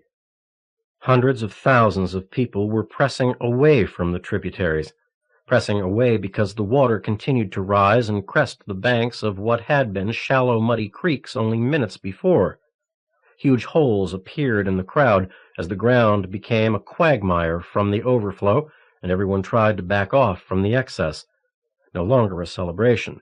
The extra water had doused the party and now threatened to initiate a full-scale panic. Running back to the steps, Marion raced up the flight 2 at a time. "Peter! Peter!" Her voice sounded fragile and impotent against the wall of noise. He couldn't hear her. The backstage crew had lowered him to the stage, and he was trying to get the sound system working again. Workers were scurrying around the spilled spaghetti bowl of wires and cables, trying to make a magic connection. Peter paced frantically on the edge of the stage with the dead mic in his hand. Without the megawatts, he would never reach the mob again. If he needed their attention and their cooperation to stop what they'd started, he plainly wasn't going to get it. From the height of the stage, Marion had a better view of the pasture and the crowd. Despite their efforts, the people could not escape the effects of the river gone crazy. There was no place to run. Thousands of people were beginning to sink into the spongy mud. The outer edges of the crowd had begun to flake off, tatters of people dragging themselves through the mud toward the rear entrance to the ranch and the state highway. Other fragments were spilling past either side of the stage and the trailers toward the higher ground near Vernon's home. The crowd would gradually but very slowly disperse. Sucked down by the quag, the movement of more than 500,000 people would take a long, long time. The river itself had exceeded and obliterated its banks, raging over the land like a maddened beast. The pasture was already changing from mud pit to swamp. Soon it would be a sea floor. Hundreds of the thousands in the crowd began to sense the impending flood conditions. Panic sparked and jetted among them like static electricity. They pushed and brawled with one another, guided by the amoeba-like instincts of a mob, casting off their humanity like a soiled bandage. Bodies were forced down into the mud, never again to surface. Water lapped at everyone's knees, eddying and swirling with tidal force. Marion wanted to turn away from the growing hysteria, but was riveted by the grotesque spectacle. Some perverse side of her wanted to watch the wretched mass of them gnaw and thrash at one another like rats drowning in storm-washed sewers. Peter gestured spasmodically at the front of the stage, jumping and half-running along the edge of the now rickety structure. Some roadies jury-rigged the tangle of cables into a fuzzy feedbacking PA. Peter's voice jangled and frizzed from the few remaining speakers like bad reception on a cabbie's radio. Marion listened to his broken words as he tried to calm the mob, to rally them, bring them together once again. If he had reached them, regained their symbiosis, the river's onrush might still become a miracle, but his powers seemed to have deserted him. He couldn't connect. He stood still, body arched, eyes closed in perfect tension, trying to summon up whatever it was that united him with the cosmos, but nothing happened. For the first time in his public career, Peter Carenza knew failure. 41. Rome, Italy. Etienne. October 24th, 1999. Despite the crispness in the air, she wanted to walk in the convent garden. Wrapping her cloak tightly about her throat kept the wind from violating the warmth beneath her robes. The walls of the quadrangle protected her, gave her a feeling of security. It was so good to be away from the infirmary, from the over-solicitous prying of the nurses. That she'd not been able to contact the Pope had initially depressed her, even though she knew it seemed absurd for a simple, lowly cloistered nun to wish to see the Holy Father himself. But she gradually grew to accept her defeat, accepting it as the will of the Lord. What had become more difficult to accept was her treatment by her colleagues. The other nuns had isolated her, made her a pariah. If not scorned, she knew she was at least laughed at when doors were closed and voices hushed. No matter, she thought, as she walked down a brick path under a shedding dogwood tree. She neared the rosebed, the spot where the first vision had touched her. I can remain strong as long as I bask in the grace of God's love. I can— She stopped abruptly, her attention arrested by the sight of a single flower still in bloom despite the weather. A feeling of déjà vu ripped through her like a gust of Arctic air, leaving her knees weak and her spirit shaken. Something compelled her to bend forward and reach for the heavy blossom. As before, it broke loose to fall into her hand. When it touched her palm, she could feel it beating as though it had a heart. In the intricate pattern of the roseate swirl, where she'd once seen beauty and power and the majesty of the Lord, Etienne now saw something more disturbing, unsettling. Staring into the depths of the flower, she recognized the complex design, the familiar optical illusion. The image shifted, and a remembered wave of nausea curled over her. That same hideous sickness burned and clawed in her belly. That same feeling of her skull ballooning up. Mary, Mother of God! It was happening again, and she had no power to stop it. She knew she'd collapse to her knees. Disorientation and the shifting shapes in her vision kept her off balance. A low-pitched, penetrating sound filled her ears, changing into a remembered dull buzz that threatened to mesmerize her. She could do nothing but stare into the center of the flower, watching its color change from a fragile pink to a blood-red stain and then slowly slide into black. Then the smell of death and corruption returned, the smell of the end of all things, of dread and repulsion. Everything in the garden, in the convent, all that had kept her safe and sane, began expanding, rushing away from her in an eye blink. Etienne once again twisted on a line above the abyss. Knowing she'd survived this ordeal once before made the experience no less terrifying, no less threatening. Paralyzed, pinned beneath the force of the coming vision, Etienne had no choice but to surrender to the crushing magma heat and weight of its onslaught. Gathering force, the images compressed into the darkness and then unfurled like blood-stained banners to slap the face of her consciousness. The water-storm winds, the white bricks of a bombed hospital, the mountain-strewn wreckage of a jetliner. Like a collage of torn photographs, the pieces of the vision refused to assume order or immediate sense, but the overriding tableau left scorch marks in her memory. The oppressive weight of the pain of others stamped unmalleable marks upon her soul. All of this flowed from the blackness of the rose. When she stopped fighting it, she could almost see a face within the folds and convolutions of the petals, a face familiar and yet totally foreign. It was the face of all that was malevolent or ever would be. It was the face of whatever waited for all humanity at the end of time. 42. Vatican City, Lareggia, October 26, 1999. Paolo Cardinal Lareggia stood at the window of his office. The narthex of St. Peter's Basilica dominated the view, but he never grew tired of the Vatican skyline, the color and movement of the Via della Fondamenta. It was a high sky for late autumn, and the sunlight, filtered by the leaded glass window, felt warm upon his moon face. Sometimes he wished he could simply put away the mantle of his office, his vows, his obligations, and live out the rest of his days alone in dignified tranquillity. Like most old men, he felt trapped in an aging, useless frame. He grew weary of life, despite his responsibilities and duties, and yet there was a small part of him, perhaps the part which had long ago allowed him to kill a Turkish sailor, which would never go easy into that good night. Heedless of his faith's tautologies and the miracles of his protégé, he sometimes caught himself wondering what really lay behind the final curtain. As though to remind him that he would soon gain first-hand knowledge of the answer, a twinge of pain stung the left side of his chest and was gone. Had it traced, for an instant, a lightning-like sliver down his left arm? Turning from the window, Paolo shook his head. He lumbered against gravity, which wanted to yank his enormous bulk to the carpet. Even though he had gained inordinate weight over the years, his legs had remained thin. Now their musculature was crying out against the torture of carrying his bulk. Every step had become a terrible labor, and sooner or later he knew he would crash to the floor. Could he break a hip like that? Or would his extra padding save him? So be it, he thought. I probably deserve exactly such a fate.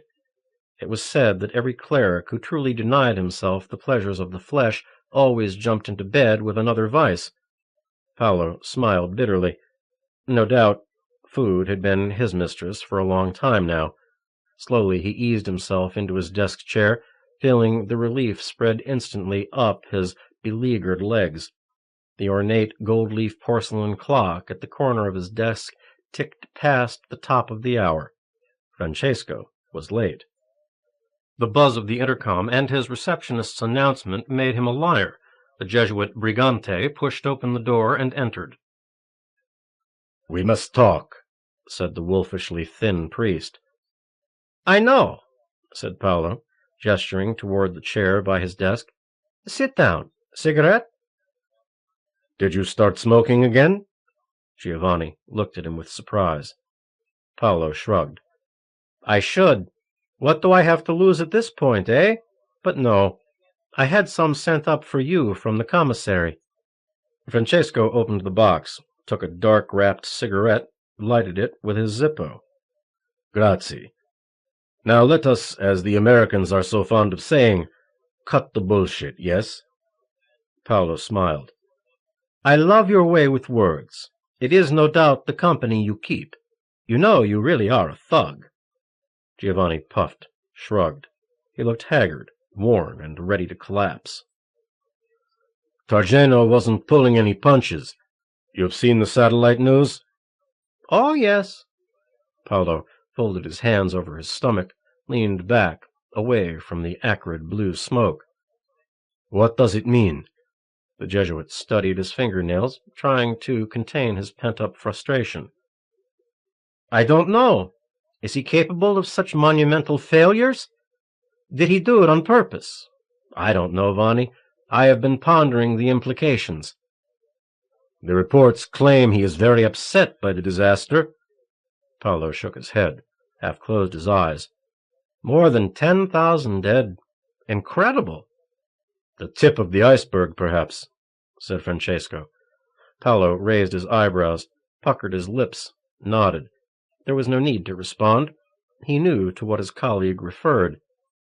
In the 24 hours following the disaster at Mountain Rock, the globe had been racked by sympathetic catastrophes. A hurricane in Bermuda, an earthquake in Mongolia, terrorist bombings in Soweto, a plane crash in Buenos Aires. Paolo sensed a cloud of doom gathering over the earth. "Death and destruction everywhere," said the Jesuit, shaking his head. "Well, not yet everywhere," said Lareggia. "You well know that anything can, and often does, happen in South Africa, and plane crashes are a part of modern life." "But the timing. There has to be a reason for it." Francesco pounded the corner of the desktop. "How? Why? How could he let it happen?" "He obviously had no control over it." Paolo waved at the blue cloud drifting toward him. "Don't you find that strange? I mean, he had enough control to summon the river in the first place. What happened?" "Marion Windsor's exclusive mentioned that his communion with the crowd was broken by the water's appearance. She said—" "That is ridiculous," shouted Giovanni. He stood up, began his predatory pacing. "Maybe not. Perhaps, even after all these months, he is still learning to use and control his powers on a large scale. Maybe this was too much to attempt. We don't really know." Paolo shook his head. "It is a shame he is not here with us. Krieger could examine him, test him." "He is supposed to be the Christ," shouted the Jesuit. "We're not talking about some comic book superhero. He shouldn't have to learn how to wield the power of God, if he is who we say he is." The Cardinal ignored his colleague's doubts. But perhaps he does. He is also a man, you know, and was nothing but a man for 30 years. Francesco waved him off in a gesture of disgust. "Maybe that is the biggest problem. He was and is a man. Targeno warned me of such problems." "Just exactly how much does Targeno know?" Paolo wondered if their secret would remain much of a secret after all. "Targeno is very intelligent, my fat prelate," said Francesco. "It is his station in life to figure things out, remember?" "I wish Krieger could work with Father Carenza. I wish he could be here," Paolo said again. "Peter will be in Rome soon enough. The prophecies call for that. That is why we agreed not to try to coerce him to return, remember? Francesco crushed out his cigarette, immediately lighted another. If I have faith, I must have it totally. Ah, yes, but I am wondering, did the prophecies call for this disaster? For an answer, Francesco only glared at him. Paolo exhaled slowly, waved away an advancing bank of smoke. Marion Windsor says he is still loved by his millions of followers.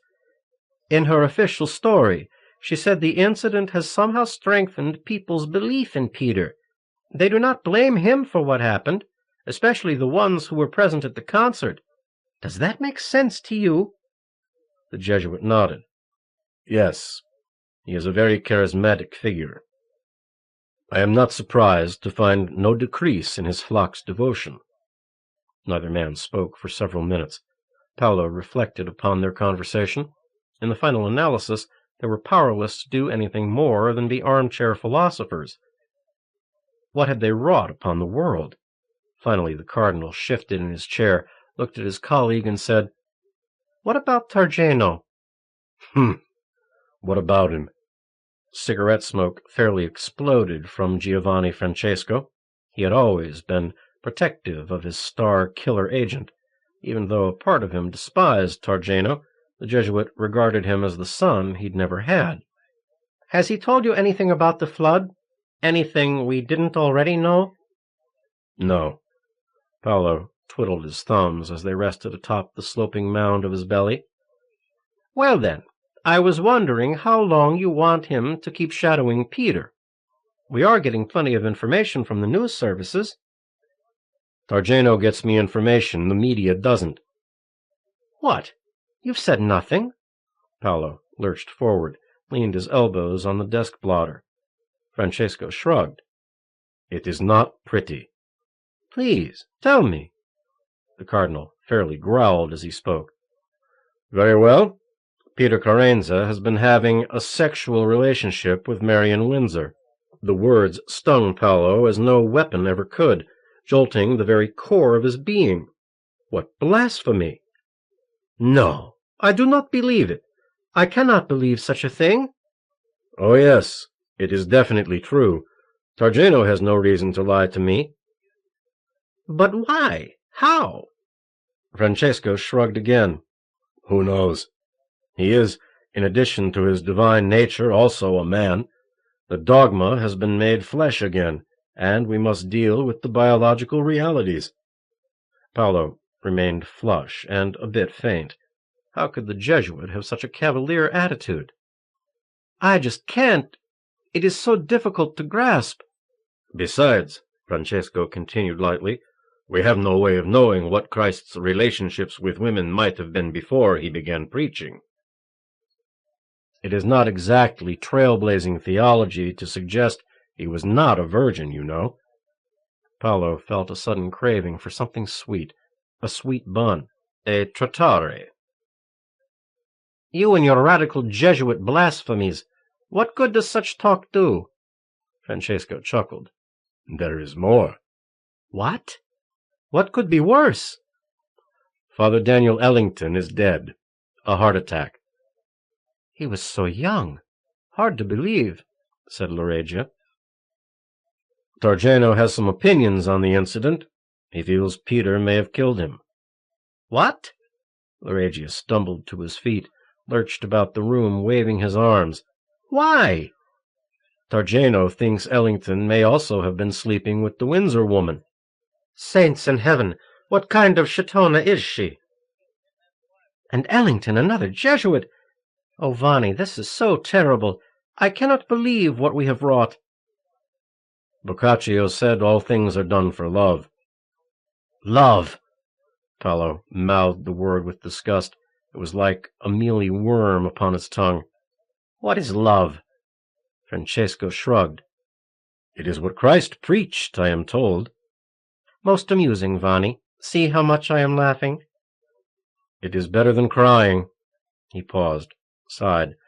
How did we ever think we would be able to manipulate the boy? It was true, Paolo thought. They had been so naive, so innocent. Father Francesco had gained an early reputation as a maverick theologian, and his ideas had seduced the young Paolo and Victoriana. All they wanted to do was make the world a better place, a world with Christ truly back in its midst. Paolo smiled ironically. Such a simple notion, to bring about the second coming. How could they have been so full of pride, so bold and presumptuous as to assume the hand of God? Who could have foreseen what had happened already? Only God knew what still lay ahead. "There is something else," said Francesco. "What, more blasphemy?" Lareggia sagged into his seat. "No, it concerns Freemason Cooper's International Convocation of Prayer." Paolo nodded with resignation. The convocation, Cooper's personal brainchild, called together all the religious leaders of the world to share a dais and an altar for an entire day and night of celebration and international prayer. It was to be held at the new sports Palladium in Los Angeles on Christmas Day of 1999. 250,000 people in the seats, and a worldwide satellite television audience of more than 2 billion was predicted for what Cooper and the media had billed as the capstone to the 20th century, the keystone to the new millennium. "Yes, the convocation. What about it?" "Has the Pope accepted the invitation yet?" Paolo shook his head. "He is still weighing the alternatives. There is plenty of time.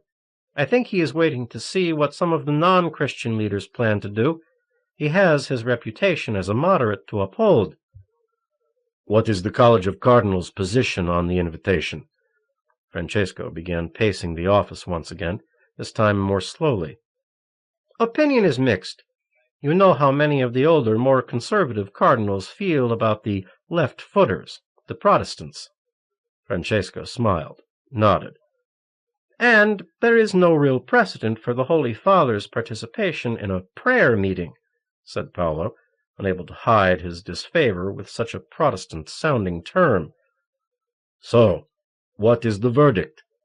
Paolo shrugged. "Politically, it is seen as a good thing.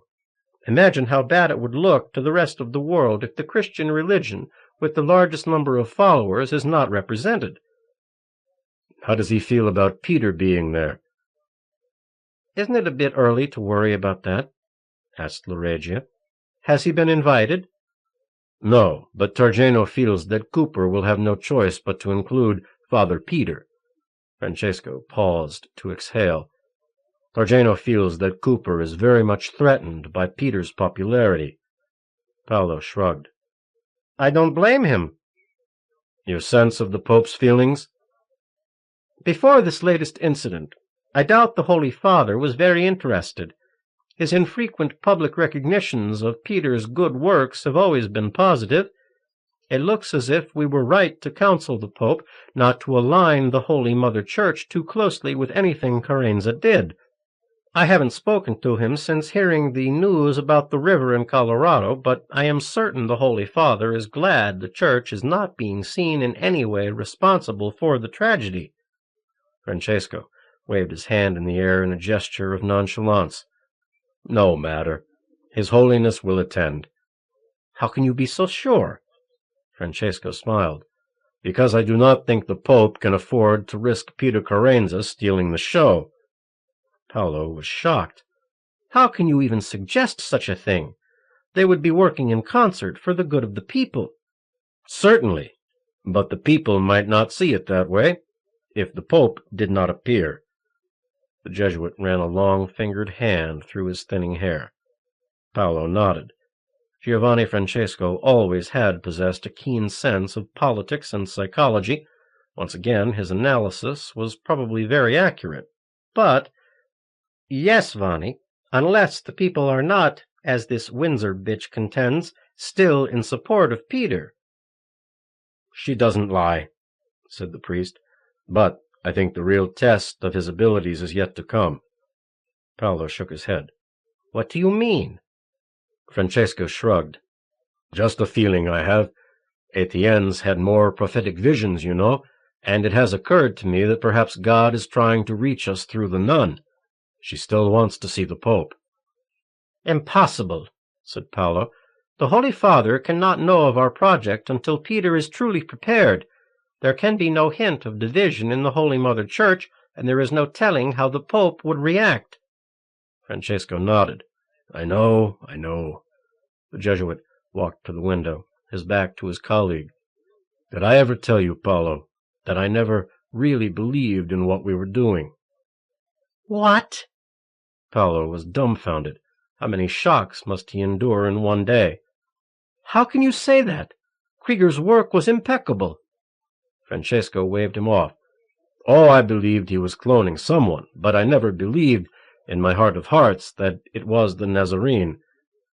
"Then why go through with all of it?" Francesco smiled. "Because I decided it didn't matter whether or not Peter was actually Christ." "What do you mean?" "It didn't matter as long as the world came to believe it, as long as the world came together in harmony as the second coming promised." "What about now, Vanni? Do you believe now?" Francesco sighed. "In all my life, I do not feel I've ever feared anything, but examining my beliefs has become like staring into a dark pit. Every time I attempt it, I am terrified." 43. St. Louis, Missouri. Bevins, October 30th, 1999. Freddie leaned back in his office chair, punched in a call to a phone in a rented room in East St. Louis, which was set up on call forwarding to the Reverend's private number. This slightly costly subterfuge kept Cooper's number from being recorded on any of the Carenza Foundation's phone bills. If Carenza or that stuck-up Windsor bitch decided to snoop around, they wouldn't find a damn thing connecting the Reverend to Bevins. Pretty slick, thought Freddie as he listened to the ring of Cooper's phone. "Yeah?" said a voice full of timbre and voice training. "Speak to me." "Good morning, Reverend. It's Bevins." "Ah, yes. Right on time. I like that, Freddie. You're back from the Old West, I take it?" "We checked in last night. The whole entourage. Everybody was pretty exhausted, including me, or I would have called you last night." "Our regularly scheduled time is just fine," said the Reverend.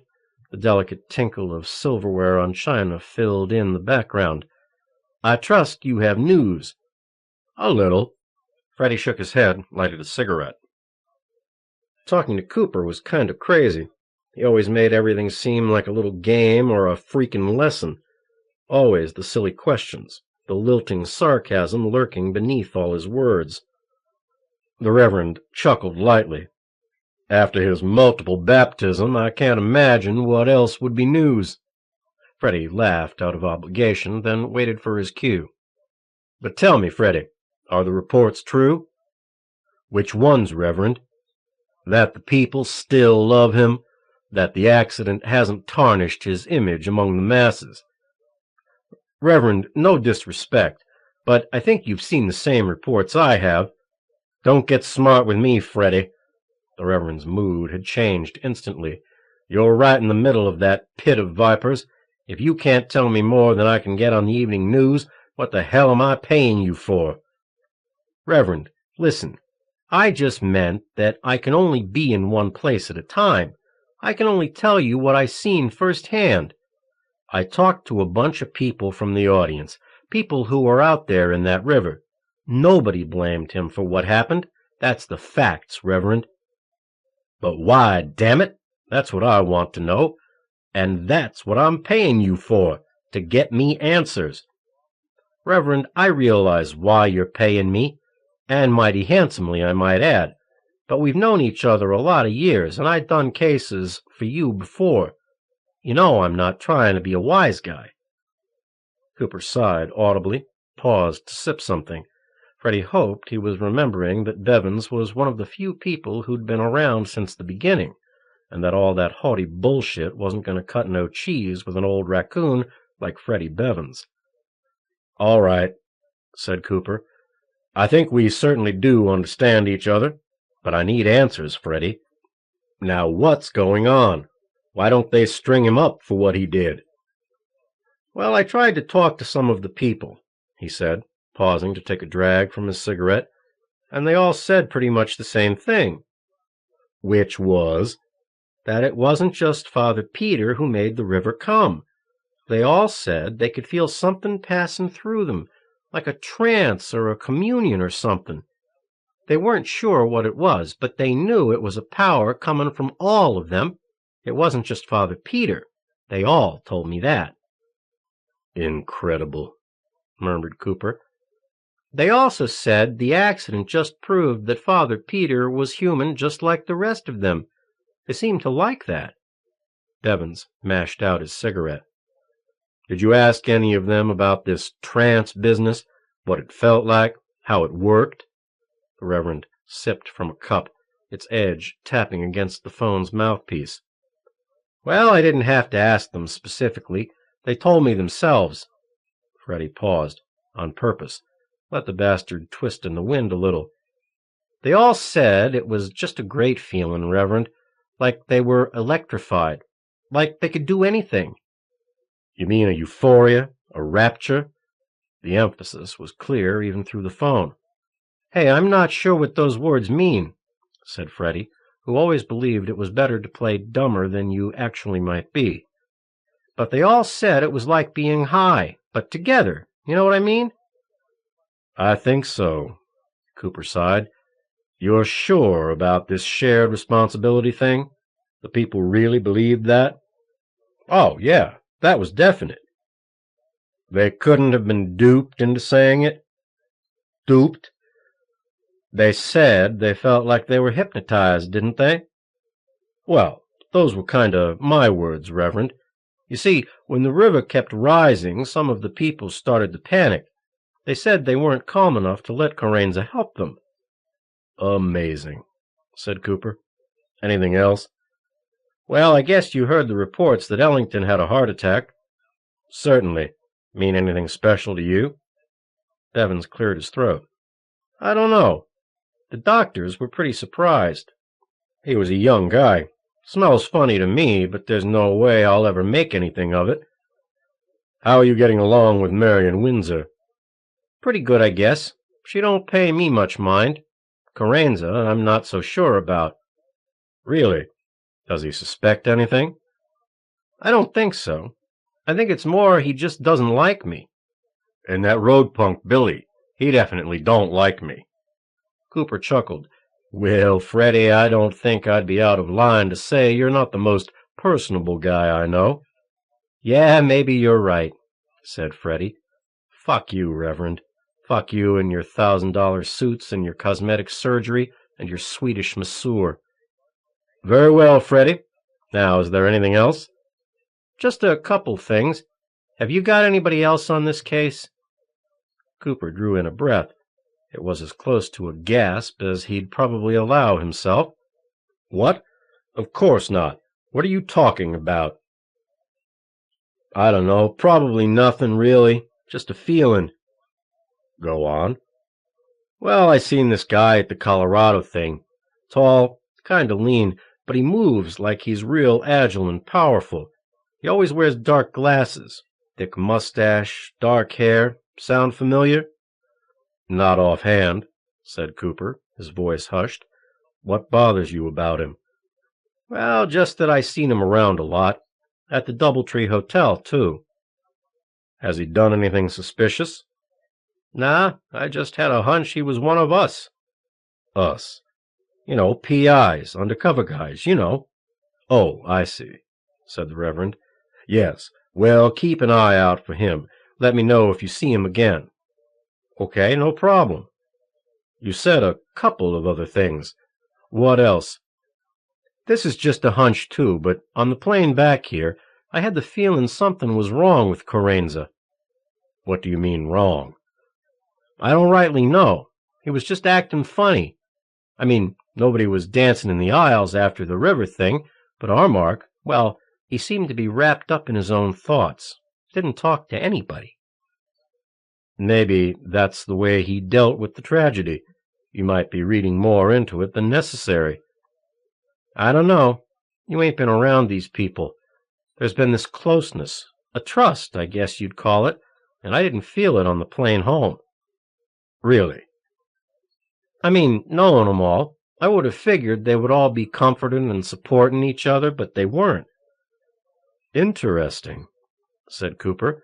So all might not be serene in the fair land of Camelot. Huh? Never mind, Freddie. Thank you. A very good report. Right, Reverend. And by the way, I don't think I commended you on Carenza's background check. No problem. Computers make it easy these days. Yes, I suppose so. A pity you couldn't find any dirt, though. Well, Reverend, he is a priest, you know. So they tell me, said the Reverend. 44. Bessemet, Alabama. Cooper. November 9th, 1999. A synthesized bird's mating call, a northeastern loon, trilled throughout his bedroom suite. "What was that, Reverend?" asked Lori-Ann, pausing to catch her breath.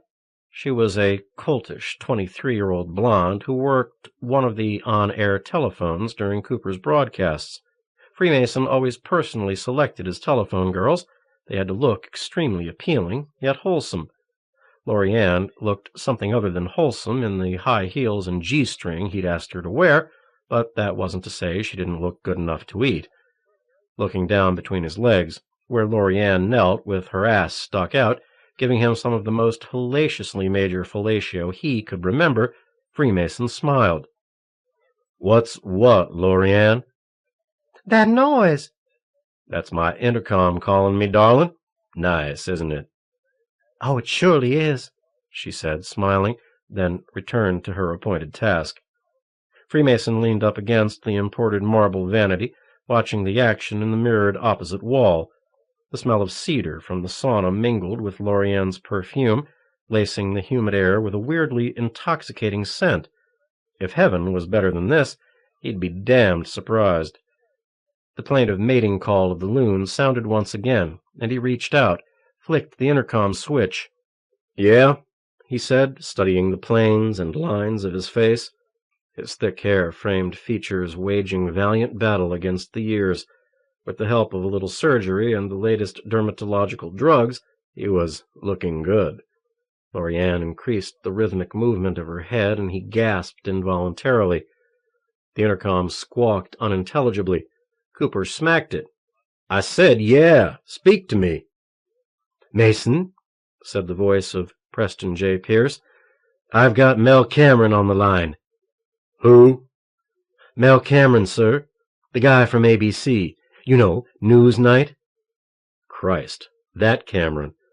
For an instant, Freemason felt an additional jolt of excitement, which he quickly quelled. Though Cooper's upcoming appearance on Newsnight was not his first, it was still hard to not think of Mel Cameron as a star, a famous deity-like person who never spoke to mere mortals.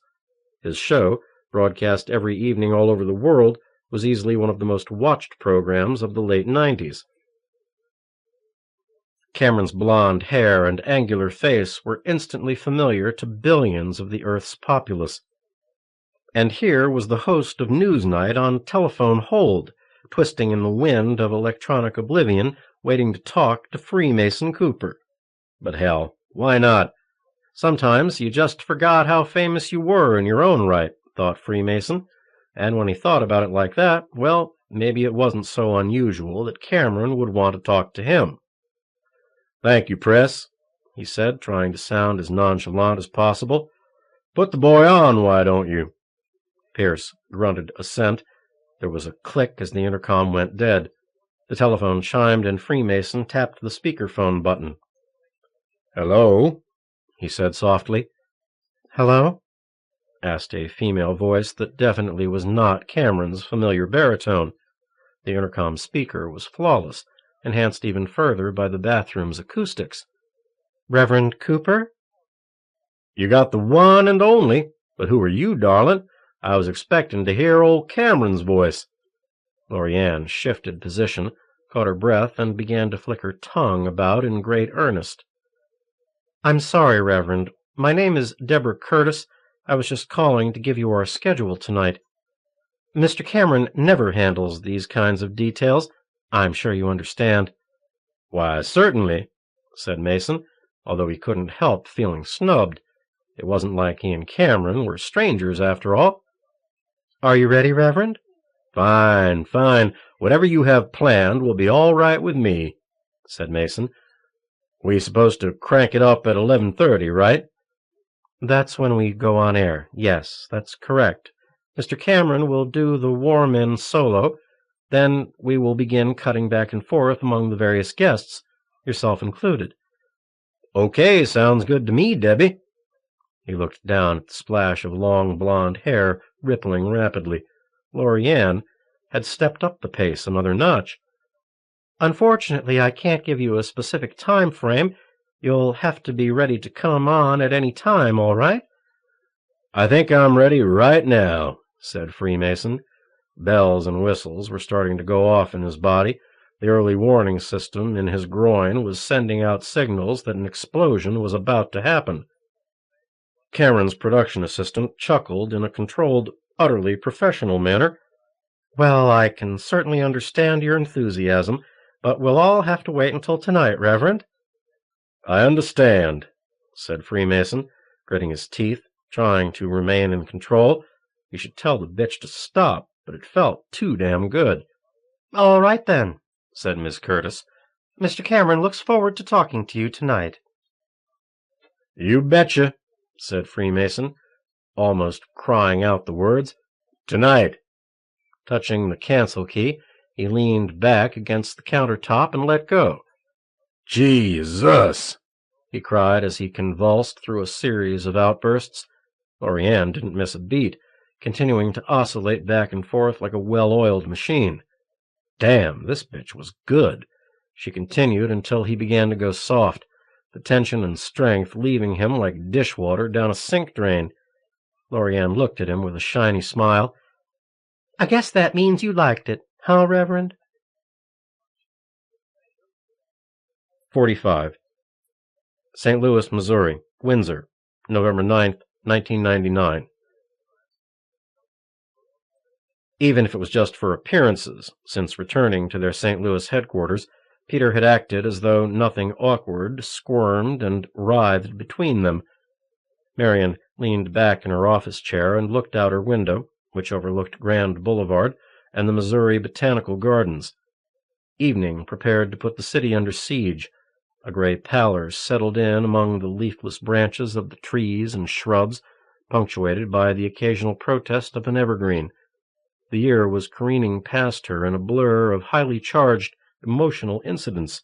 She wondered if she had the strength to endure many more of them. Her feelings were so screwed up, she had no idea how she really felt about anything.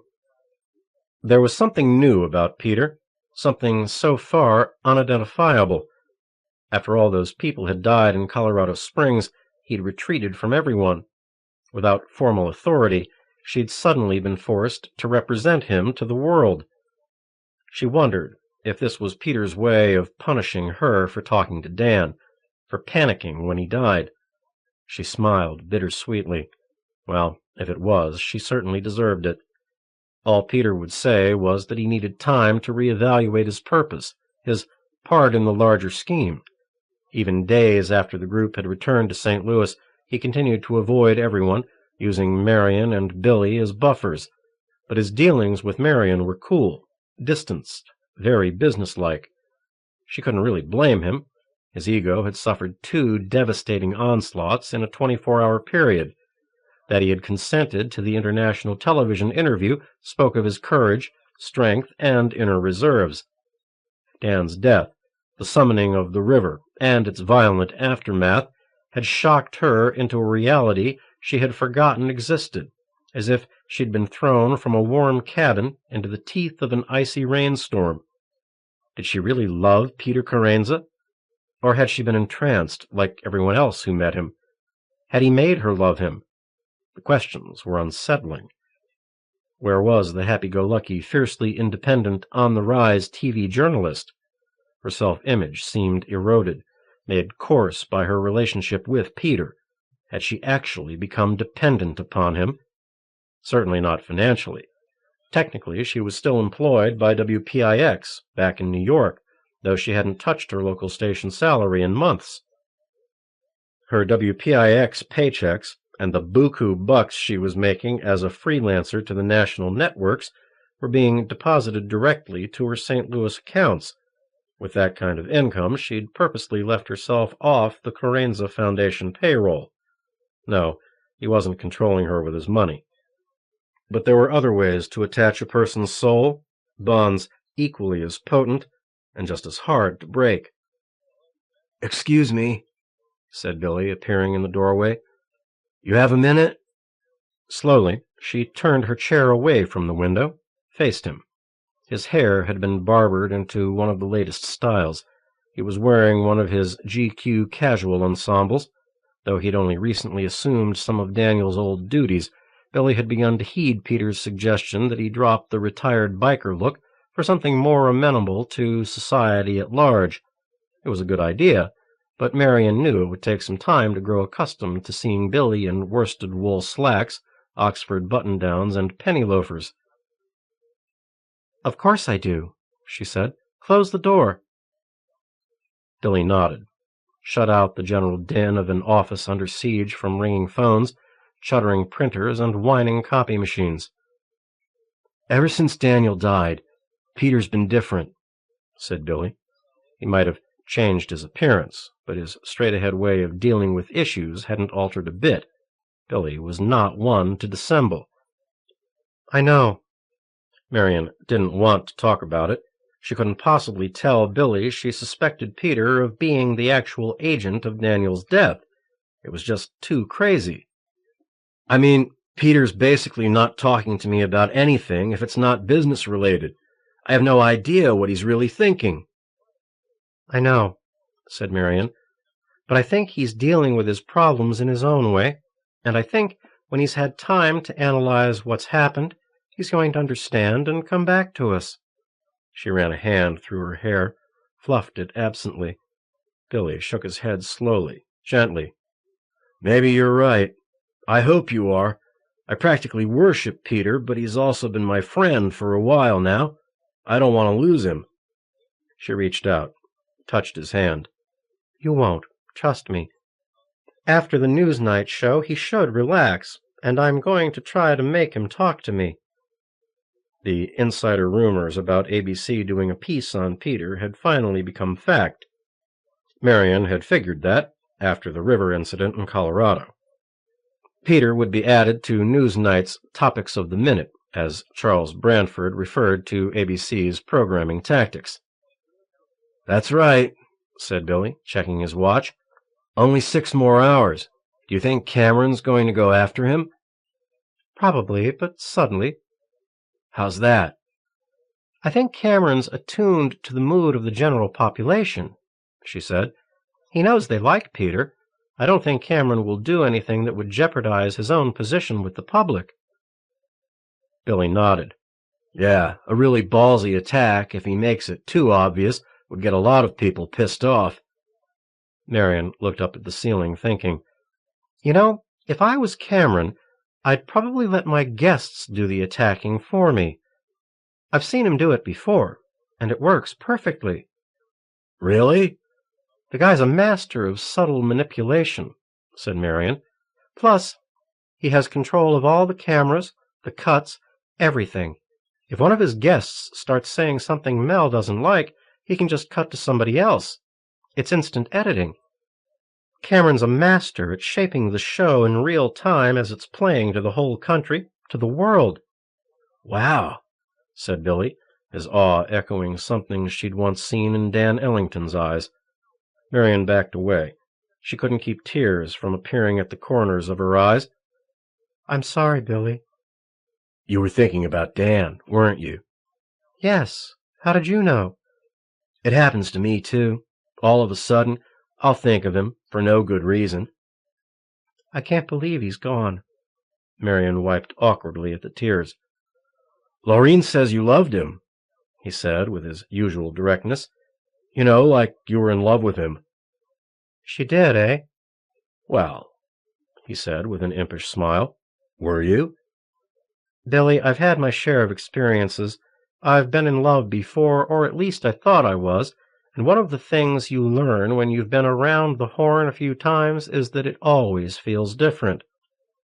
Okay, he said, folding his arms, his body language trying to express neutrality. What I'm trying to say is I don't know. I'm not sure what was going on with me and Daniel, or with me and Peter. He nodded. Yeah, right. Triad. What? An old Jefferson Airplane song. Gracie Slick sang it.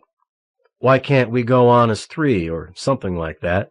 I always thought it was a weird song, you know. She stood up, wiped a tear from the corner of her eyes. Yes, Billy, you're right about that. It was a very weird song.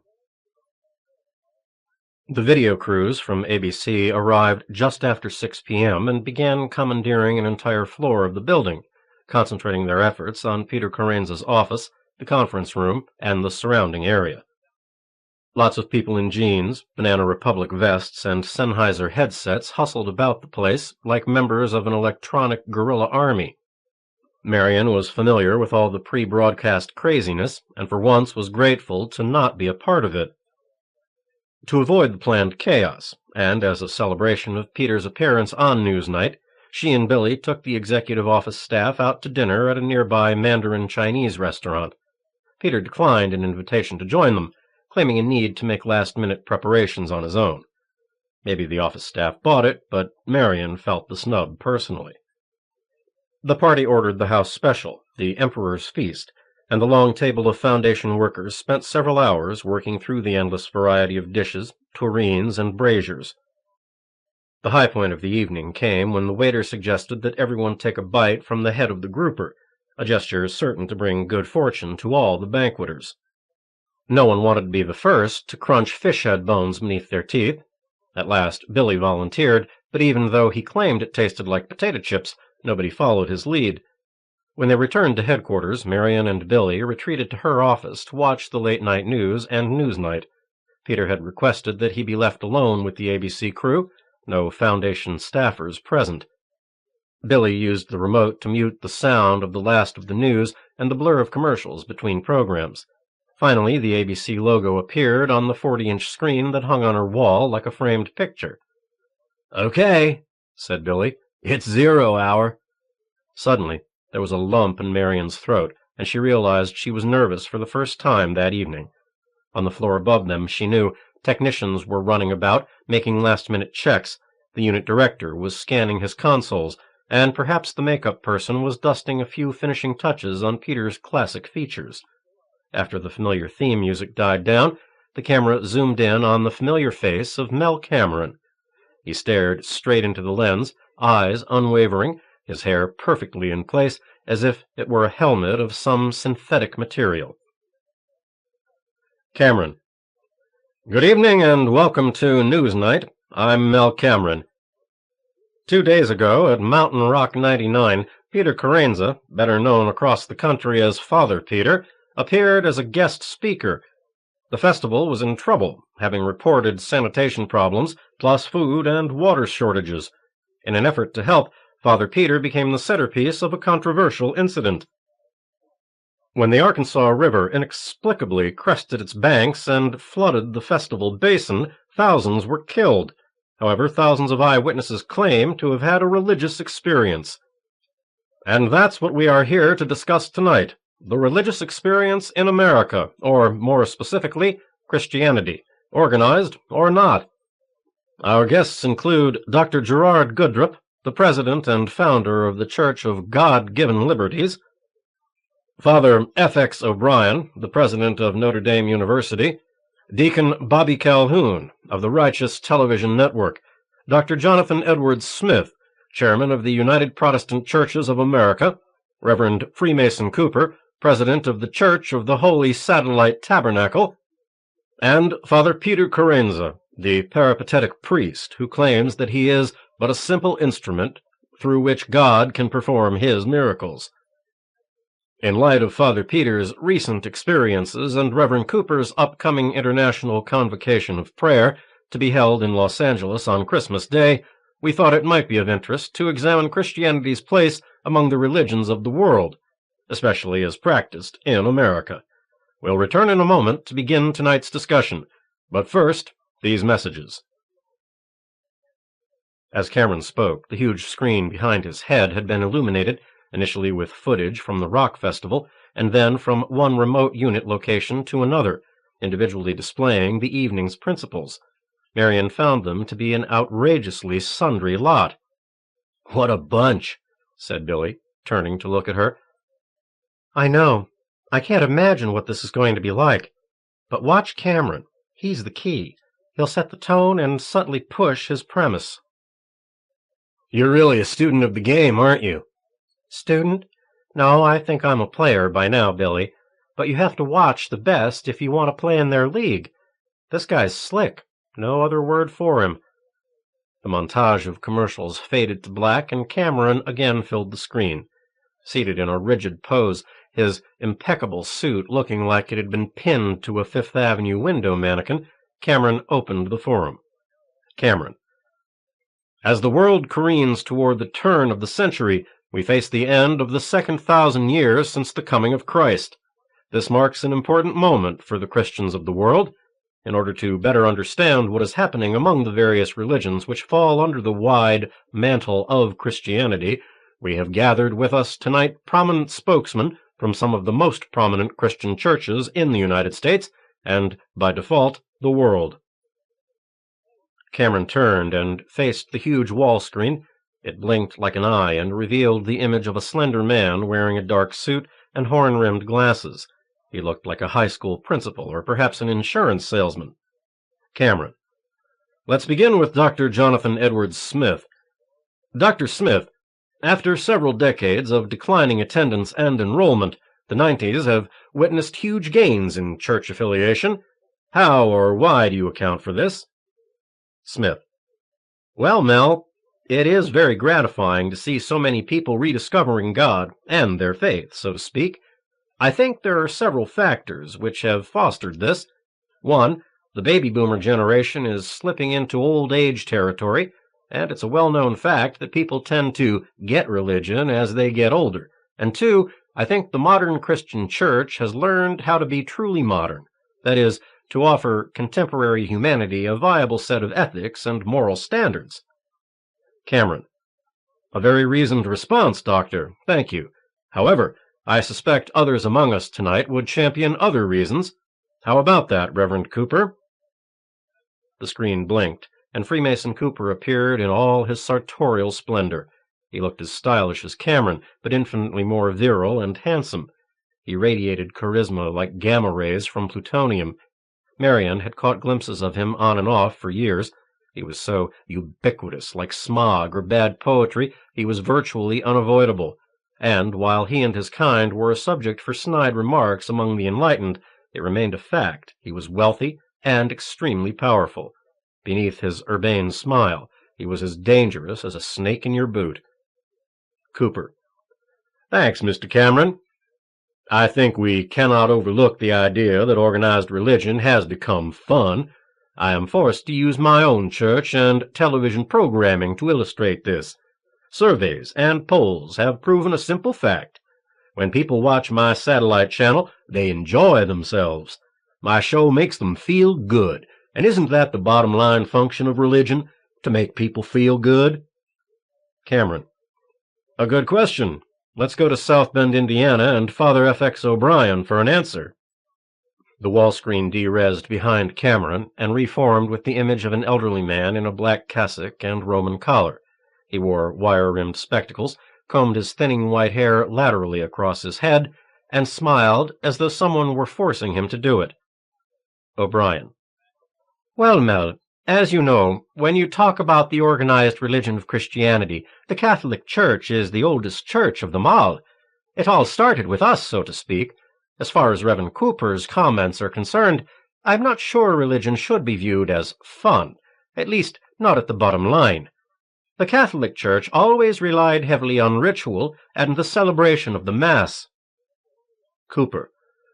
But the Mass was becoming anachronistic. Latin was a dead alien tongue. And you were losing members at a fantastic rate during the last half-century. Why else would you all have changed it to English?" The screen blinked to show Cameron facing his wall portrait of Freemason Cooper. As each subject spoke, the screen changed images. As the discussion heated up, the video display became a symphony of facial images. Cameron: "Good point, Reverend. How about that, Father?" O'Brien: "Ah, yes. Native languages certainly made the Mass more accessible, but—" Cameron: "But maybe the Mass is out of sync with today's congregations. Witness the popularity of television ministries, both large and small. Reverend Freemason Cooper runs the largest television church in the world. Deacon Bobby Calhoun operates a local cable channel church in Chicago. Is ritual still a viable, if not popular, means of satisfying the flocks? What do you have to say about that, Deacon Calhoun?" The screen rezzed into an image of a thin, long-haired black man wearing what looked like a white choir robe trimmed in purple and gold. His face was creased and grooved and almost polished like old mahogany. The natural composition of his features made him appear eternally angry. Calhoun: "I don't know what you mean by viable, Mel. All I know is my people do a lot of singing and praying together, and they get satisfaction from doing it. I think the TV has made it much easier to reach everyone who needs to hear God's word." Cameron: "Yes, but there are critics of the high-tech church. They say television allows a handful of individuals to become extremely powerful, both financially and politically. Much negative criticism has fallen upon Gerard Goodrup and his Church of God-Given Liberties.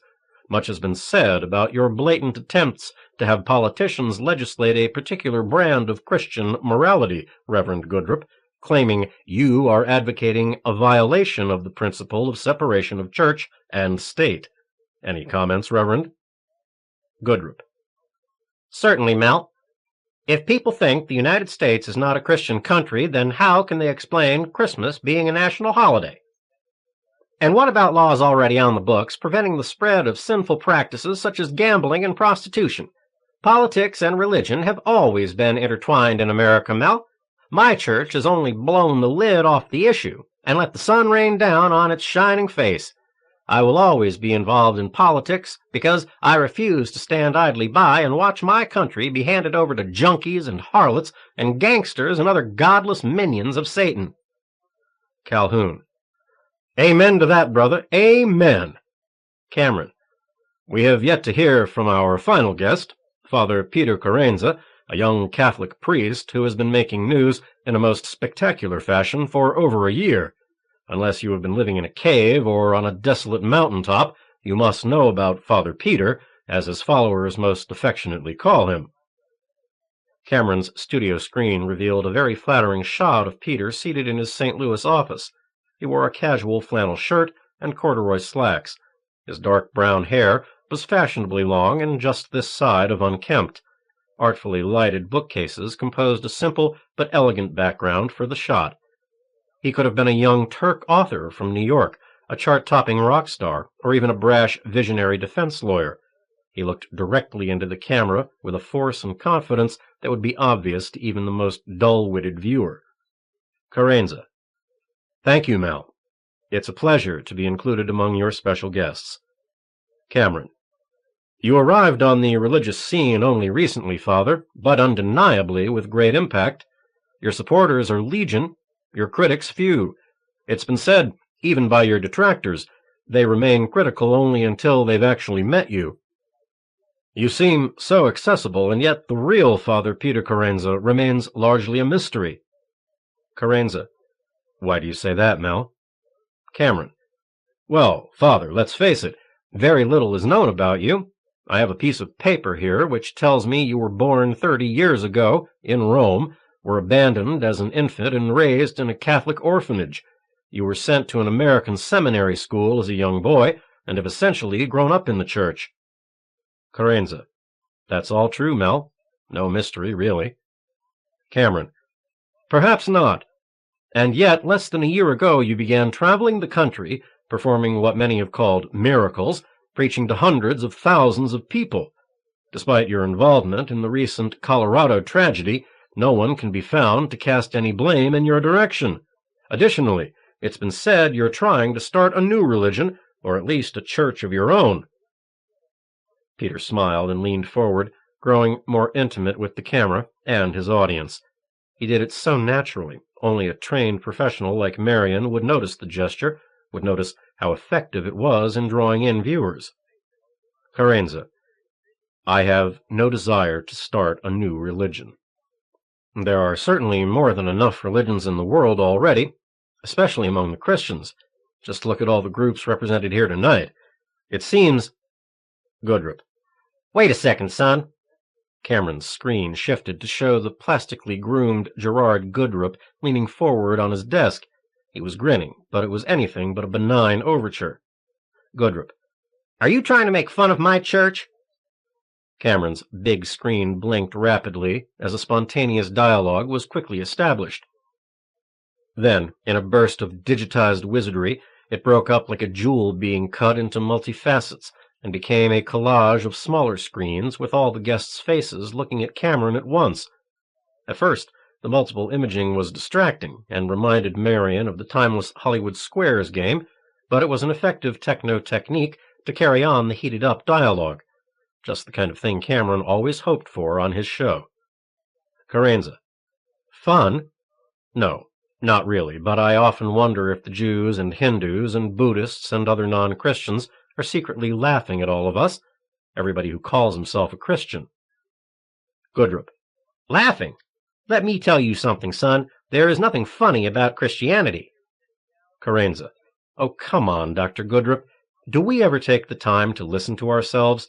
Our church is the only true church, we say. Ours is the only true way. We spend half our time and energy denouncing other faiths because secretly we're all afraid our flocks might stray into someone else's fold. We all can't be right, Doctor. All the petty bickering. It's just silly." Goodrip. "Blasphemy!" Calhoun. "Cast out thy tongue, boy." O'Brien. "Now wait a minute. I think we can at least listen to the point he's trying to make." Carenza. "Thank you, Father." Calhoun. "I might have known you Catholics would team up. Where's the Pope? Why ain't he on here tonight, too?" Cameron. "Deacon Calhoun, I think you and Dr. Goodrip are only serving to demonstrate what Father Peter tried to point out in the first place." Goodrip. "The Church of God-given Liberties doesn't even recognize the Catholic Church, so how could I even be accused of bickering with it?" As the pace of the discussion slowed, the television began once again to show the speakers individually. Goodrip looked into the camera and smiled his snake-oil salesman's smile. Carenza. "That is precisely the kind of silly, divisive thinking I'm talking about. Right or wrong, the Catholic Church exists, and has almost 750 million members. Frankly, it doesn't need Dr. Goodrip's recognition to hold its place in the world." Smith. "Well said, Father. I think the spirit of this program is being lost. If we continue in this vein, I fear we will do more to harm our respective causes than help them." Cameron. "An interesting observation. I agree, gentlemen." Carenza. "I don't want to play the devil's advocate here, but—" Calhoun. "How dare you bring Lucifer's name into this?" Carenza. "Deacon, it's just a figure of speech. What I was trying to say is that it's time for all religions, and not just Christian religions, to stop accusing each other. We're all in this together, and as Jim Morrison said, no one here gets out alive." Goodrip. "That's very clever. Quoting a rock star who was known for his bacchanalian excesses, who died of a drug overdose, most likely while fornicating in a Paris bathtub." Peter laughed as he responded. Carenza. "Yes, you've got to watch out for those Paris bathtubs." Calhoun. "And you call yourself a Christian. Get down on your knees, boy." Carenza. "Deacon, have you ever listened to me speak?" Calhoun. "Of course not. Have you ever listened to me?" Carenza. "Well, let's see. Last Saturday night, you sang and prayed with LaBelle Washington. Then you gave a sermon on money being the root of all evil. After that, you spent an hour huckstering products. Calhoun. Huckstering? What are you talking about? Carenza. Let's see if I can remember everything. $19.95 for a Lucky Prayer coin, $49.95 for a boxed set of your choir's gospel music on CDs, $199.95 for a Bible autographed by you and bound in white vinyl. Vinyl, Deacon?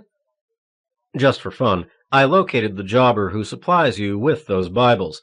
Would you like me to share with our audience how much each one of those books which shine with the white glorious light of God costs? Calhoun. I don't know what you're talking about, son. What jobber? Carenza. The R.D. Dalhousie Company, located on 3909 West 85th Street in Chicago. The owner, a Mr. James Dalhousie, says he charges you $15 apiece for those $200 Bibles. Now would you like me to tell the audience how many thousands of Lucky Prayer coins you can buy from your distributor for your special on-air price of $19.95? Cooper. I think this has gone far enough. You've made your point, Father Carenza. Freemason Cooper had a naturally pleasant timbre.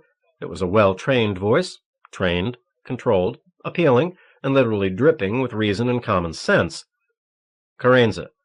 And what point was that? Cooper hesitated, but only for an instant. Cooper.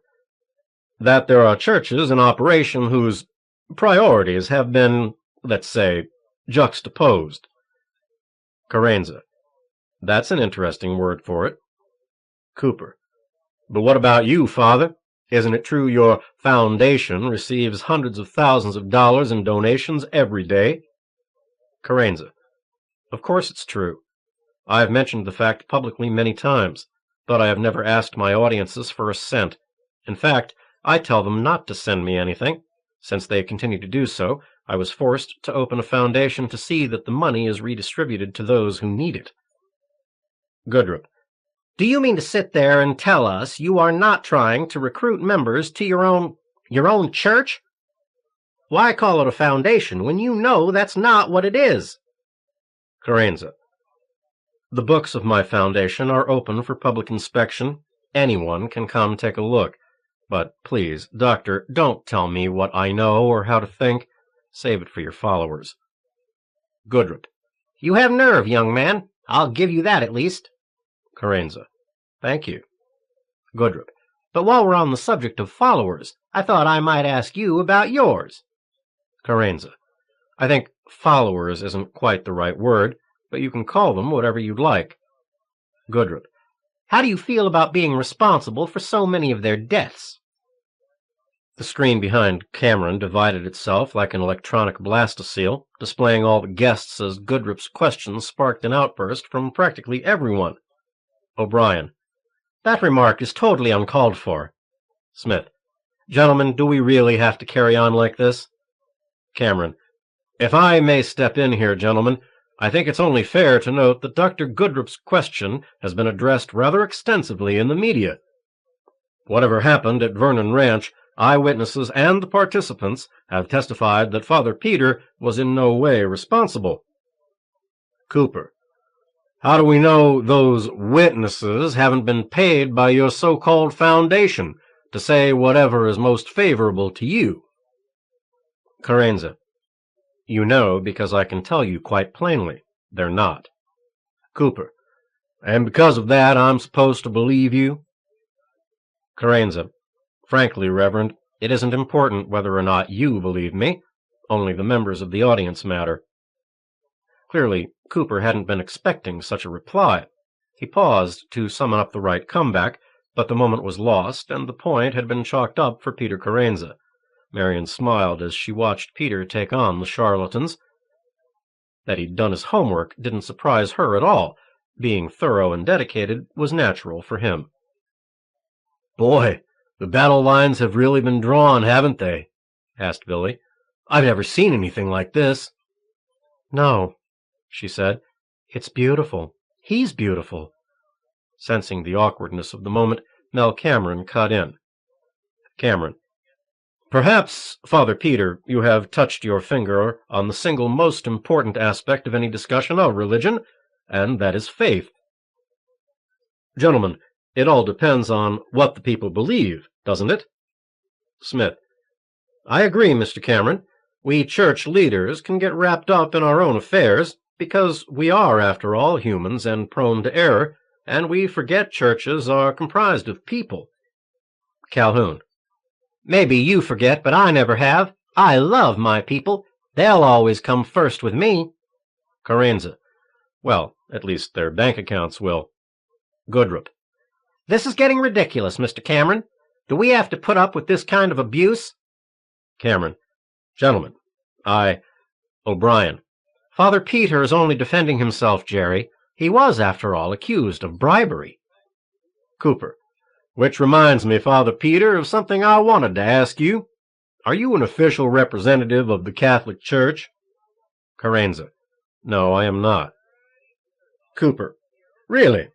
Haven't you received a special, what's the word for it, imprimatur from the Vatican to go about delivering sermons of a distinctly non-denominational flavor? Carenza. No. As a matter of fact, I have never received any kind of communication from the Vatican. Freemason Cooper smiled and shook his head. Cooper. Don't you find that a bit odd? It was Peter's turn to smile. Carenza. Actually, I do. O'Brien. Didn't the Pharisees try to ignore the presence and the influence of Jesus? Goodrup's face grew red with the force of his anger and shock. Goodrup. You dare compare this man with the Savior, our Holy Lord Jesus? O'Brien. Oh, come on now, Jerry. I certainly wouldn't be the first. The tabloids and magazines have been full of it. And how can you deny the beauty and the power of what this man has done in the name of God? If there was ever a time in the history of the world when the people needed real proof of a caring God, it is now, gentlemen. I think Father Peter has fulfilled that need better than the rest of us thrown together. Smith. Well spoken, Father O'Brien. As he began speaking, Freemason's image burned fiercely among the 6 squares behind Cameron. Cooper. Yes, let's talk about those miracles of yours, Father Peter. Carenza. They're not mine. I've said that many times. Cooper. How so? You raise your arms and things happen, Father. Carenza. I am no more responsible for the events than a musical instrument being played by a virtuoso is responsible for the music it makes. God makes the music, not me. Cooper. How wonderfully metaphoric, Father. Did you learn such things during your Jesuit education? No matter.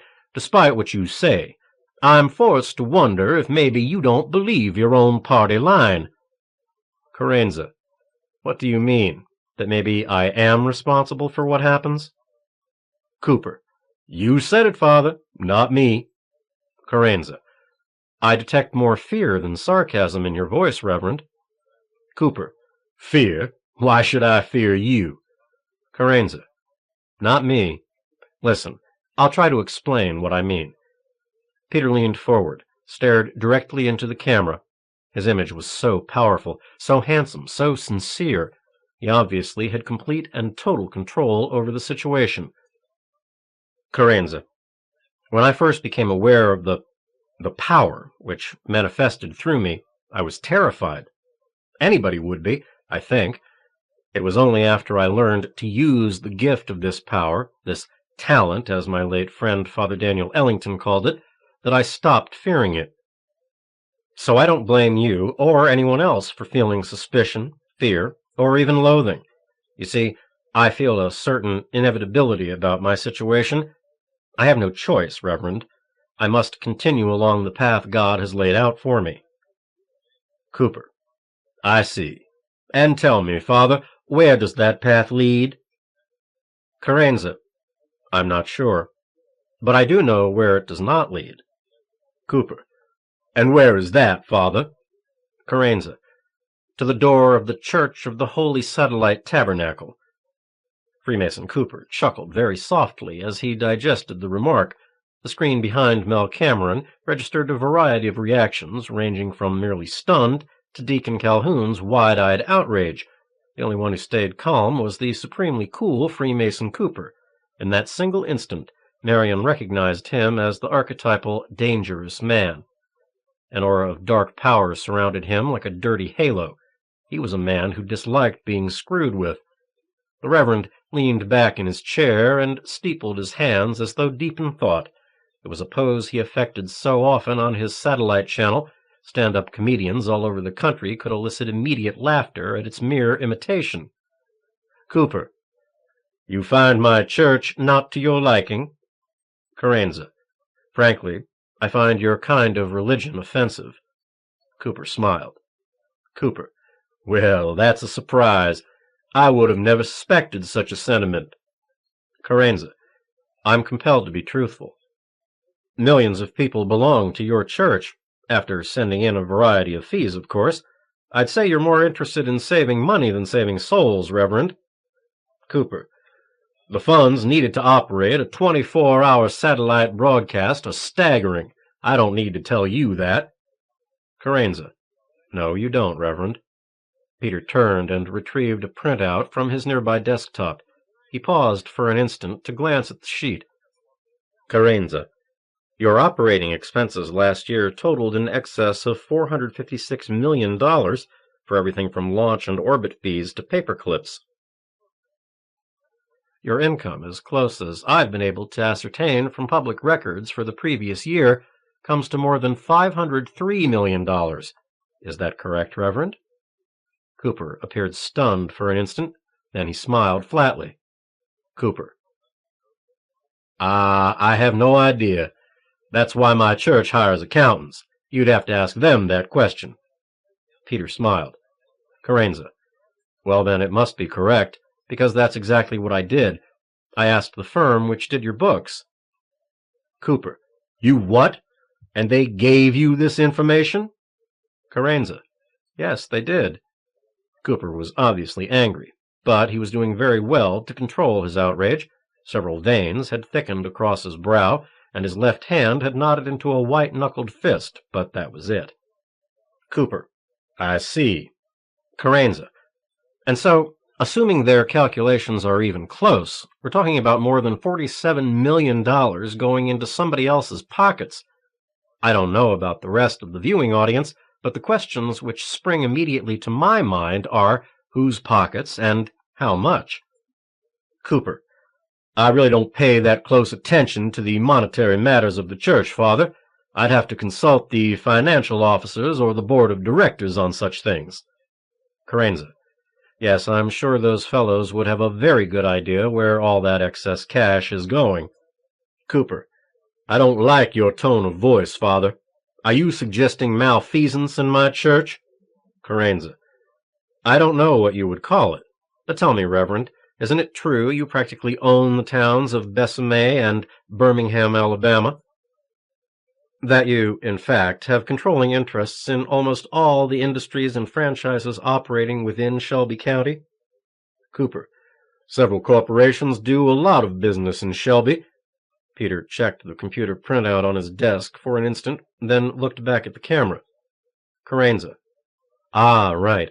Companies with names such as Lamb of God Limited, Mount Olive Incorporated, and the Free Coop Corporation, which are in fact wholly owned by you. Isn't that correct, Reverend? Cooper: It appears you've done your homework well, Father. Carenza: Thank you. The image changed, as Mel Cameron's face suddenly dominated the screen. He appeared as smug and pleased as he would allow himself to look. The show had been as volatile as he'd obviously hoped. Cameron: Gentlemen, I'm sorry to interrupt the proceedings, but we have to break for some commercial messages. The screen behind Cameron flashed from one close-up of each guest to another. Freemason Cooper's image reflected a lot of bottled-up stress and anger. Cooper: Wait a minute. How dare you stop things now? Cameron: I'm sorry, Reverend, but we must give our affiliate stations a chance to identify themselves. It appears we will extend beyond our allotted time, and our affiliates should stand by for this program to continue. Cooper: What about the fairness doctrine? I demand equal time. Cameron. You've been afforded equal time, Reverend. Everyone here tonight continues to receive it. The screen de-resed into a computer-generated network logo, which faded quickly into a new round of commercials. Taking the remote from Billy, Marion muted the sound, then turned to Billy. I didn't expect Peter to bring out the heavy artillery, did you? Billy shook his head. Nope. Incredible, she said, shaking her head slowly. It's like he's declaring war on them. Billy nodded. Did you see Cooper's face at the end? Sure was pissed, wasn't he? Billy cleared his throat. That's not what I meant. Didn't you see his face, Marion? I think Cooper's a snake, man. Billy? No, I mean it. Anybody with Cooper's kind of money can get anything he wants. I think Peter is crazy to want to take on a guy like that. Marion looked at him for a moment before saying anything. You're serious, aren't you? Serious as cancer, said Billy. Mark my words, this guy Cooper is nobody to screw around with. All right, I believe you, said Marion. You think maybe we should tighten security around here, especially for Peter? Yeah, said Billy. I'll talk to the boys about it in the morning. Marion looked back at the screen. Mel Cameron's emotionless face filled its dimensions. Marion keyed up the sound in time to hear him reintroduce his guests. Then he gave Reverend Cooper a chance to comment on the facts mentioned by Peter. But with a not very surprising tactic, Cooper avoided the issue. The moment having been diffused by the long break, Cooper chose to emphasize the need for religion in today's troubled world, citing the recent rash of calamities. He made the obvious links between the coming end of the millennium and the sudden multiple occurrences of floods, tornadoes, volcanic eruptions, the horrors of the South African Civil War, and the general breakdown of law and order throughout the world. Calhoun added undocumented information about the rash of birth defects in Chicago hospitals and the reports by Illinois farmers of many monstrous births among their domestic animals. Marion wanted to discount these generalities, but some of the catastrophes mentioned could not be overlooked. The world did seem to be careening toward that singular event which was far more than just the turn of the century, and sometimes she felt civilization was on the brink of true cataclysm. If signs and portents were in the air, as the preachers were saying, perhaps Peter could mitigate the situation. She watched the wrap of the show, which was admittedly more tame than she would have expected.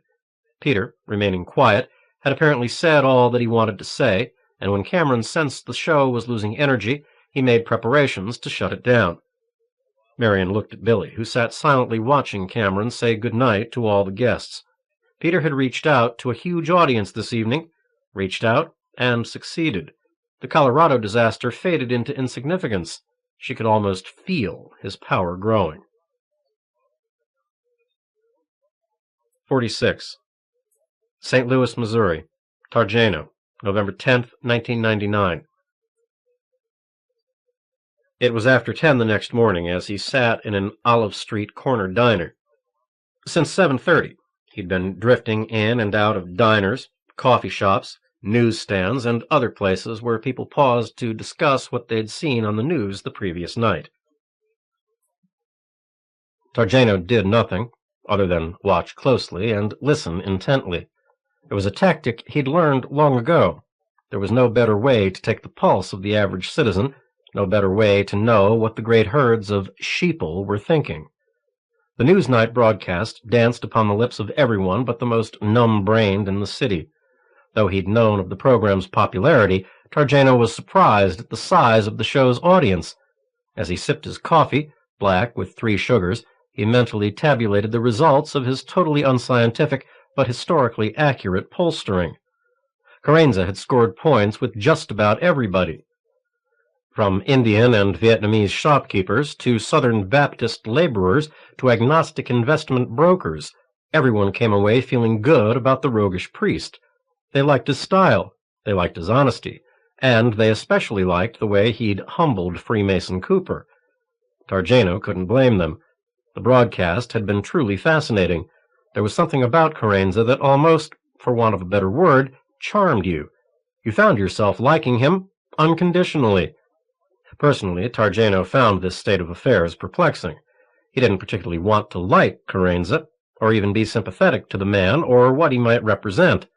Targeno had survived by never letting his guard down, by never, ever ceasing to suspect everyone, to view everything as a source of danger, treachery, or even that ultimate disappointment, death. In ways he could not yet articulate, the undercurrent of populist support for Father Peter Carenza was beginning to worry Targeno.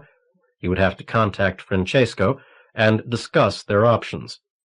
Targeno believed Carenza had bested Freemason Cooper, but also that he might have made himself a very powerful enemy. Whether or not Francesco agreed, Targeno decided it might be wise to make a trip to Bessemet, Alabama. Cooper couldn't be trusted, but Targeno had seen the man's face while he squirmed under the probing lights and painful sting of Carenza's video dissection. Behind Cooper's eyes had burned a clear white anger, a refined and purified hate. It was a controlled burning, almost perfectly camouflaged by the Reverend's sardonic smile, hidden to all but the most thoroughly trained professional. Targeno had stared into the eyes of many a desperate, vengeful man, and he knew that look. The look of death. 47. Bessemet, Alabama. Cooper, December 1st, 1999. The man had balls. He'd give him that, thought Freemason, at least until I cut them off. He chuckled as he drained off the last of his maker's mark. Lunch had been a spinach salad with sesame and lemon dressing, accented by a smoked salmon pâté. He didn't really like the crap, but he had to watch his diet.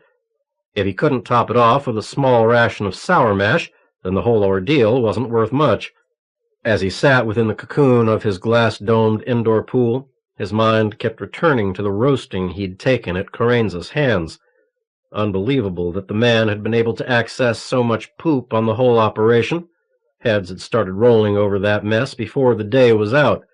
Then he'd spent weeks tracking down the information leaks and purging his corporations of all the disloyal riffraff.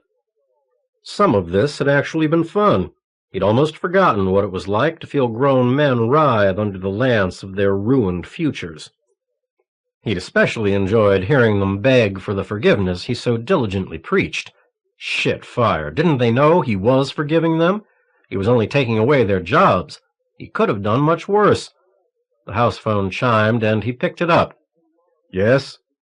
"All right, son," said his father. "I've been mulling over everything. Why don't you come on down and let me give you my thoughts on the subject?" "I'll be right down, Daddy." Freemason pulled on his robe. As he walked briskly through the opulent rooms of his mansion, he tried to anticipate what his father might have to say. Hard to figure what the old coon dog might come up with. Of course, he was like that, never predictable. That's what made him such an interesting character. "Door's open," his father said in a loud, clear voice, after Freemason knocked on the apartment door. Upon entering, he saw his father seated at an upright secretary's desk, dressed in a fine wool suit of charcoal gray. He'd chosen to accent it with a white shirt and a bright red string tie. Freemason couldn't remember the last time he'd seen his pa looking so dapper. "'Lo, Daddy. What's up?" The old man chuckled. "Well, you know it ain't my dick." "Why so dressed up?" "I think I'll go into Birmingham tonight. Been a long time since I done that. Go see a movie or something." "Sounds like a good idea." Freemason remained standing near the old man. It was better to not rush or pressure him. His moods these last few years had been damned mercurial, something Freemason chalked up to his daddy's advanced age. His father gestured at a chair adjacent to the secretarial desk. "Sit down, Mace." He did, clasping his hands in his lap. "Okay, what are you thinking?" "Bad thoughts, son. Terrible bad thoughts." His father wiped his mouth with the back of his hand. It was a mannerism Freemason had associated with his father for as long as he could remember, and it meant two things. He was nervous or upset, and he needed a drink, something powerful. "Tell me, Daddy," said Freemason. His father looked at him with his tiny bird-like eyes. Don't need to be a brain surgeon to figure you got to get rid of him, son. If y'all let him go on like he's doing, he's going to bring down all of yous. You see that, don't you?" "Yes, I do." Freemason swallowed hard. There was a sudden thickness in his head, like the beginning of a major migraine. His hands felt like they wanted to start trembling. It wasn't that the idea of killing a man upset him so much. Desperation sometimes dictated such things, and there were a few times in his life when he'd been this desperate. It was just the idea of killing a man of God that bothered him so much. "You don't think there's anything else we can do, short of killing him?" The old man cocked an eyebrow. "You mean, what are your other options, if any?" Freemason nodded, swallowed hard. "Well, you can try and discredit him. A scandal's always good, but this fellow looks like he could handle any of that kind of poop. Or you can just ignore him and hope he'll go away. That seems terrible unlikely, however." Neither man spoke for what seemed like a very long time. Pa coughed, wiped at his mouth absently. "Nope, I can't see any way around it." Freemason shook his head. "Neither do I." "So's that mean you're going to do it?" His father continued to look at him as hard as blue coal. "Yeah, Daddy, I'm going to do it." His father smacked his hands together, rubbed them like he was getting them clean. "Okay, that's the boy I raised. Now look, you're going to need a plan, so listen up." 48. Vatican City, Francesco, December 11th, 1999. It was very late when the phone rang. Before he was even fully conscious, Giovanni knew who was calling him. "Yes, Targeno," he said as he placed the receiver to his ear. The urge for a cigarette pierced him, and he automatically reached for his packet and lighter on the night table. "You are getting very good at anticipating my contacts," said Targeno. Giovanni fingered his Zippo into flame, clanked it shut. The smoke immediately soothed him. "You have news?" "I think so. Freddie Bevins received a message from our friend, the Most Reverend Cooper. Basically, Cooper ordered his gopher back to the home borough for a big meeting of some kind, scheduled for tomorrow evening." Giovanni nodded. "You know the nature of this meeting?" "Not yet, but I will. I plan to be there. Besides, even though we do not know the exact nature of the proceedings, we are probably safe putting our favorite miracle worker at the top of the agenda." "Ah, Targeno, must you always be so disrespectful?" "It helps keep me alive. I have always believed." Giovanni exhaled a thin stream of smoke. "Perhaps. Anything else I should know?" "Don't you want to know who is coming to the meeting?" "Yes, of course," he said wearily. "Tell me."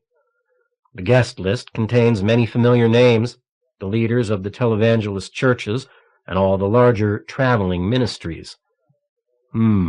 Interesting. A group of rival piranhas like that sitting down in the same room together. Never thought it could happen." "Not unless they all faced a common threat," Targeno chuckled softly. Giovanni crushed out his cigarette, coughed up some dark phlegm. It felt like a piece of slippery rubber in his mouth. Someday it would spring to cancerous life and kill him. "How are you going to crash the meeting?" he asked. "Ah, a trade secret. Do not worry about it. Even if something goes wrong, I have some backup bugs on Bevins." "Any chance he will make them?" "Doubtful. He is pretty competent. In fact, I think he may have made me out in Colorado, but he is not of international caliber." "He made you? Are you serious?" "Relax, my excitable father. He might have noticed I was more than a participant observer, but no more. Probably figured me for FBI or some other government agency, just watchdogging. No matter. I have changed my appearance since then. He won't recognize the new look." "I hope you are right." Targeno chuckled again. "That I still live proves I usually am." "This meeting bothers me. It has the sound of something urgent and hastily called." "I share that view," said Targeno. "Has everyone responded?" All but one. Robert Q. Sutherland is skiing in Switzerland. You will contact me as soon as you know something? Of course. As the Americans would say, you write the checks. Such loyalty, said Giovanni. I do not know how I would live without it. I must go, said the agent. Much to do before tomorrow evening. Is there anything you should tell me? Not really. Etienne keeps asking to see the Pope. She still says she has information for His Holiness alone. Will the Pope see her? Francesco chuckled. He does not even know of her existence. Perhaps we can arrange something. An impostor, perhaps. It may bring her out of her hysteria. Do what you wish, said Targeno. I am ringing off. May God go with you, said Giovanni. Targeno laughed. I do not think he would enjoy my company. Good night, Bonnie. The line clicked and buzzed in his ear. Replacing the phone to its cradle, Giovanni sighed audibly. It could be nothing more than preliminary preparations for the international convocation of prayer. Yet his instincts told him that this was something more, something much more. As he turned off his light, returning to the starched emptiness of his bed, Giovanni cursed his predicament. Being so removed from the arena plagued him.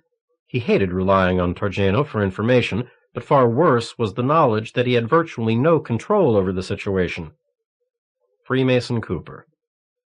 Giovanni Francesco would give anything to know what the man had in mind, but the specter of the powerful television preacher palled when compared to the larger shadow lying across his every thought. Something was going wrong with the entire plan. Despite Peter's impact upon the world, the planet was not spinning toward paradise. Instead, disasters and catastrophes seemed to stalk Peter's every triumph, and now, since Peter had thrown his own catastrophe, Giovanni could not banish the notion that perhaps his grand idea had gone terribly wrong. Perhaps Victoriana was correct. Perhaps God was trying to speak to them through Etienne. Maybe her visions were not hallucinations after all, but rather a batch of celestial telegrams being dispatched by the urgent hand of God the Father. And they had done nothing but dismiss her. The thought struck a chord of fear in him which he had never felt before. The terror he had often felt when examining his beliefs seemed puny and pale before this new reckoning. What had they brought into the world, and what would be their accounting for it? He brushed a spidery hand through his hair as he thought of what it might truly mean to be damned. Damned. For all time. An endless, timeless, continuous state of pain? Or was it something worse? The knowledge that there is no longer hope, no longer any order or light or comfort. The knowledge that your own squalid end fell upon you by the hand of your own pride and arrogance. Years earlier, he'd read one of the atheist philosophers who wrote of staring into the abyss and feeling it stare back at him. Giovanni had never understood what that dead man truly meant, until now. 49. Bessemet, Alabama. Cooper. December 12, 1999. Dominated by a 16-foot table fashioned from a single slab of Southern California redwood, Freemason Cooper's corporate war room reflected all the traits Freemason wanted people to perceive in him. The museum-quality accoutrements, ranging from a full suit of medieval armor through Civil War firearms to World War II German military paraphernalia and weaponry, lined the walls in box frames, upon massive shelves, and beneath glass-topped, locked display cases. Original oil paintings by Delacroix, El Greco, and Goya loomed from the walls with dark visions of vitality and triumph. Massive gem-cut chandeliers filled the room with light. At the head of the table, Freemason stood looking at his assembled guests. In addition to Jerry Goodrup and Deacon Calhoun, 10 other satellite ministers had elected to join the meeting.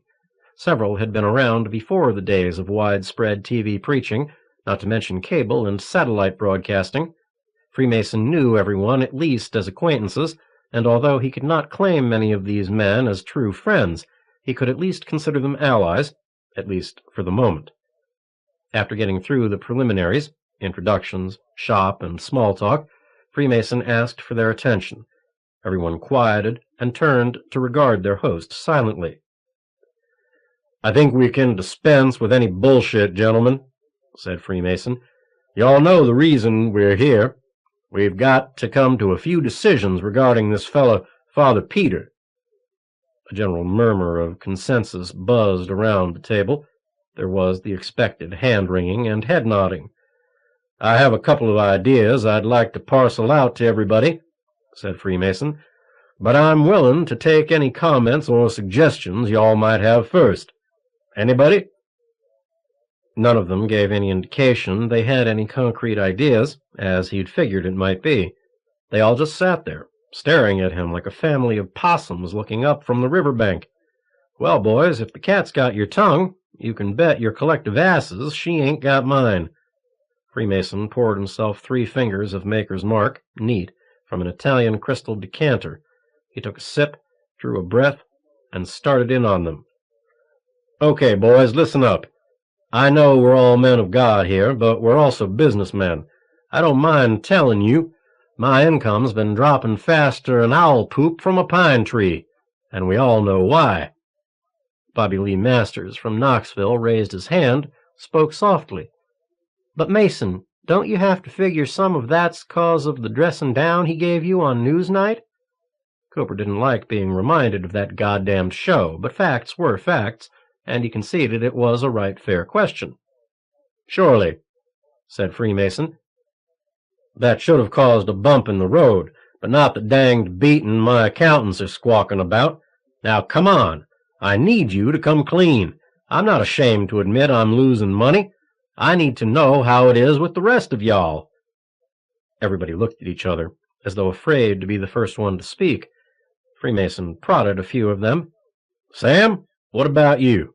And Jimmy, come on now. I know you've felt the pinch." "Yeah, okay. I'm getting stuck like a pig's chops in a barbecue pit," said Samson J. Giddings. "Me too," said Reverend James Lackerby. "And it's been a steady decline. I don't see no signs of it turning around."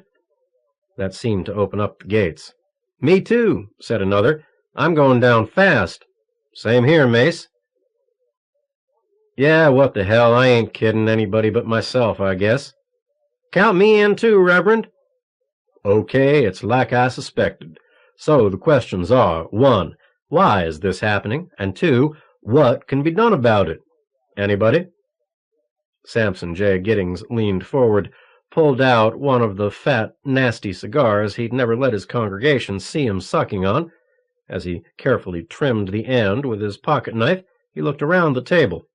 "Well," he said, "it seems pretty obvious to me.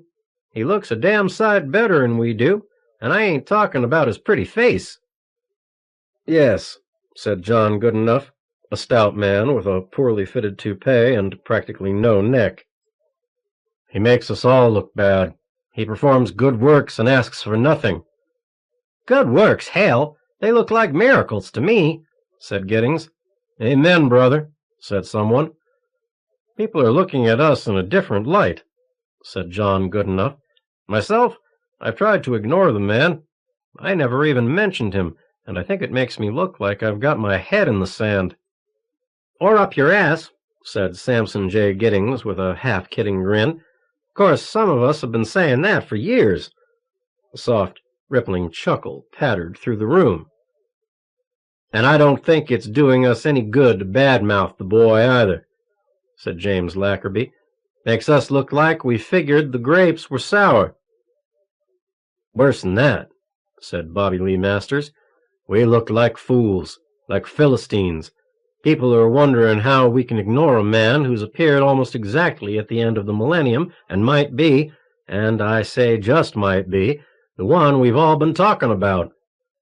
Someone had finally suggested what they all must be thinking. It was time to face a few facts, and nobody was really in the mood. "I don't know about you," said Freemason, "but I'm not prepared to believe that." "Some of the stuff he's done don't require much belief, Mace," said Giddings. "So what's the point of all this?" asked someone else. I don't figure you asked us here to have a theological discussion. Hell no, boys. I'm here to ask you what we're going to do about this fella Carenza.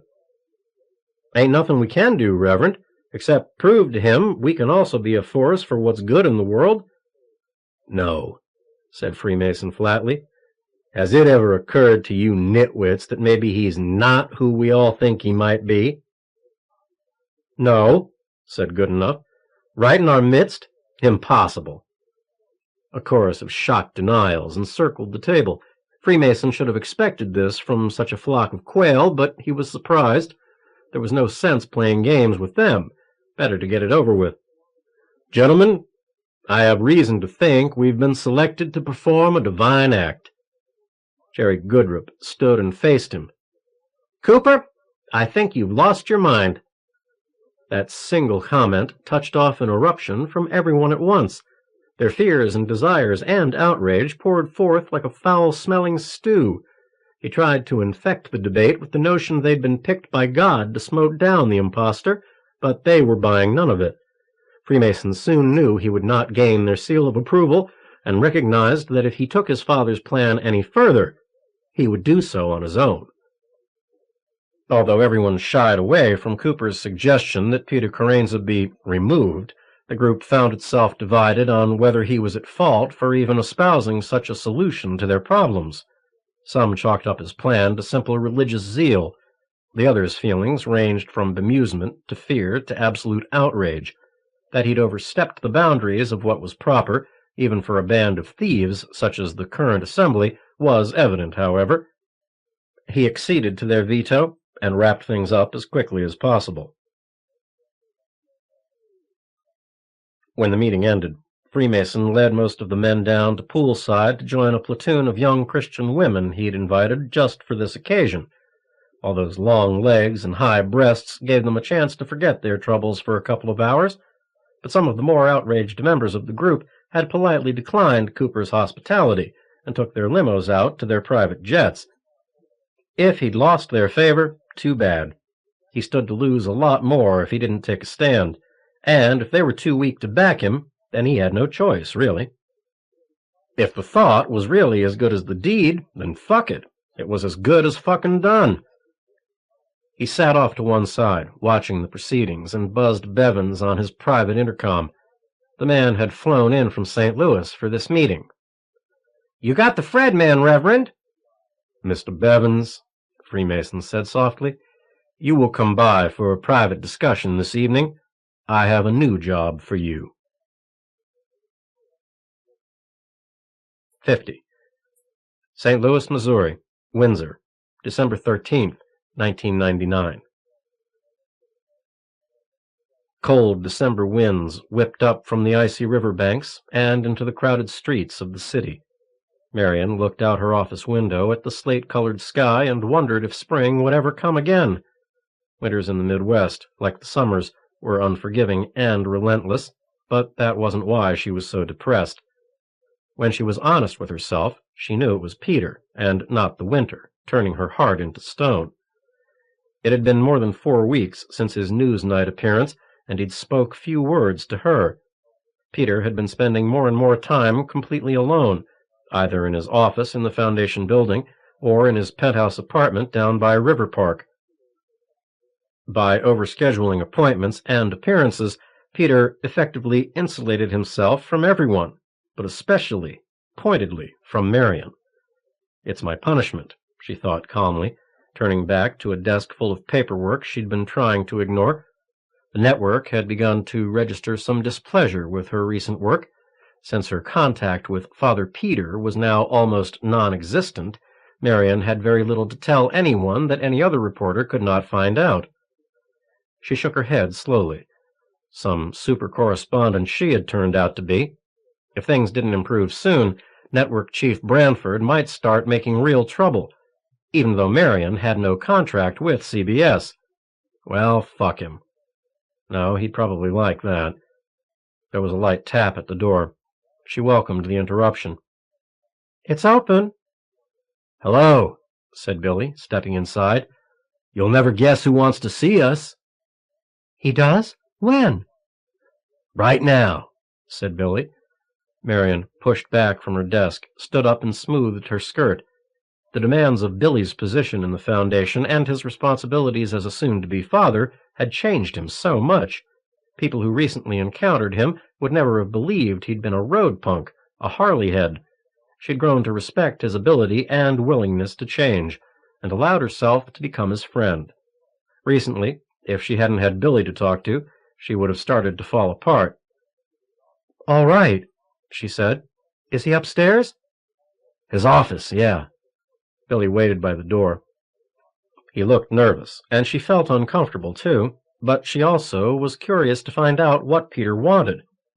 "Have any idea what this is all about?" she asked as they passed through the office to the elevator bay. Billy shook his head.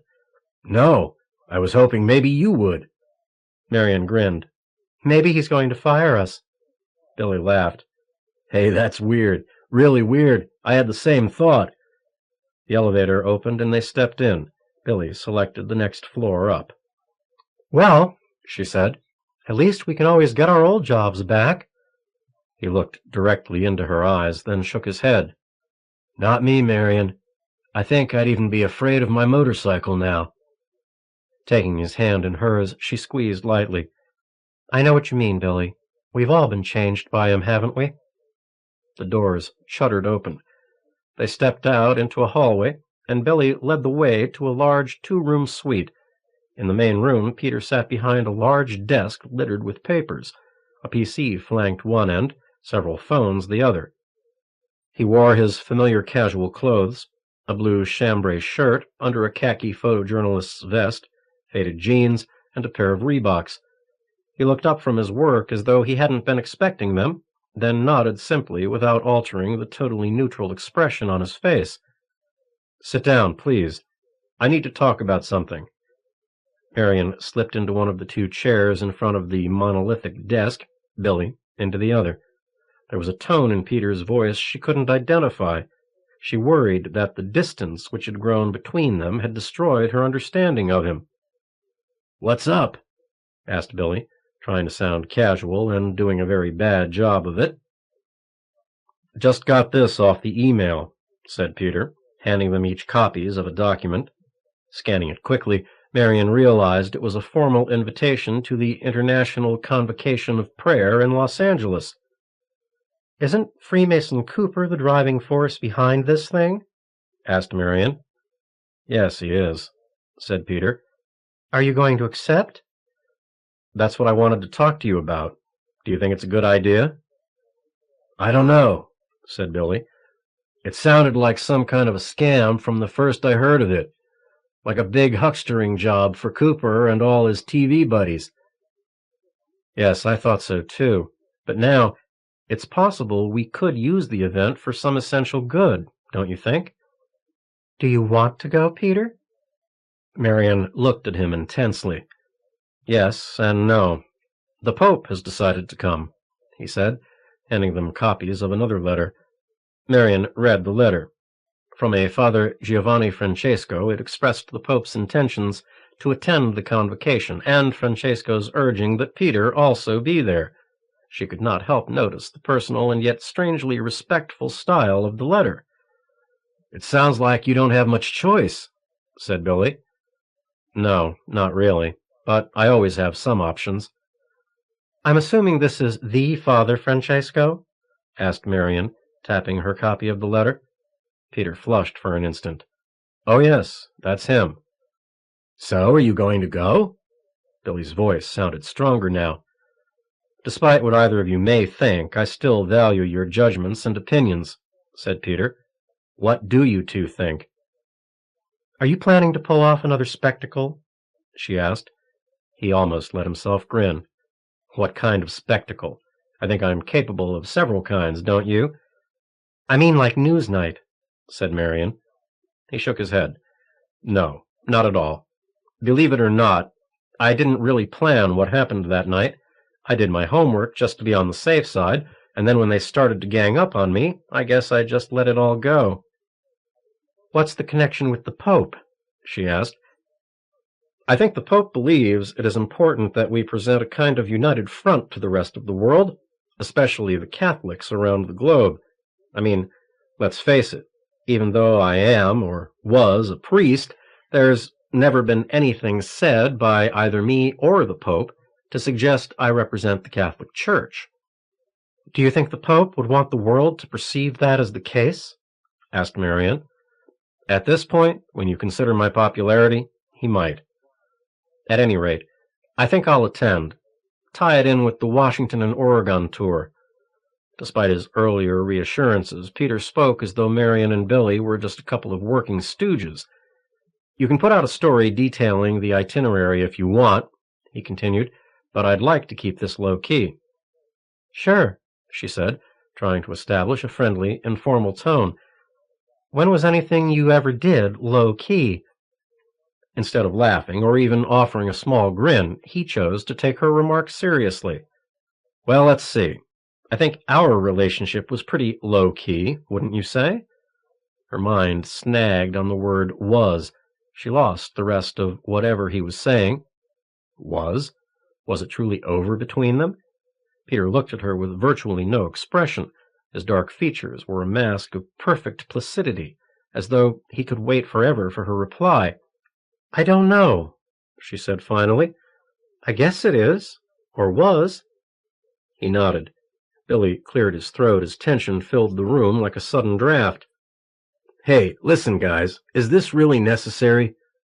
Peter glanced at him and almost smiled. No, you're right. I suppose it's not. I'm sorry, Marian. He shifted his attention to the papers on his desk, shuffling through them. Billy and Marian were dismissed. It was that simple. You bastard, Marian thought, glaring at him. Why are you treating me like this? Can't you see what I'm going through? She stood up, continuing to look at him with all the wrath and indignation she could muster. Peter didn't even look up. See you guys later, he said casually, swiveling his chair to face his computer station and picking up his wireless mouse. And let me know how that story comes along, okay, Marian? Sure, Peter. I'll let you know. She walked from the office as briskly as she could without actually stomping. She wanted him to know how pissed she was, but he didn't seem to give a damn. Billy followed her, silently, until they reached the elevator bay. You shouldn't let him upset you so much, he said. Marian felt a single tear burning its way down her cheek. She was hurting so bad, and no one could ever know how much. Things will work themselves out, Billy was saying. Marian began to weep in earnest, her self-control fragmenting. I'm sorry, Billy. I'm really sorry, she said, feeling angry and frustrated and ashamed. It's okay, he said. It's okay. No, it's not, she said. Billy, he's turning into something scary. He's turning into a fucking monster. The moon burned a hard yellow light through the lens of her bedroom window. Marian lay in bed alone. She and Peter hadn't made love since before Daniel's death. Marian's feelings about Peter were so confused that she couldn't yet even begin to think about closing the books on that relationship and looking for another. Even masturbation didn't bring total release from the sexual tension that seemed to increase in her with every passing day. Tonight, a new desperation added urgency to her movements. She needed to escape, even for a little while, from her memories of Daniel, from her attachment to Peter, from her worries about the changes she saw in a man she thought she loved, from her guilt and her desires. But though small spikes of pleasure had begun to radiate from her core, her vagina remained dry, the touch of her own fingers harsh and stimulating at the same time. Each caress, each stroke, pushed her a little closer to the cresting edge, but sluggishly. It was like a wave that never breaks, a beach that never runs out of sand. Sometimes this exquisite balance point made sex exhilarating, an exercise in maintaining a perfect pitch of tension, but tonight she wanted to push through it, to tip the balance and reach the heights. Abruptly she tripped through the relays and whited out her thoughts for an instant of clean, pure joy.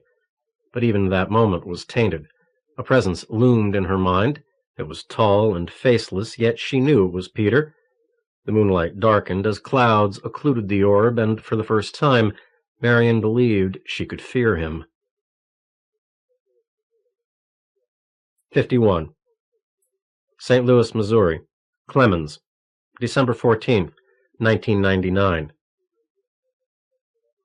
Clear winter sunlight poured through the window of the second bedroom, the one she and Billy had fixed up as a nursery for the baby. Laureen sat in a rocker, hands resting on her distended abdomen, looking at the new crib and the diaper-changing table, both trimmed with ruffles. The tabletop was littered with brightly colored accessories. Billy had bought all the stuff with his first paycheck as Father Peter's new assistant. Laureen smiled when she thought about Billy. He'd become so much closer to Father Peter since Father Dan had died, it made Laureen real proud of him.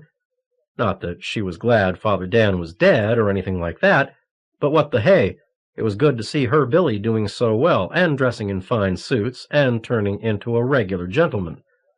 A gentleman?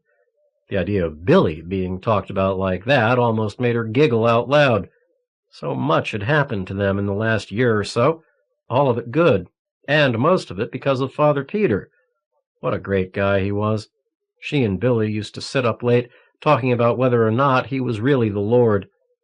And that was really funny, because before they met Father Peter, neither one of them gave a snot for religion. But now they were deep into God's work and Peter's work. When she thought about it, it seemed like her and Billy running away on a motorcycle was a dumb, bad dream. Had they really tried to rob that grocery store? She giggled, thinking about that day. Suddenly she got a really funny feeling at the bottom of her belly. Standing up, she took a step toward the bathroom. She felt a soft pop, and then there was water all down her legs and feet. Laureen started giggling again as understanding flooded her. It was time. It was finally time. She didn't know what to do first. Pack some clothes for the hospital, change into something dry, call the doctor, call Billy. 20 hours. That's what one of the nurses told her. 20 hours since she dilated completely. The contractions felt like they were coming every 10 seconds. "Billy, this is killing me!" she screamed. "Just hang on, babe," he said, squeezing her hand. Though he was clearly worried, he tried to smile reassuringly. He was so handsome he could have been a doctor, especially since he was wearing green surgical scrubs. "Did you call Father Peter?" she grunted. "Long time ago. He's on his way." "Good." A while back, Laureen had decided that Father Peter should be there when the baby came, but when she'd asked Billy, he'd tried to talk her out of it. But she'd kept at him and pouted, and like always, it worked. He'd finally given in and called Peter. Well, why not, she thought, between bursts of pain. Billy was his right-hand man now. And he and Laureen were going to name the baby after Peter if it turned out to be a boy. A spike of pain shot through her. Her skin felt like it couldn't stretch another inch. She was going to bust open like a piece of rotten fruit. Suddenly, her bed was moving. Ceiling lights flicked by overhead as they wheeled her gurney down a long hall and into a brightly lit blue-tiled room crowded with people wearing pale green scrubs. Billy was gliding alongside her, still holding her hand.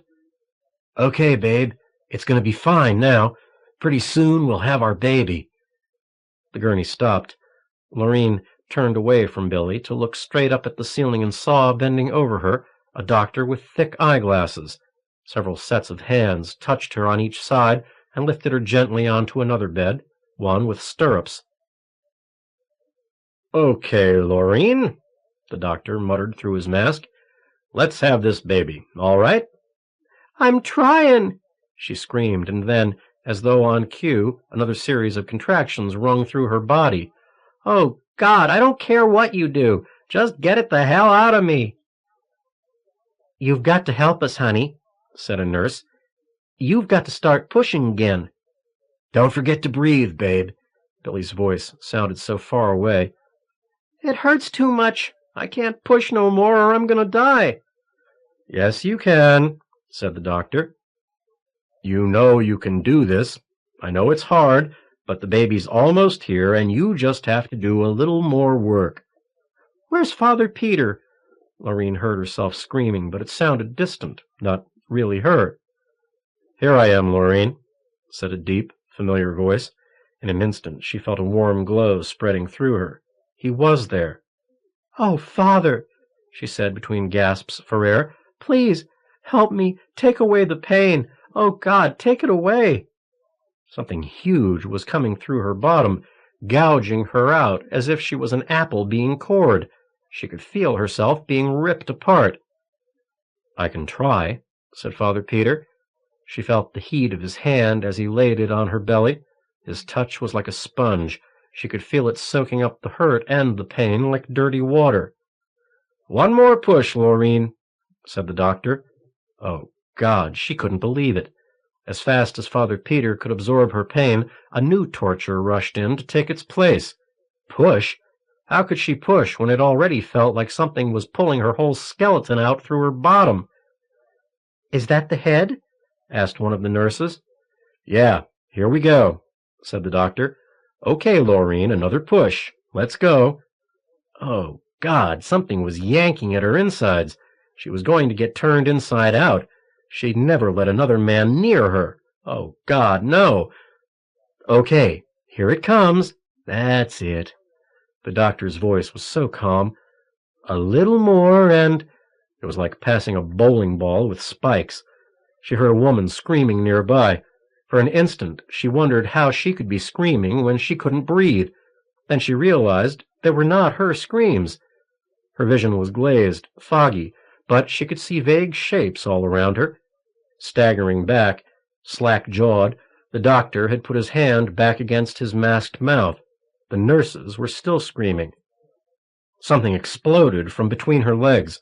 She could hear a heavy plopping sound as it landed on the cold tile. She felt a great gush of hot liquid and the release of pressure, but the pain didn't go away. The lights above Lorraine's head began to spin, and everything started to turn gray. People were moving around her quickly and talking in hushed, mumbled tones that sounded frantic.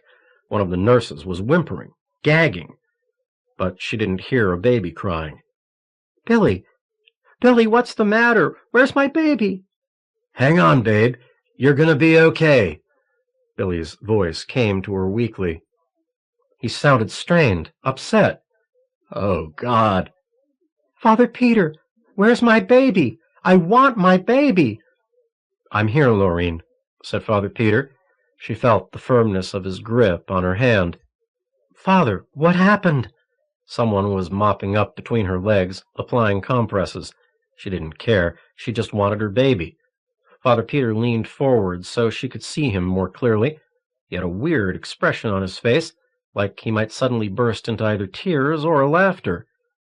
"Lorraine, the baby's dead."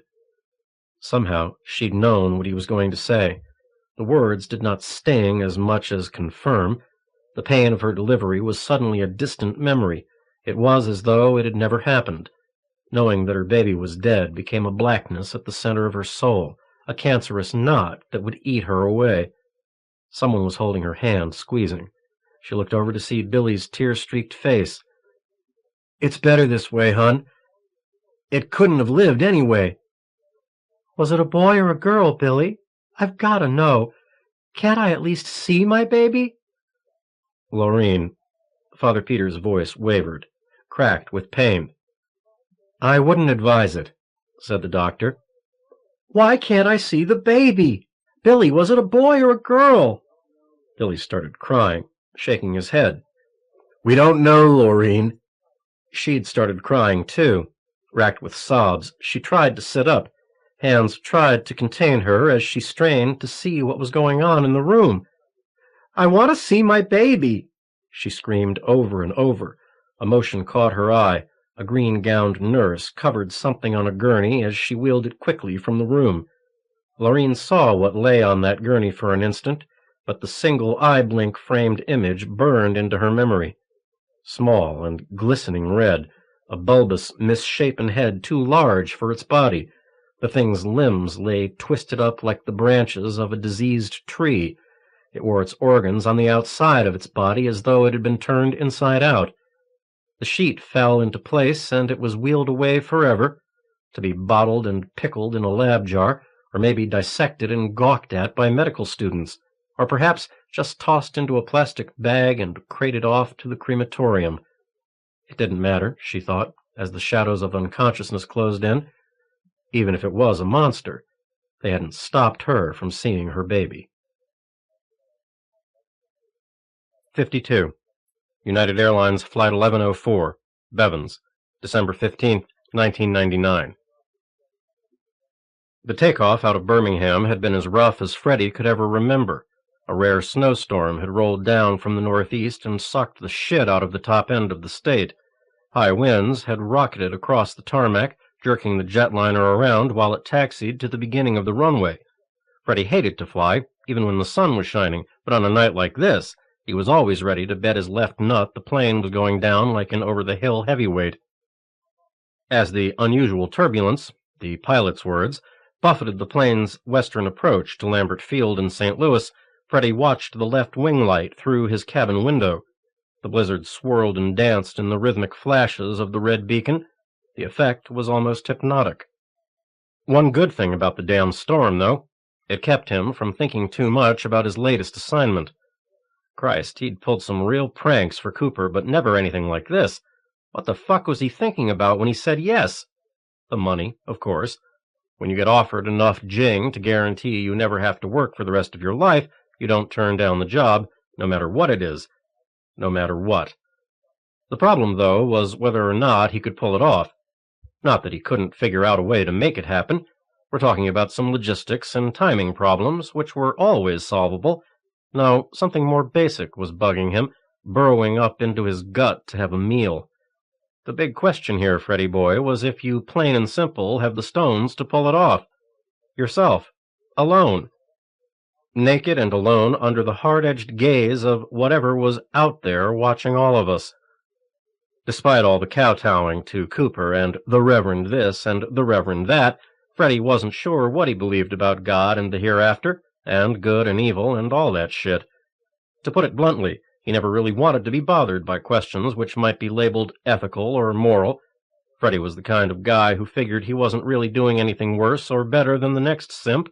Most people grafted a little if they got the chance, cheated, nudged the numbers in their favor, lied when they could get away with it, bullshitted when it seemed to be needed. Most people, yeah. But most people never agreed to. "Can I get you anything to drink, sir?" The female voice entered his thoughts like a ballet dancer, smooth, effortless. Looking up, Freddie only half noticed the 40-ish attendant's plastered-on smile. Either the rough flight really had her worried, or she was just burned out on acting nice to a bunch of assholes who rode planes. Yeah, that sounds like a good idea. You have any wild turkey?" "No, sir, but I have old Granddad." "That'll be fine," said Freddie. "Give me a double, neat, and a little Coke and ice on the side."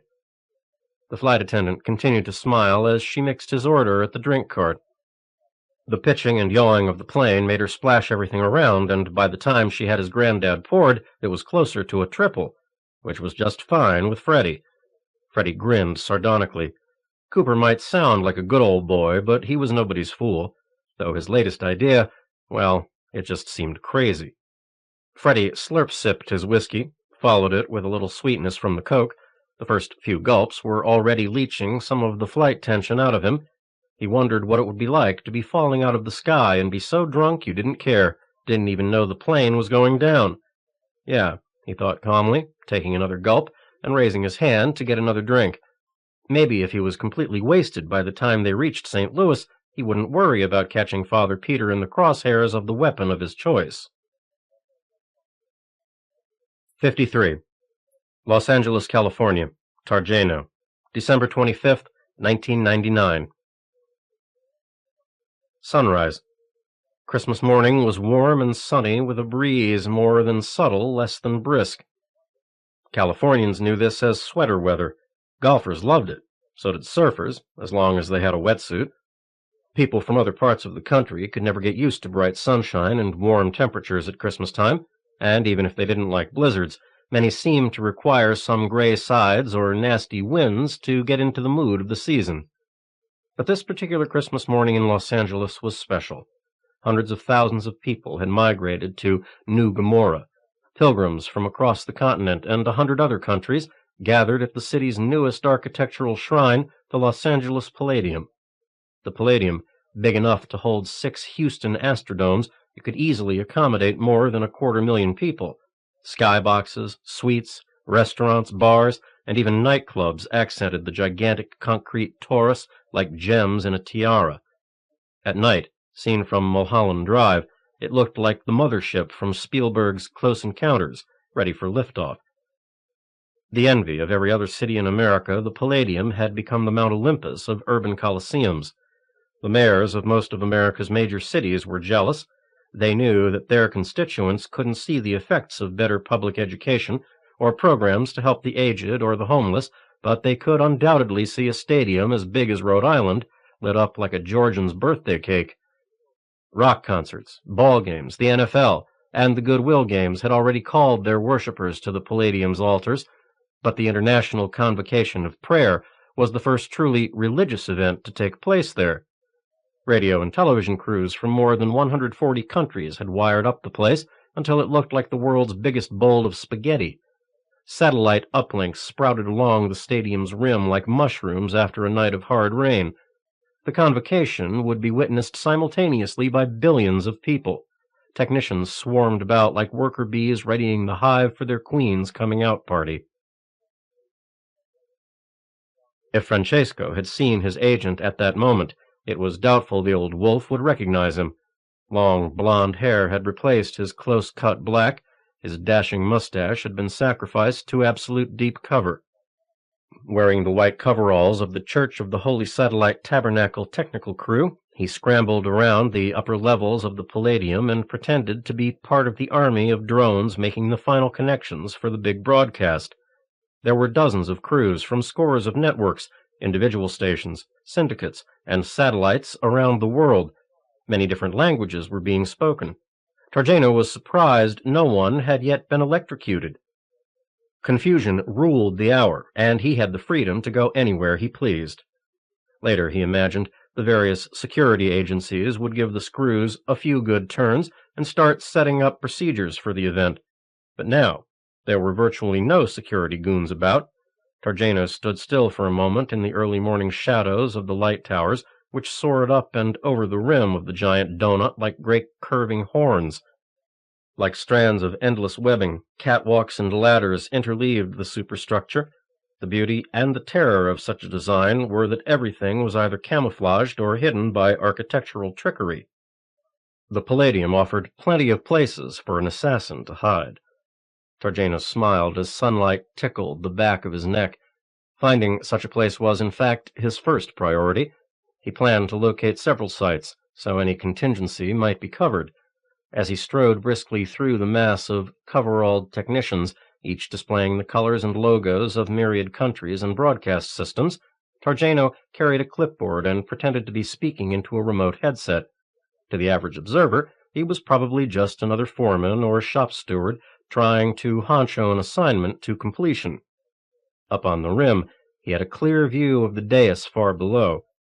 Located in the exact center of the Palladium, mounted on a complicated set of gears and electric motors, the huge circular platform had been designed to perform 1 rotation per hour. Used often for concerts and other performances, the revolving stage had proved a big hit with the audiences and made the arena's publicity hype, not a bad seat in the house, true. The clockwork movement would also afford any possible assassins an ever-changing panorama of potential targets, and the rotation was slow enough to have no serious effect on a killer's aim. Targeno shook his head as he surveyed a crew connecting their KU band uplink dish to a small platform out on the rim. There were literally hundreds of these mounting platforms encircling the arena, a mark of the foresight of the architect who had anticipated worldwide coverage of Palladium events.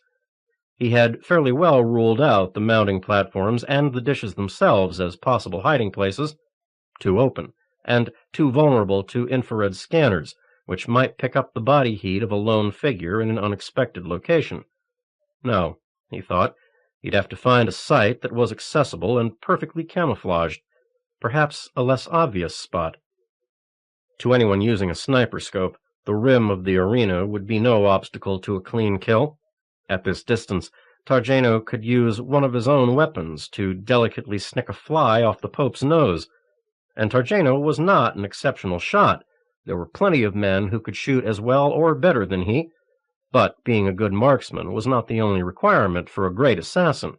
There was also the matter of perfect timing, that knack of selecting the precisely correct moment when no one was looking, when your prey was most vulnerable, when your avenue of escape lay the widest, and, of course, when your kill quotient was the highest. Targeno was constantly aware of this rough-edged equation. The closer one could get to the rotating dais, the higher the odds that even a botched job would be successful. And so he would have to be thorough. He would have to slowly work his way down through the labyrinth of seats, checking everything. It also meant he would have to consider alternative methods, the most obvious being a bomb. Time-honored methods of searching for an explosive device would take weeks in the Palladium. Impossible. Pointless.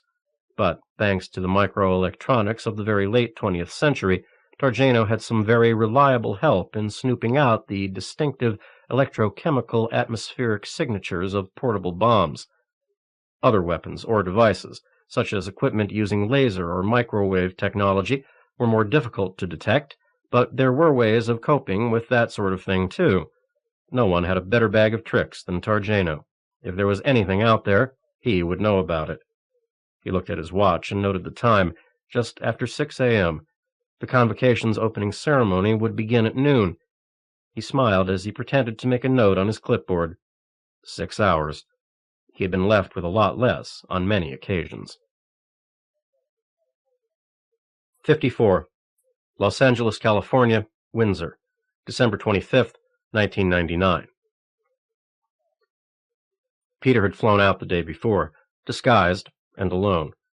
Marion was no longer personally offended by his aloofness, but that didn't keep her from worrying about it, about him. As her jetliner taxied to a stop at LAX, she tried to stop thinking about the way he'd changed, and still seemed to be changing. He was no longer... The pilot's standard deplaning message and the instant rustle of surrounding passengers distracted her, and she lost the thought. Billy and Laureen had already moved out into the aisle to pull down their carry-on luggage. She followed them out of the plane and into the cattle-herd environs of the terminal itself. The crowds were, as usual, thick and pushy and slightly hostile. Having shipped the majority of their luggage ahead to the Westwood Hotel, Marion was glad to be able to avoid the baggage pickup circus. "Let's see if we can find the limo we ordered," she said. "I feel like I need a shower already." "The guilt of an unclean spirit," said Billy, smiling at her. "Praise the Lord, and shower or no shower, your soul will be clean." Despite the loss of the baby, Billy seemed to retain his strength and his resolve. If his faith in Peter had been shaken, it didn't show, at least not yet. He remained loyal and utterly dependable. Laureen still suffered. The anguish, the pain, and the loss were etched in her pale face.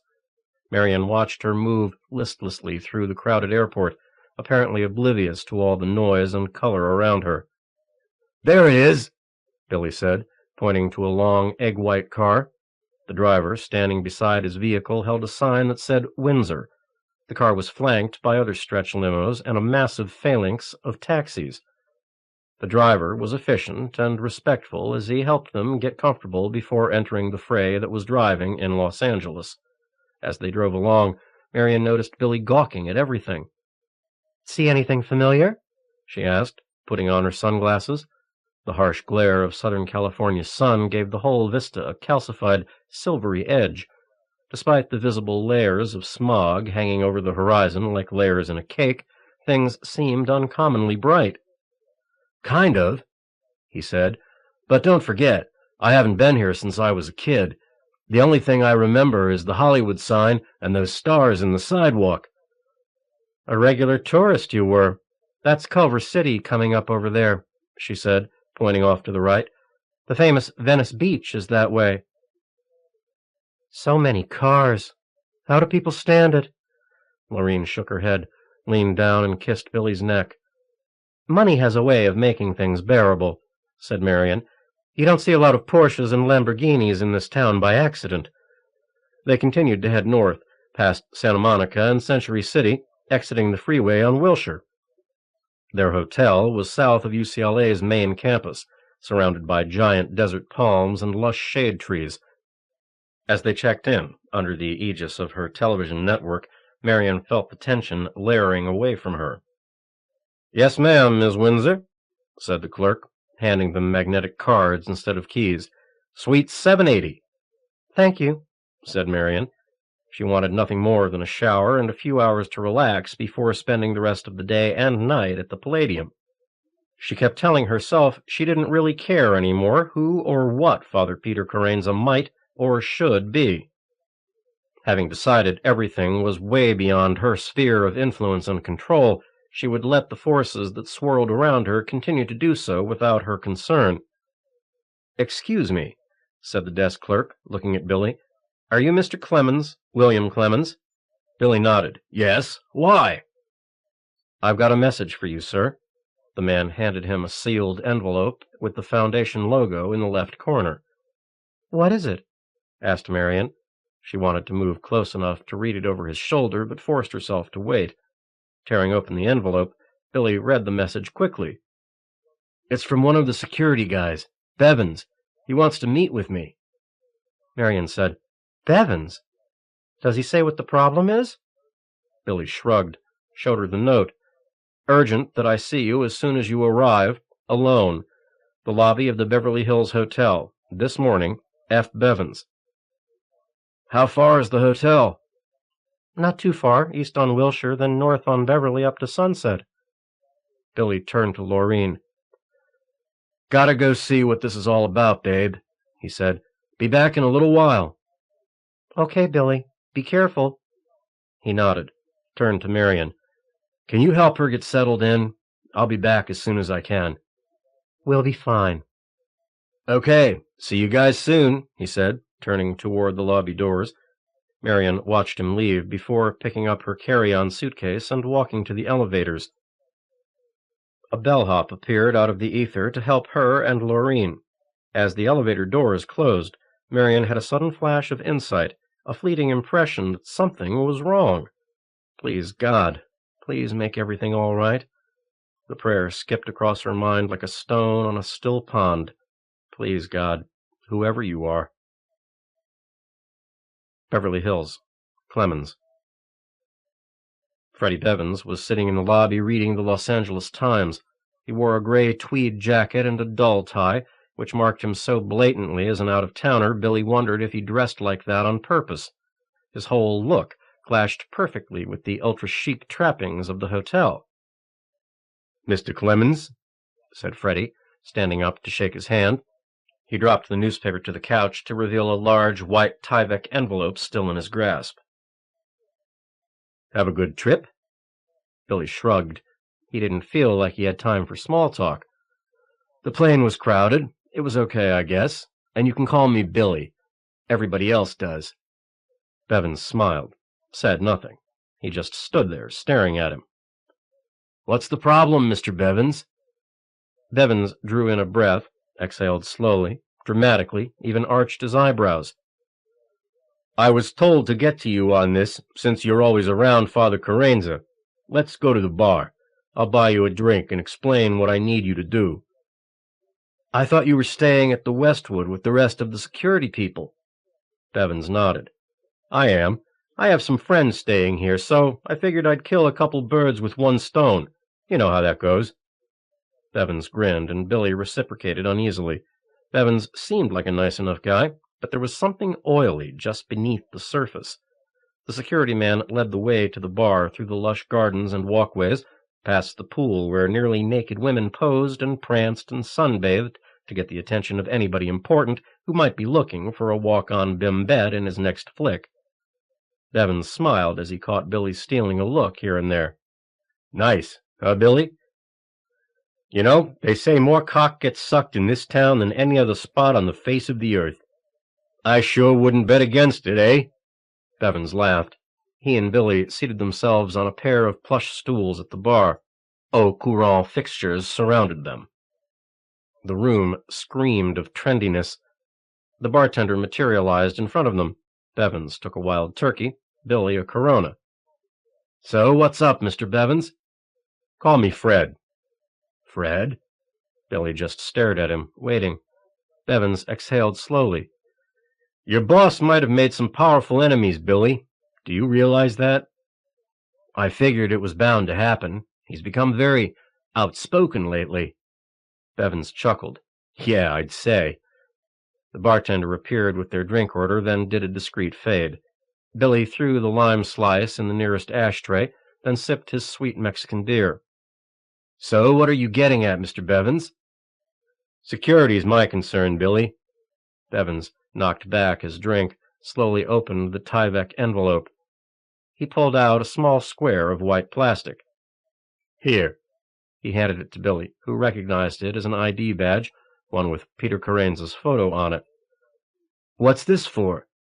It's a Palladium ID, said Bevins. Their internal security is issuing them to everyone who's going to be up on the dais, and anybody else on the floor. Media, techs, all the gophers. Okay, said Billy. So what's all this have to do with me? Bevins looked at him with a buddy-buddy conspiratorial expression. I want you to make sure Father Peter wears his badge today. This badge. Why, what's so special about this one? Billy looked at it closely. Bevins chuckled. It's a solar-powered microchip scanner and transmitter. What's it for? Billy swallowed hard. He had no idea what the answer might be, but he was certain it was something weird. Bevins smiled. It's beautiful, kid. This little sucker will let us know if anybody is using ultrasonics or laser-maser aiming devices. Billy nodded. You mean like on sniper scopes? Right, but even more sophisticated stuff, too. Bevins ran a hand through his slicked-down hair. Get this. If this thing does pick up anything, it sends a signal to us security guys immediately. Billy sipped his beer. Sounds like a good idea. It is, said Bevins. But I need you to make sure Carenza doesn't take it off, okay? Why don't you give it to him? Asked Billy. Bevins chuckled. Because he's like anybody else I've tried to protect. He thinks everybody loves him, and that he's invincible. So why'd he listen to me any better? You don't understand, said Bevins. Don't explain all this security stuff to him. Use reverse psychology. Don't even bring it up unless it becomes an issue, like if he takes it off at some point. Oh, I see. Billy took a longer pull on the clear glass bottle. You got it, said Bevins. Just make sure he keeps the friggin' thing on, okay? Yeah, I think I can do that. Bevins took the badge, replaced it in the envelope, and handed the package to Billy. Thanks, son. You're making my job a hell of a lot easier. No problem. Bevins slipped off his stool, patted him on the shoulder. Well, I better be getting to work. Lot to do before it's showtime, huh? Okay, Fred. Don't worry about the badge. I'll take care of it. Bevins smiled. I know you will, son. I know you will. 55. Rome, Italy. Etienne. December 25th, 1999. Though she lay upon a bed in a white room, the sensation of drifting upon a small raft was overpowering. It was as if gentle waves rockabied her toward an Arctic place where white sky met white glacier, where nothing but the purified expanse of whiteness covered the world. What did the whiteness mean? Was it the state of her soul, unsoiled by sin, either in thought or deed? Or was it the world itself, somehow wiped clean and new, unsoiled, pristine? No, that was not the world she'd always known about, especially now. Slowly, as she forced herself to keep her eyes open, her vision began to focus. The whiteness resolved itself into the prosaic trappings of a hospital room. A gray form gathered substance, assumed the shape of a human figure dressed in dark blue. "Good morning, sister," said the figure. Etienne blinked. A name floated to the surface of her thoughts. "Abbess," she whispered. "Victoriana." "Very good," said her superior. "The doctors said you were doing much better today. You had a relapse. Do you remember coming back here? They said you wished to speak to me." Yes, I can see the world. I understand things better now. What do you mean? Asked Victoriana. I must speak to His Holiness the Pope about this. Victoriana smiled. She was a pretty woman, despite her age. Yes, you have said this before, but you must realize he is a very busy man. He is rarely in the Vatican these days. Yes, I know. He will travel soon again. I must see him before he does this thing. Victoriana leaned over the bed. Her face was very close now, her breath sweet and fresh. Etienne, you must speak to me first. You have been very ill. We feared you had lost your mind. Perhaps I have. Madness might be better than my dreams. What dreams? Etienne turned away from the abbess. No. Etienne, tell me. Etienne looked at the whiteness of the ceiling. It had an odd but pleasant calming effect on her. She could use it to blot away all distractions most of the time. I am sorry, she heard herself saying, as though listening to another. I cannot tell anyone but the Holy Father. It is about the child, isn't it? The whiteness hardened, chilled her. How could Victoriana know? Yes, said the abbess. Your eyes betray you. You think I could not guess what all this has been about? We have all known. You may as well speak of it. He is no longer a child, Etienne said flatly. No. He is a man, but he is also more than a man. I think he is a monster. Yes, said Victoriana, and your visions have told you this. It was not right what you had me do. It was a terrible sin, and only the Holy Father can forgive me. No, said the abbess, you are wrong. You have no sin, my child. Etienne allowed herself to glare at the old nun. We all do, Mother Superior. Do not think otherwise. The world writhes in pain, in change. Each night I live through the dying. I feel millions of lives being winked out like stars at morning. Their pain is my pain, and there will be more, much more. She rolled away from the nun and would speak no longer. They would not let her see the Pope. The knowledge was as certain and final as a door being slammed shut and bolted against the coming night. It was as though she could feel God's hand withdrawing from her, giving up, finally seeking to touch the soul and the ear of another. If only she could face him and ask forgiveness. 56. Los Angeles, the Palladium, December 25th, 1999. Windsor. Marian could sense the presence of the crowd beyond the entrance gate, as though it were the heaving, sweaty body of a great beast lying in wait for the huddled group of participants and media types who would be soon dumped into the giant cauldron of the Palladium. She stood with Billy, Peter, and the small video crew who would be waiting to serve her every broadcast need. Each guest and his immediate entourage were encircled by Palladium security personnel, plus undercover and uniform cops from the LAPD. An amplified voice relayed last-minute instructions to everyone as the entrance procession began. Marian wasn't really listening. Billy had already told her about their seat assignments in the first few rows in front of the rotating dais.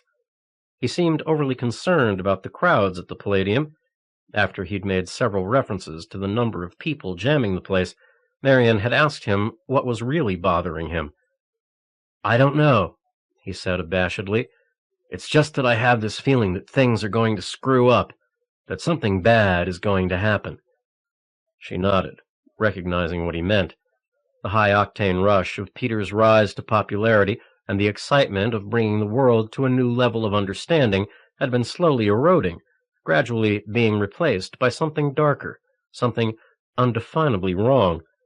Maybe she was too close to the whole phenomenon to see what was really going on.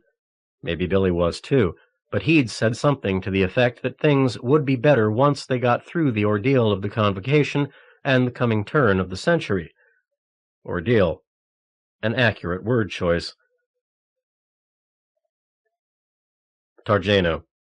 For the last 2 hours, the crowd had been filtering into the massive bowl.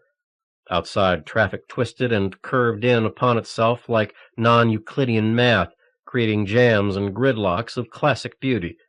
People streamed through every access to the Palladium, wearing the robes and garments of their various faiths and occupations. The sheer spectacle was impressive, even for someone jaded by the pageantry of the Vatican. The crowd eddied in vast whorls of color and motion, and the air crackled with the languages of 100 different countries. Wearing the invisibility cloak of a technician's coveralls, Targeno shifted through the crowds with impunity.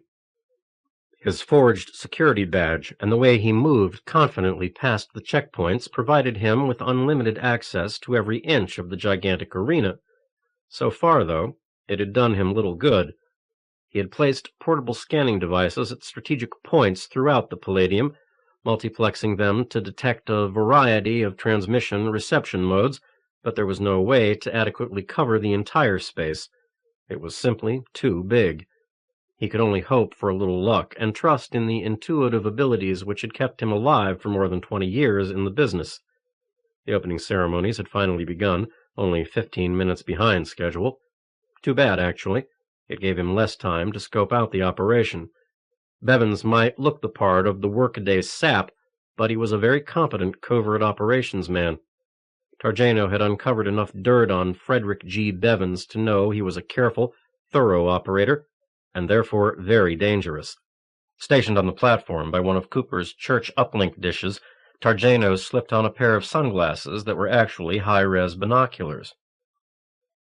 His view of the entrance gangway was unimpeded, and he could clearly see the many processionals of each guest entering the vast space and navigating toward the huge central dais.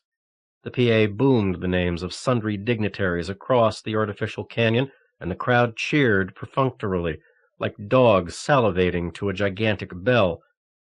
The list ranged from the mayor and his fellow politicos to the seemingly endless roster of religious pundits and churchly demagogues. Only a dunderhead would not recognize the precise order in which the guests made their appearances, a gradually ascending order of importance, or more pointedly, of international visibility. But Targeno could anticipate problems as the procession reached the upper end of the spectrum. Idly, he tracked the audience responses. The pathetic, doddering Bishop Tutu was met with polite applause, but Gerard Goodrip and several of his political cronies, following the bishop, were greeted by a thunderous ovation. A stroke of true inventiveness saved face for the most exalted guests in a subtly brilliant tactic, an en masse appearance of all guests with the highest profiles. And so, when a virtual tsunami of cheers and screams rocked the foundation of the Palladium, it was impossible to know if the audience was losing its collective mind over Freemason Cooper, or Amal Suleiman, or Bandi Mansumatman, or Father Peter Carenza, or even the Pope himself. The processional music of the opening ceremonies reached a majestic crescendo, and the 1,000-member choir voices peaked at just the right moment. If Targeno had been a particularly religious man, he would have thought that a typical day in heaven might start like this. In the gulf of silence that followed the break in the music, he could feel the entire arena seeming to catch its breath. As all the dignitaries, some 60 strong, took their seats, the huge round platform began its almost imperceptible rotation. Freemason Cooper, the nominal host of the proceedings, stood up and approached the central podium. Flanked by monolithic towers of speakers, he looked like a high priest standing among the pillars of a great, ancient temple. Windsor. The noise of the crowd set up vibrations in the concrete beneath their feet. The glare of the midday California sun was nothing compared to the stare of 500,000 eyes. Even though Marian's rational mind told her the mass gaze was trained upon the dais, she could feel the power of that baleful, burning stare. Everyone was watching and waiting for something uncharacteristic to happen. As she took her seat, the music died, and a vacuum of expectant silence rushed into her head. Peter had been seated between the Archbishop of the Lutheran Church and Father Peterakis from the Turkish Archdiocese of the Greek Orthodox Church.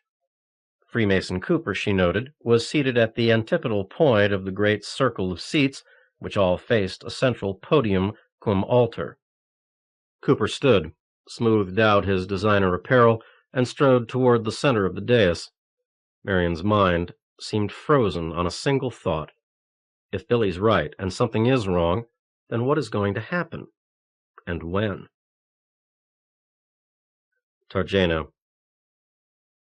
It might be a very long day. Unable to simply sit and listen to the endless droning, he had left his original perch and begun a systematic, patterned movement around the rim of the stadium. He paused at various points to check his scanning equipment, but found nothing. This was pretty much as he had expected. In addition to the normal problems with picking up the kinds of electromagnetic disturbance which might indicate weaponry or surveillance, he had to contend with an electronic stew cooked up by the gigawatts of power generated and broadcast from the mixing bowl of the Palladium. One thing in his favor: the area was a swarm with security types. Plainclothes, uniforms, private organizations, and even the hapless rent-a-cops had blanketed the Palladium with a net of support and protection that would be tough to penetrate and even tougher to strike from. Targeno's trained eye told him that all around him others were watching for the odd move, the strange lump in a jacket, the inappropriate piece of luggage or shoulder bag, not to mention the metal detectors at every access point. And because of this, Targeno had almost ruled out a single man with a gun.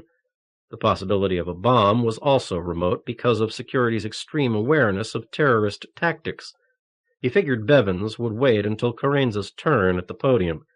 The most logical and most dramatic times were the entrance ceremony and spotlight time. Carenza's moment in the sun was drawing near. So what would it be? He was hedging his bets towards something extremely sophisticated: microwaves, ultrasonics, maser or laser technology. All these remained definite threat modes.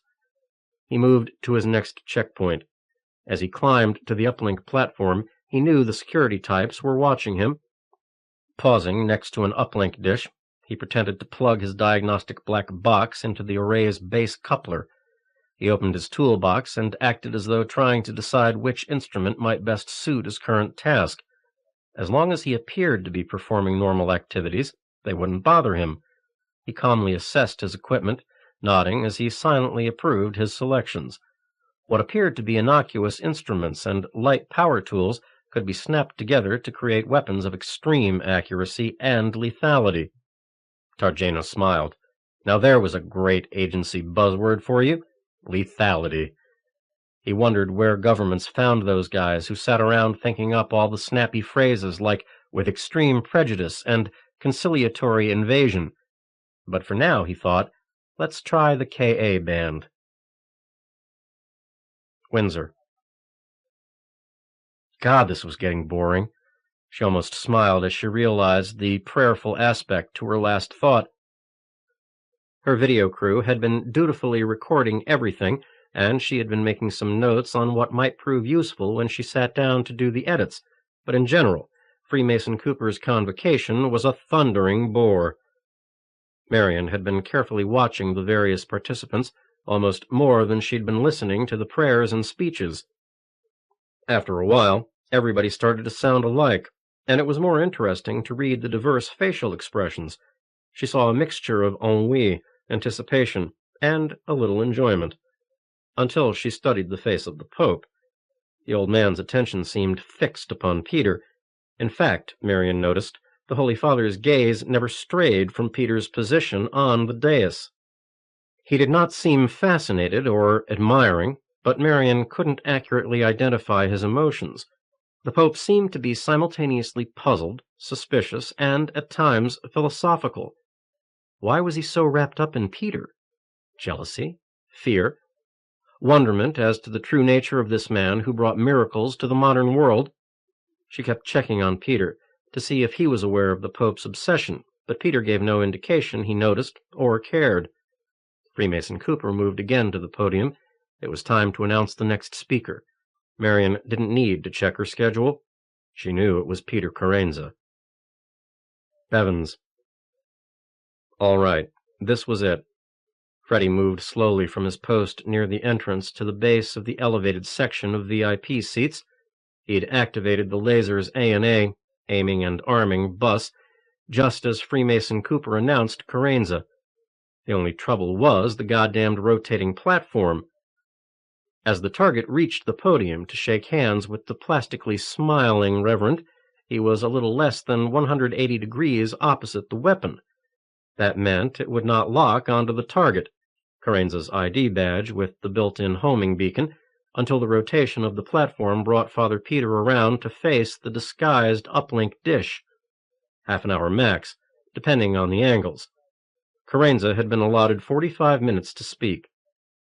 Even though the scheduling was tight, there was still plenty of time for him to catch a good burn. Bevins stood up, pretending to scan the faces in the crowd, pretending to be doing his job.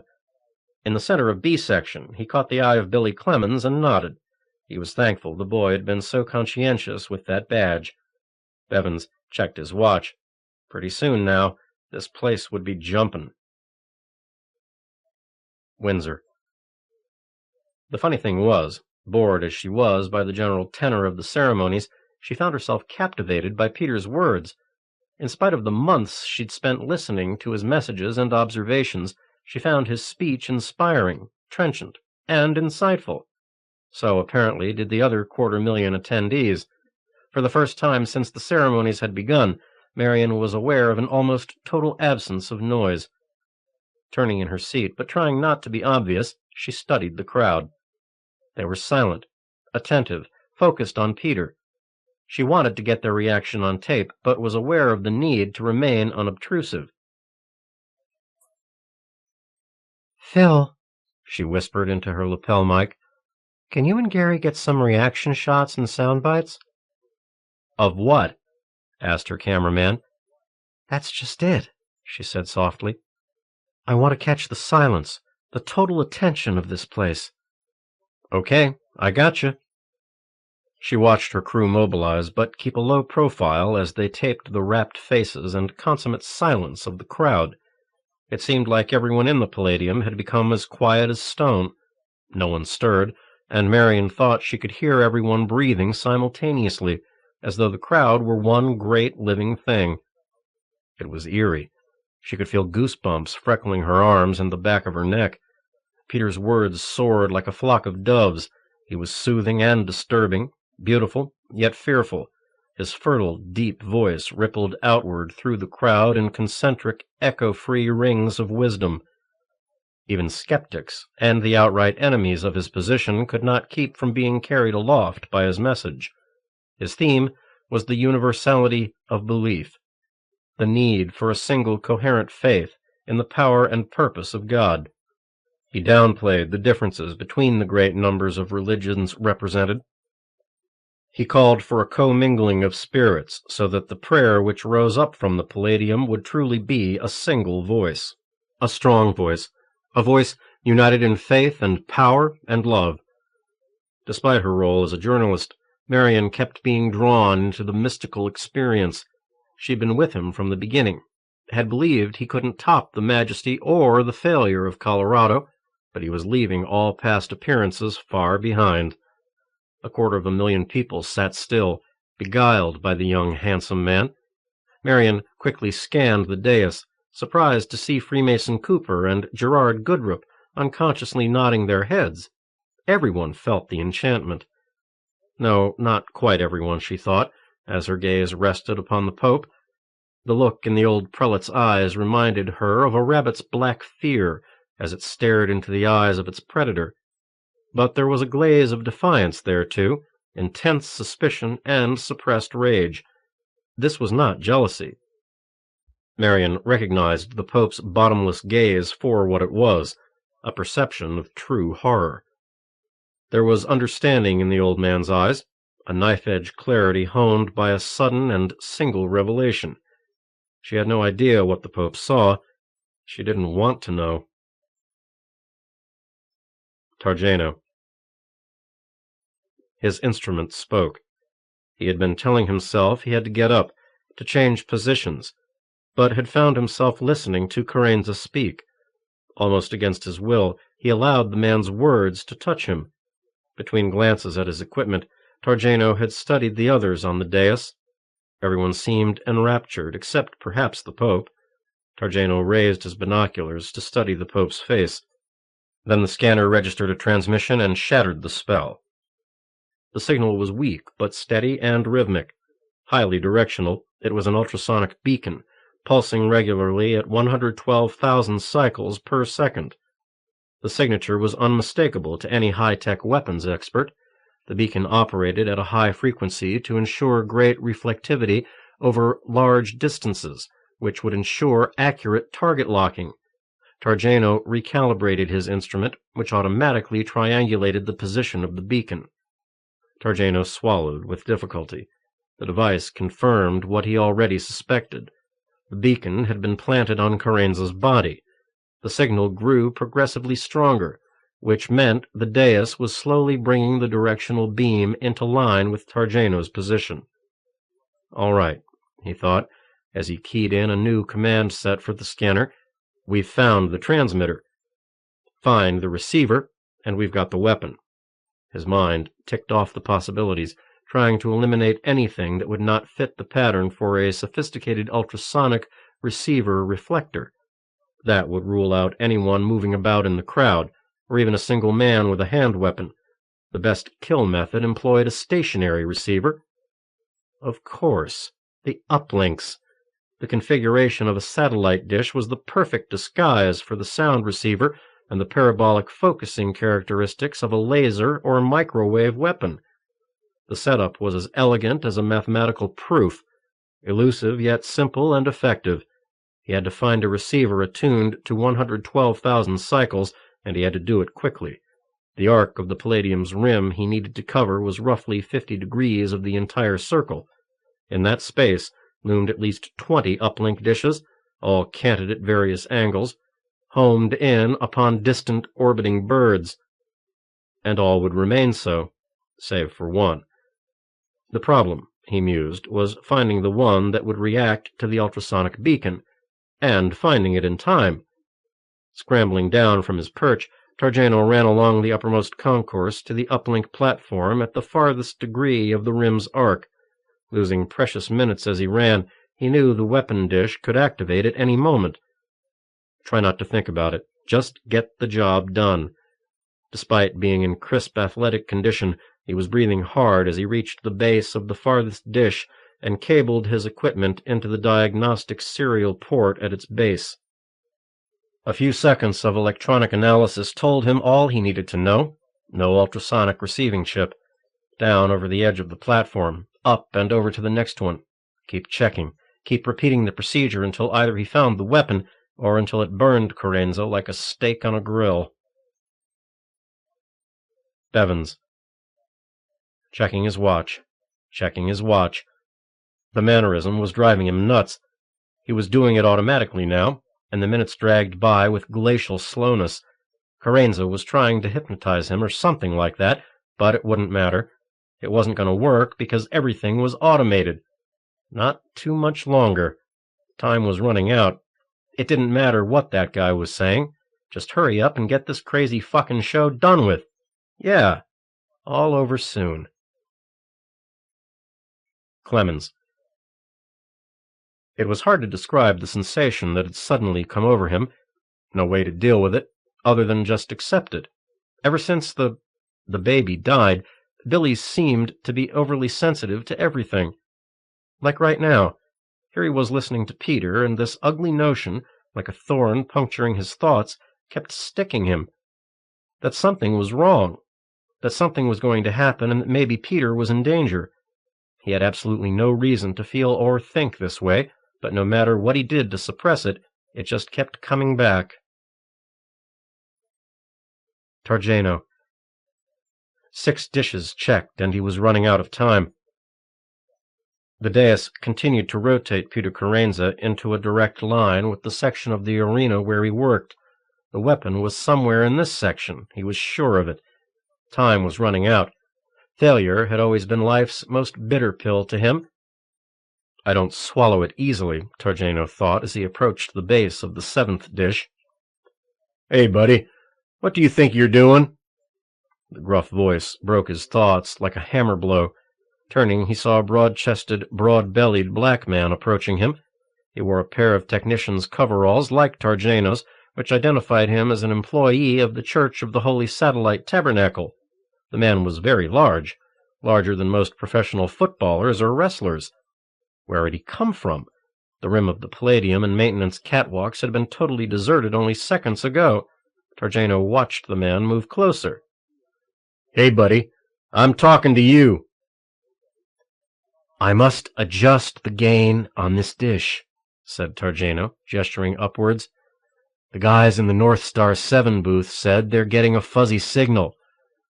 "Uh-huh. Sorry, but I got to keep everybody away from this one." This was it. The thought danced madly in his head as the big man reached out to grab Targeno's shoulder with a large, ham-like hand. "You do not understand," Targeno said calmly in his best American accent. "It's broken. If I don't fix it, it won't run." "Then it ain't gonna run. I don't care, man. My orders are to keep everybody off that platform, and that includes you." Targeno looked up at the dish, sighed, added a resigned, slightly overdramatic shrug. Seconds tripped by in his head. Below, the dais continued to rotate. Carenza was practically facing their position. If he turned his body, just faced this way for an instant, it might be enough. The device could trigger any time now. "All right," he said. "You're the boss." He started to amble away and sensed the man's neck muscles begin to relax. "But what am I going to do with this?" Targeno turned back and asked as dumbly as he could muster. "With what, man?" The man took a step closer. It was a simple stride forward, but it was the instant Targeno needed. His target was off balance, even if only for the briefest moment. "This!" he cried as he stepped into the man's unguarded middle with a swift uppercut.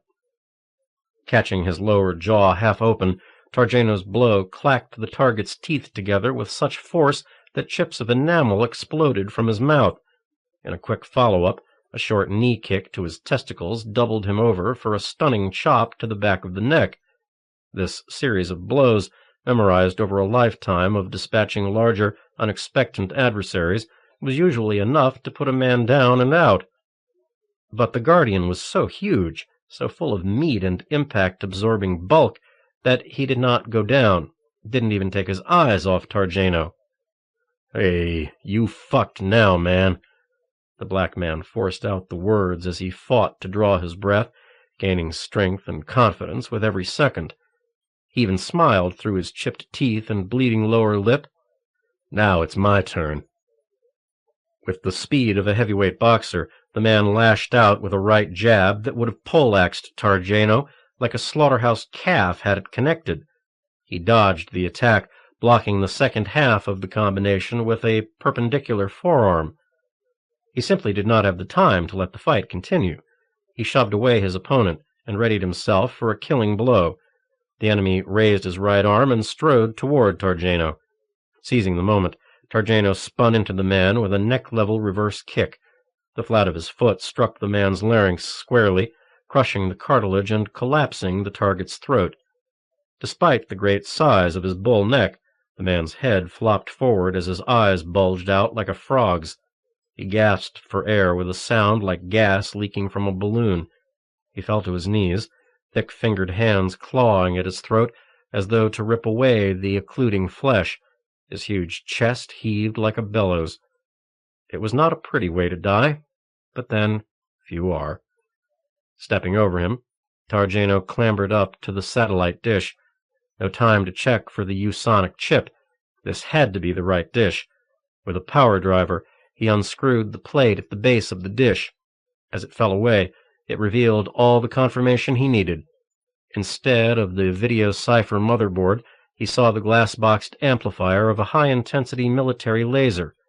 In his long career, he'd sabotaged many a similar device. Grabbing a pair of needle-nose snips, he cut the jumpers that connected the amp to the digital temperature gradient regulator. When the laser was triggered, it would either melt down or blow up. In either case, it would not be able to focus its light into a lethal beam. Leaning back against the metal railing behind him, Targeno drew in what seemed like his first full breath in a long time. His limbs tingled from the sudden drop in adrenaline levels. A wave of dizziness rippled through him. But there was no time to rest. He forced himself to his feet and climbed down to the maintenance concourse, then dragged the dead man's body as far under the platform as possible. Unless someone was looking for him, he would not be discovered for some time. Now, thought Targeno, it was time to go down for a closer view of the proceedings. Bevins. What the hell was taking so long? The dais rotated with agonizing slowness like a carousel in a dream. The more he tried to detect its movement, the more frustrated and crazy he was getting. The goddamned weapon should have fired by now. Looking up at Carenza, Bevins had no doubt his prey was in the right position for a kill. He even chanced looking around to check on the disguised laser. Yeah, it looked good. No problem there. So what was going on? He wondered if the microtransmitter in Carenza's badge had failed. No. What was the chance of that? More likely, Billy Clemmons had fucked up, gotten the badges mixed up. Had some other poor bastard gotten the death badge? Questions rattled off his mind like hailstones on a tin roof. He wished now that he had enlisted a couple of accomplices. Every good security operation always had proper backup systems in place. In this case, Fred Bevins was primary and backup. He was it. Well, he would do what needed doing. For what Cooper was paying him, he could retire for the rest of his life and not give a shit about any of these religious phonies. Detecting movement out of the corner of his eye, he turned to the VIP section where Billy had jumped up from his seat. What the fuck? Clemmons. If he kept listening to Peter's impassioned presentation, he risked being swept away by the sheer power of the words and the almost mesmeric cadence of the delivery. A part of his mind kept fighting to stay alert. The sensation that something was about to happen, it just wouldn't leave him. He glanced at Marion. The sun, high above the Palladium's rim, diffused its light through the auburn nimbus of her hair. Her green eyes were so bright they seemed electrified. Her milky complexion seemed to glow. He'd never bothered to imagine what a saint like Teresa or even Mary herself might have looked like, but seeing Marion at that instant, he knew. She seemed charged with a special energy. Was she the one in danger, not Peter? Confused, Billy scanned the crowd. Behind the rows of seats he saw Bevins, the guy who'd made a big deal about Peter wearing his security badge. Bevins stood out from the crowd like he was wearing neon. He had a completely weird look on his face and kept looking at his watch and then turning to look at something up near the rim of the stadium.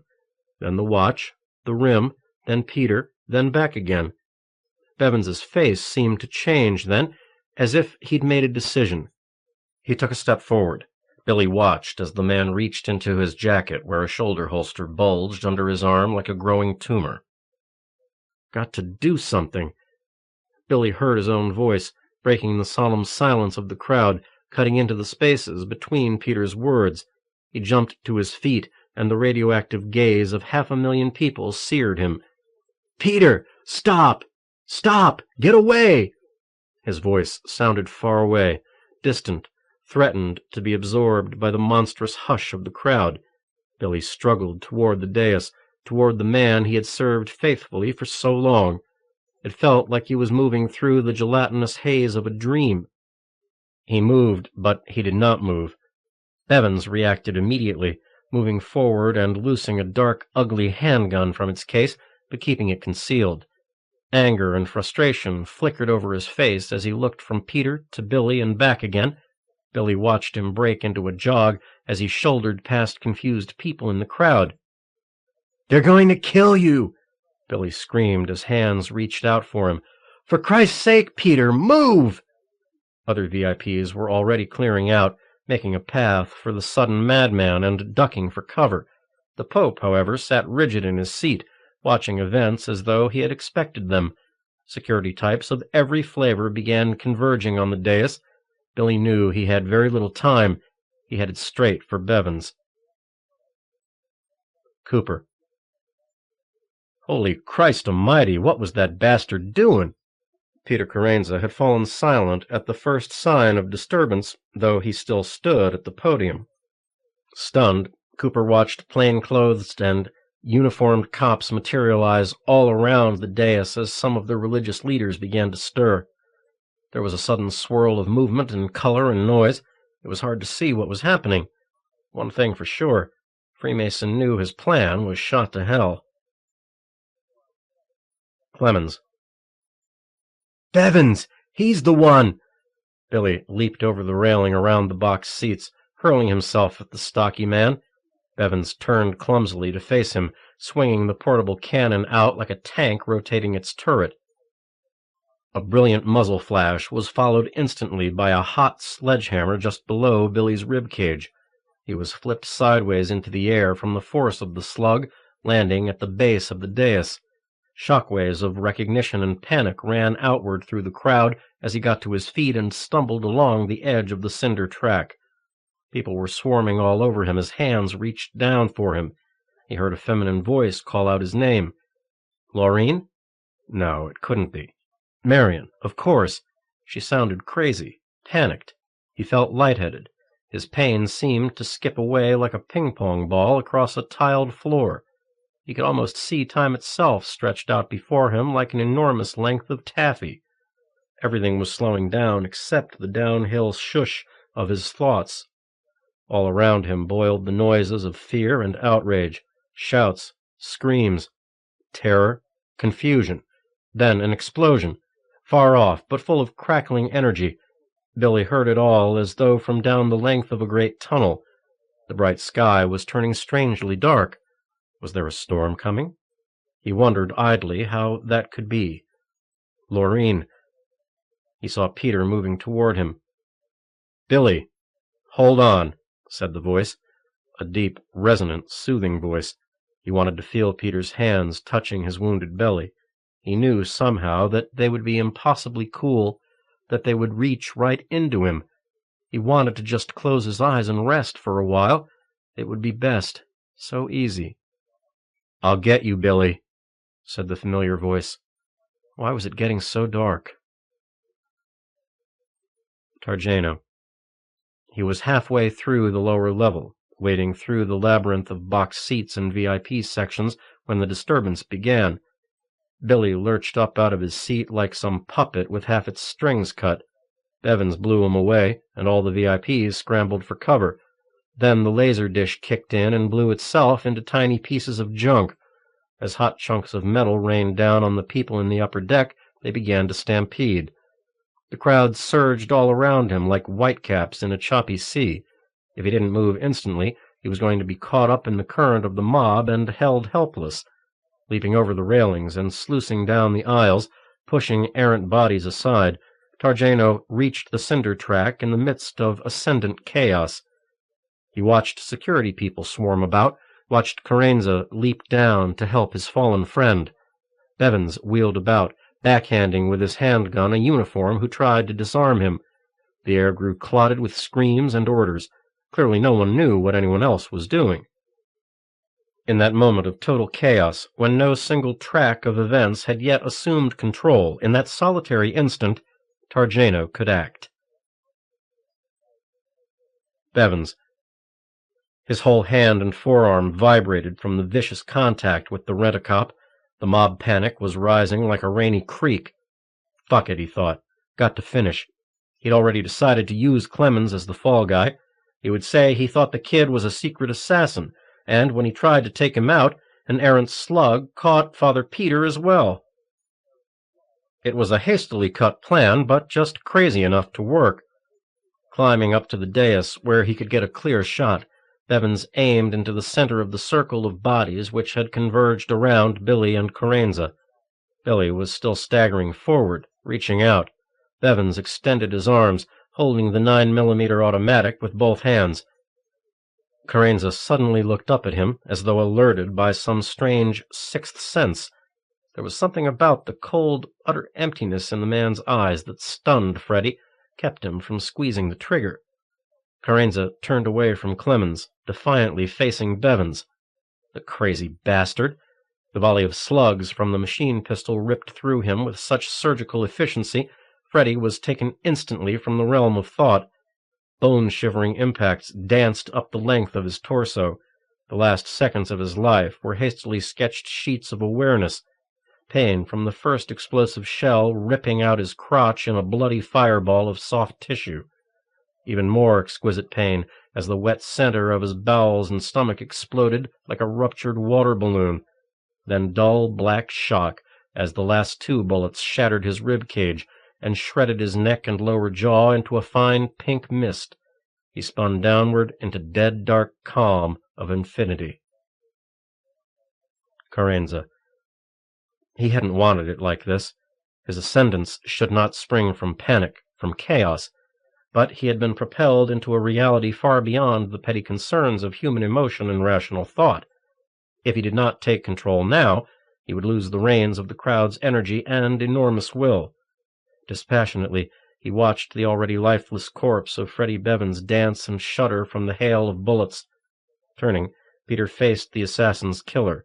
Long blonde hair and wide-eyed, dressed all in white, weapon still braced for firing, he looked like an avenging archangel. Suddenly everyone was pulling out weapons, pointing them at each other. The man in white lowered his gun, and for the first time stared into Peter's eyes. Targeno. There was no sound as the 500,000 held its collective breath, no sound but the caress of the steel being slipped from shoulder holsters. Had to be careful now, he thought, as he slowly lowered his weapon. Best to ignore everybody but Carenza. He was the focus of everything. He exhaled and looked, as though for the first time, into Carenza's eyes. Utter coldness filled him in that instant, reaming him, obscenely probing the deepest parts of him. Targeno wanted to vomit. His mind was flooded with the smell of death, the taste of blood, the essence of fear. His thoughts hissed with recognition of abomination like water splashed upon hot coals. Carenza's eyes were endlessly dark. For an instant they reflected no light at all, as though they were 2 perfect black holes in Carenza's skull. Holes into the obsidian reaches of infinity, which drew in all things. A soul gravity so powerful that even the light of hope could never escape. Evil in all its myriad forms was no stranger to Targeno. Indeed, he'd courted it, wallowed in it, and had even, at times, enjoyed its seductive influence.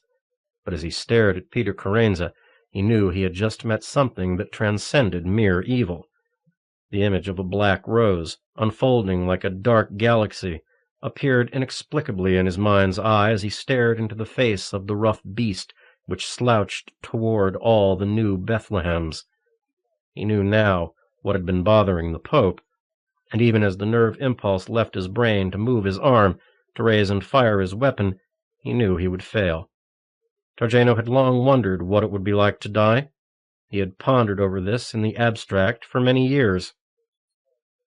Now, he felt himself withering under the foul breath of its reality come round at last. Windsor. Stunned, she tried to hold up Billy's head. As soon as Peter had turned away from him, Billy's eyes had rolled toward the top of his head. So much blood everywhere, so much. Marion tried to stop the bleeding, but kept her gaze locked on Peter. He stood staring calmly at the stranger in white who'd saved his life. The atmosphere danced with pent-up emotion. She could feel a sense of expectancy, of brittle glass-edged anticipation holding the crowd in its slick grip. The stranger stared directly into Peter's eyes for an instant, and then, assuming a classic dueler's pose, the man in white began to raise his gun.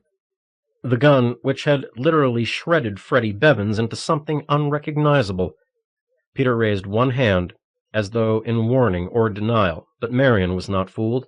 Light burst from his palm like a miniature sun, and the collective voice of the Palladium gasped and screamed like a sudden storm. A tongue of blue-white fire arced from Peter's hand to touch the stranger. Time seemed to slow. Marion could see the lash of force reach across the space between the 2 men. The flash burned the image into her retinas.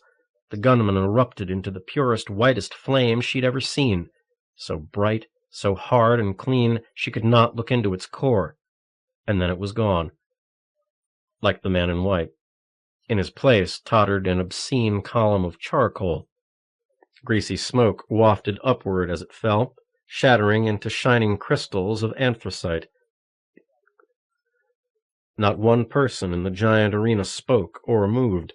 Marion knew they were waiting for a sign from Peter. His power was full-grown now. She could feel it emanating from him in thick, hot waves.